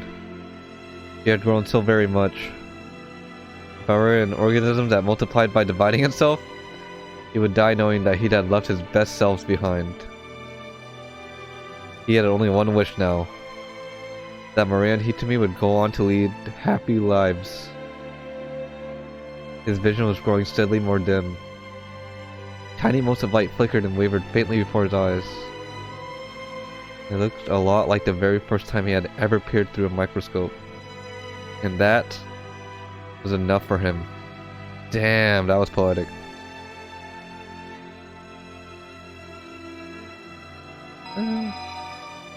Unexpectedly, Maria's cell phone rang in Stanley's pocket. He meant to give it back to her, but the ambulance had already departed. The phone continued to ring for some time, but eventually fell into a death-like silence. Disparage. Not the father. Oh. O2. Archie held his breath. He could no longer feel the seconds ticking by. The numbers on display were changing more and more slowly. But he still watched in fear.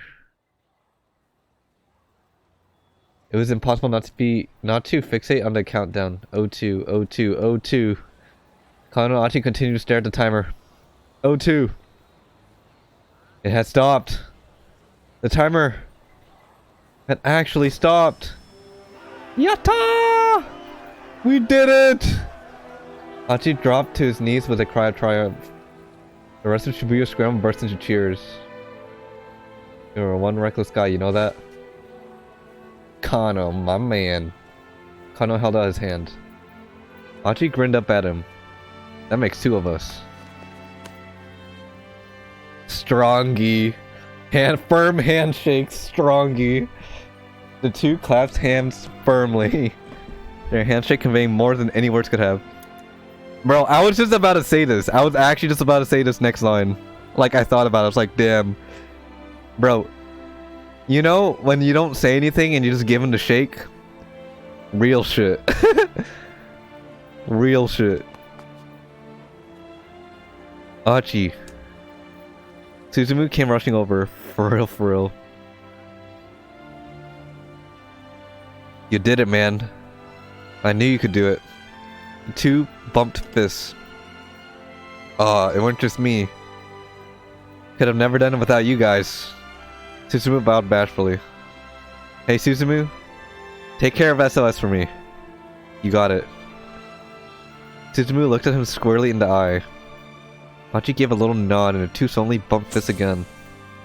It's Minoru Kawa! Suddenly there was a blinding flash. And Chiaki! Hachi spun around to see Chiaki standing there beaming happily and her digital camera ready for another shot. Hey everyone, gather up, Minoru called to Hachi and his pals. You guys are the heroes of Shibuya. Photo time everyone, get ready. The young men struck a pose together. Wait, her too. Minoru ushered Hitomi over to stand with Hachi. Cat blush. Look at them. Oh, look at these two. Look at these two over here. Golly. Hitomi. Hachi stared at her shyly.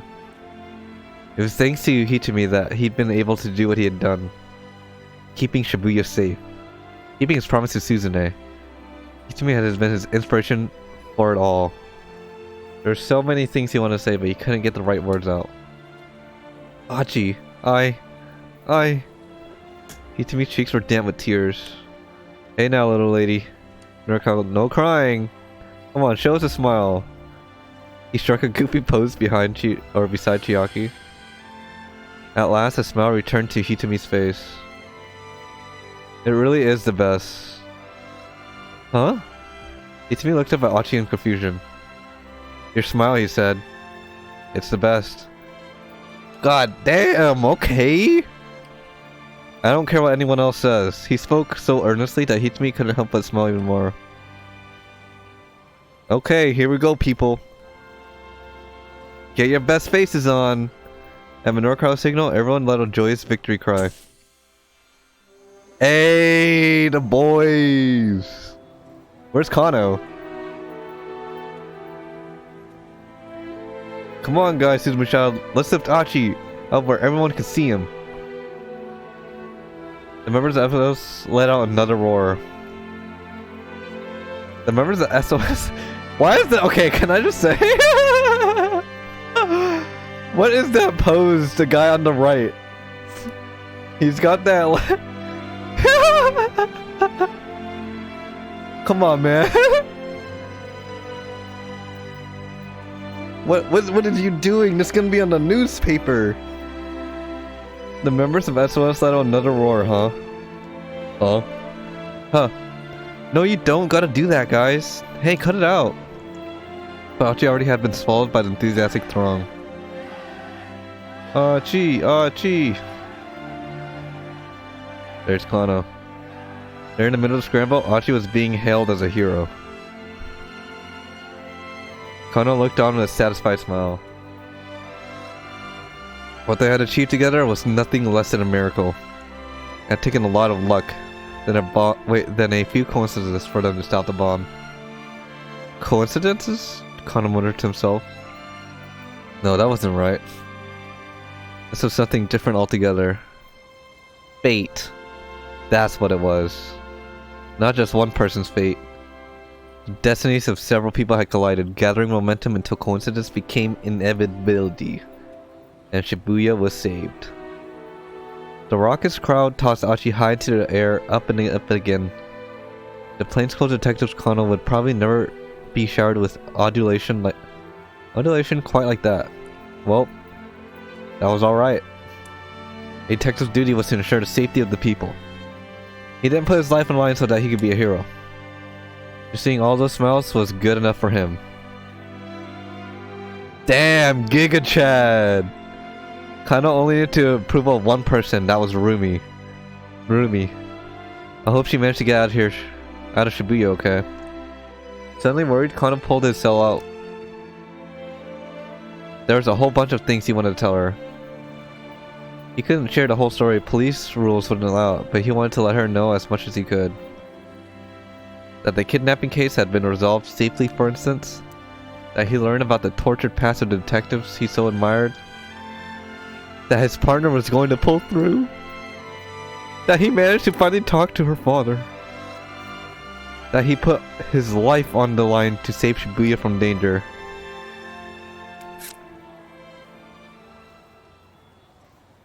Rumi would listen quietly to the very end, and then Kano thought he knew just what she'd say. Short and sweet. In that gentle voice of hers. Good job. Na, na.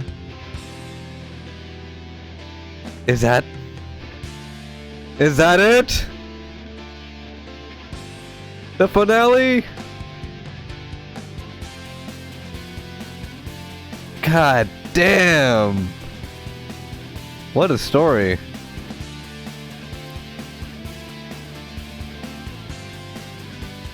Woo-wee. Guys, we did it. Strongy, I was here. What a good ass fucking story. What ending did you get? The fucking good end. I mean, there's only one ending. The right ending.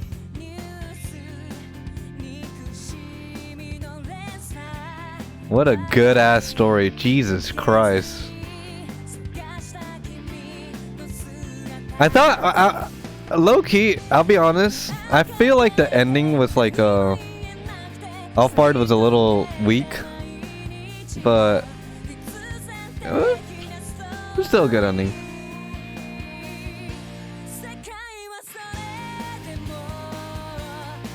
Did we shoot Alphard? No, we just arrested her. Oh no, oh no. Bro, what a good ass game.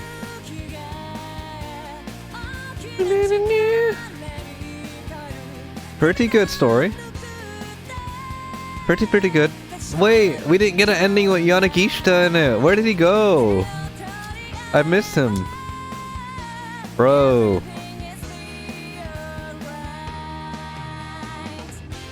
There's still a lot of shit that's like unchecked. Like what happened to Kajiwara. There's another ending? Okay, chill. Hold up. Wait, let's see. Oh my god.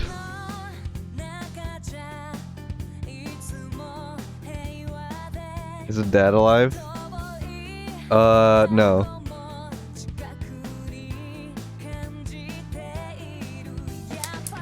What's this? The dad is not alive, sad champ.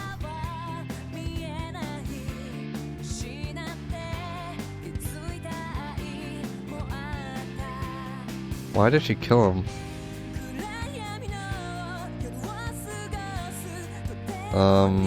He blocked a shot.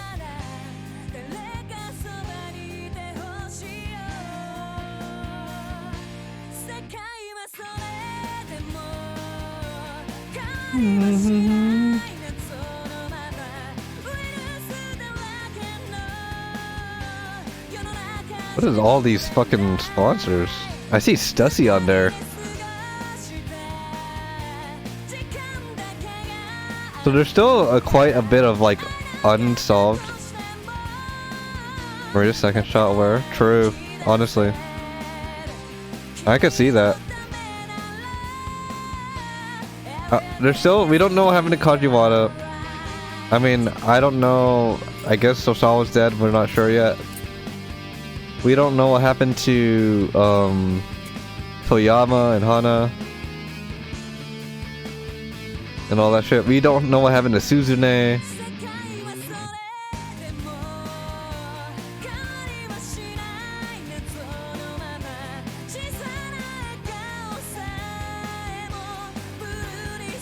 But let's see if there's after credit shit.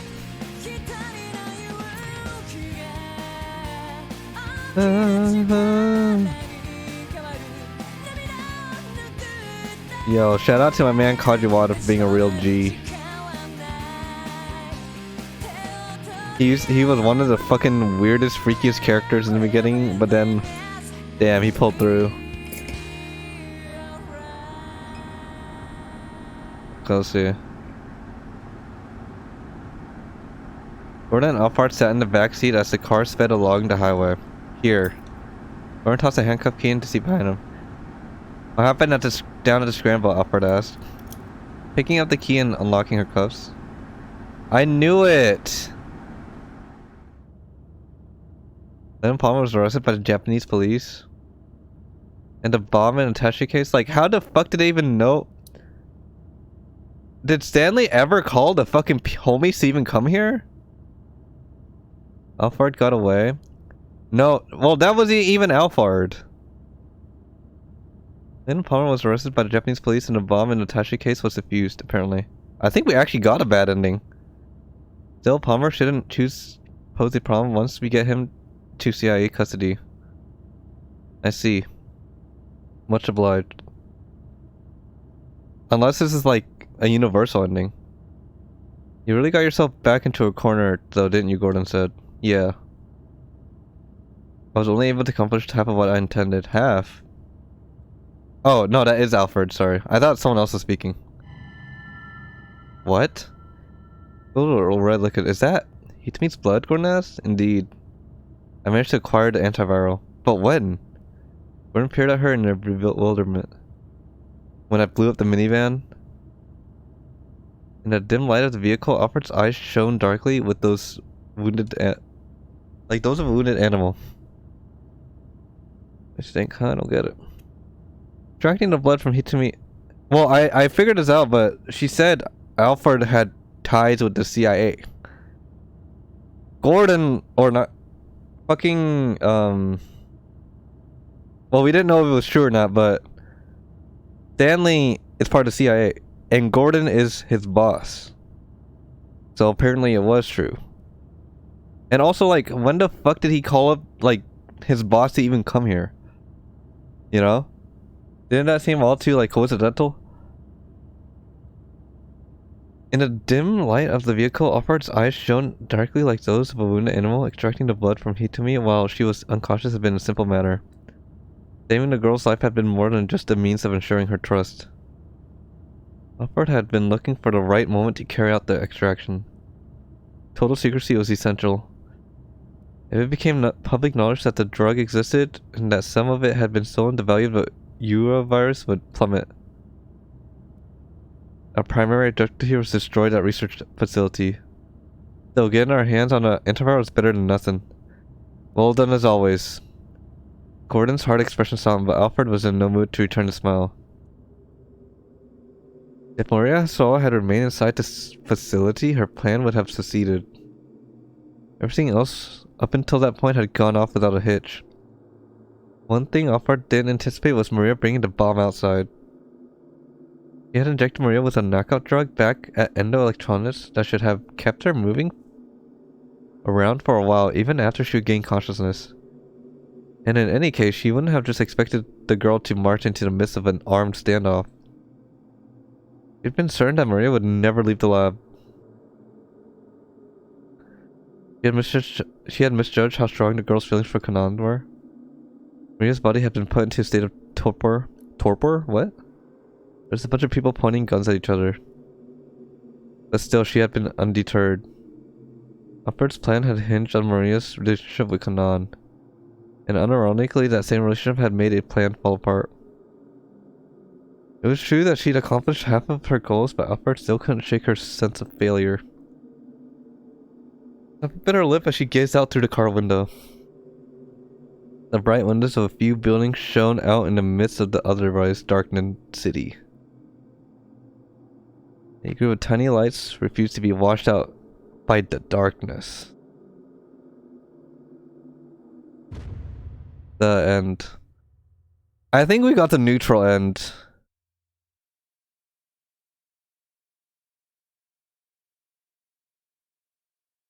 Or maybe just not the true end.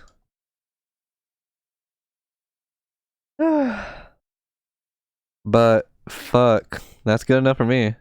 That's normal ending, yeah. Bonus content, what the fuck? Wait.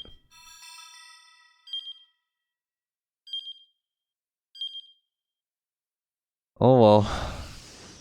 That is good enough for me. Wait, whoopsies. Final chapter. And where? DLC unlocked? Oh, it's just the previews.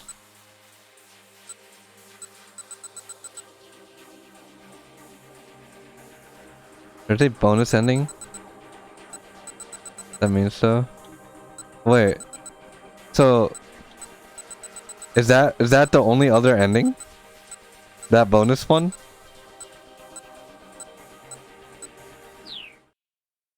Okay.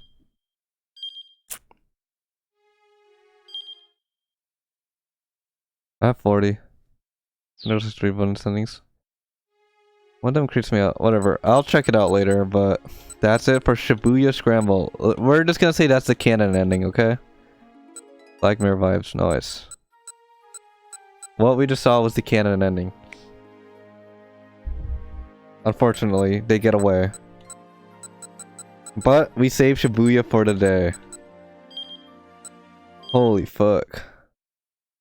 I'm fucking tired. Wonka W.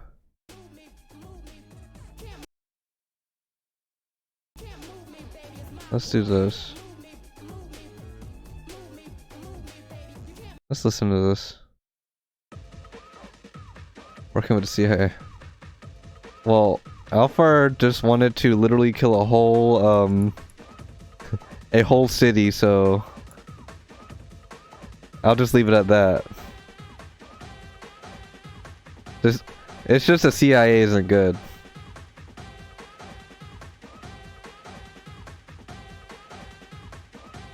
Alphard was bad.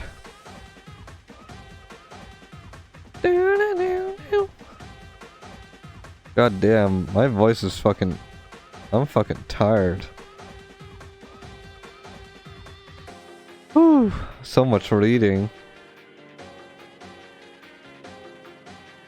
So much fleeting. But yeah. Alphard was bad.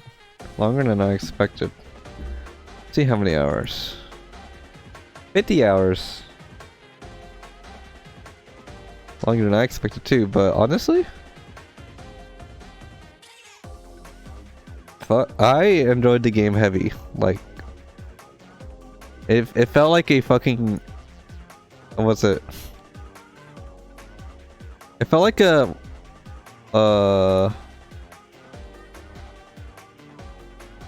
an very interactable movie, which visual novels should have that feeling, right? But there are visual novels that I've played that were just kind of snoozer as hell, and others that were good, like Dangan. Remember that one visual novel, one dating sim we played that we just kind of stopped because it was kind of boring? I don't know if anyone was here for that. I forgot what it was called, but which one? I mean, I don't know what it's called. I know I played a visual novel. I know I played a visual novel where I just stopped. It was like the full-on anime one that was kind of like more of a dating sim, but with like a story and shit. But the story wasn't it so far. I don't know. I don't know. There are multiple endings, huh? But if you guys want to see the other endings, you have to Google. That is our canon ending. Yeah, I think it's just based on like what we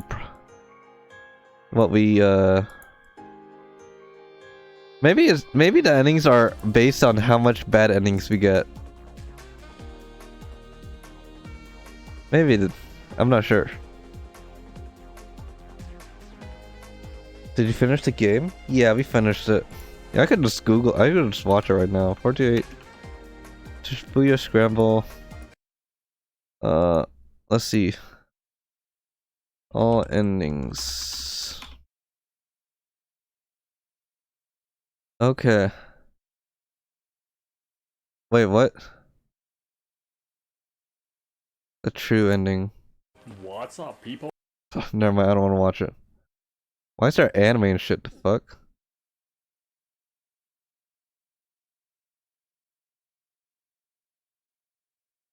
Well, you guys will have to Google it and YouTube it yourselves. I have fucking no clue. But yeah, we finished it. Chilling now. Gonna go off. Gonna relax. A fucking beat.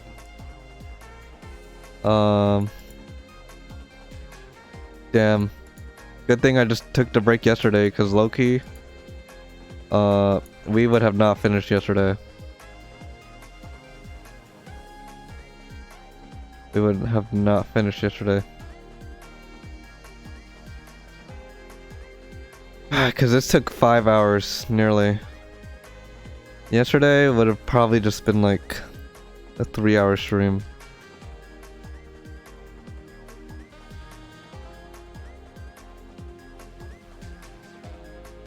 But hope you guys enjoyed it.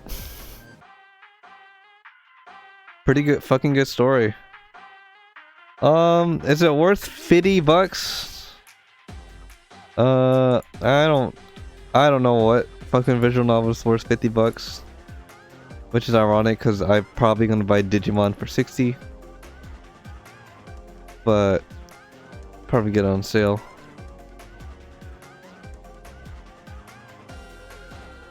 And yeah. I'm tired. I'm out of breath too. Like my fucking throat hurt. Them no survived then, huh?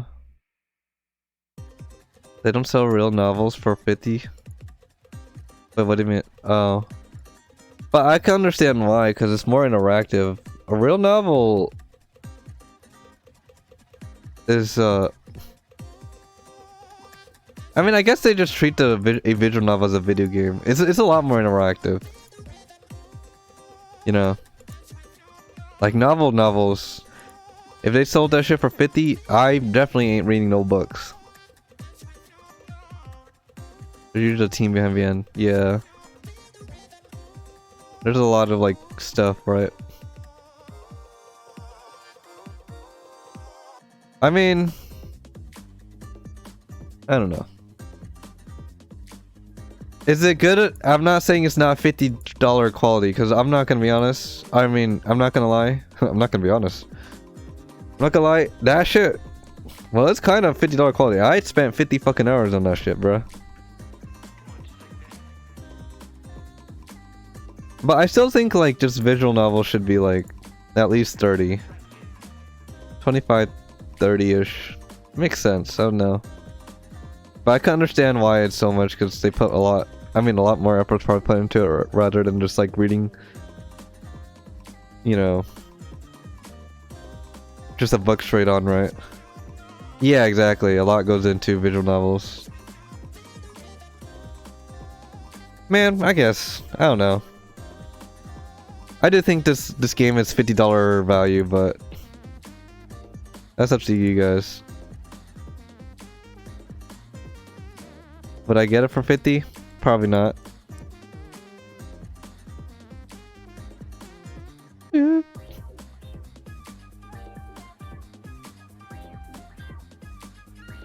But is it worth 50 once I played it? Yeah, I could see that.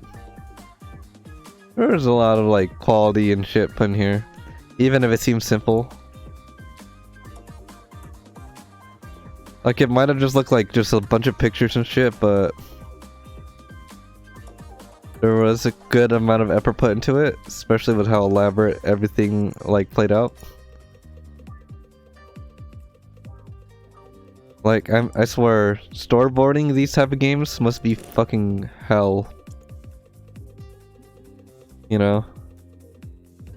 It's all so elaborate. I swear to God. He said crazy. Anyways, guys, I'll be back tomorrow. We're playing Philip Friday. We're doing Philip Friday. What we playing? I have fucking no clue. I'll be quite honest. Maybe more Fall Guys or some shit. Maybe. Any more Fall Guys into I want to do Goose Goose Duck. I'll make an announcement for it.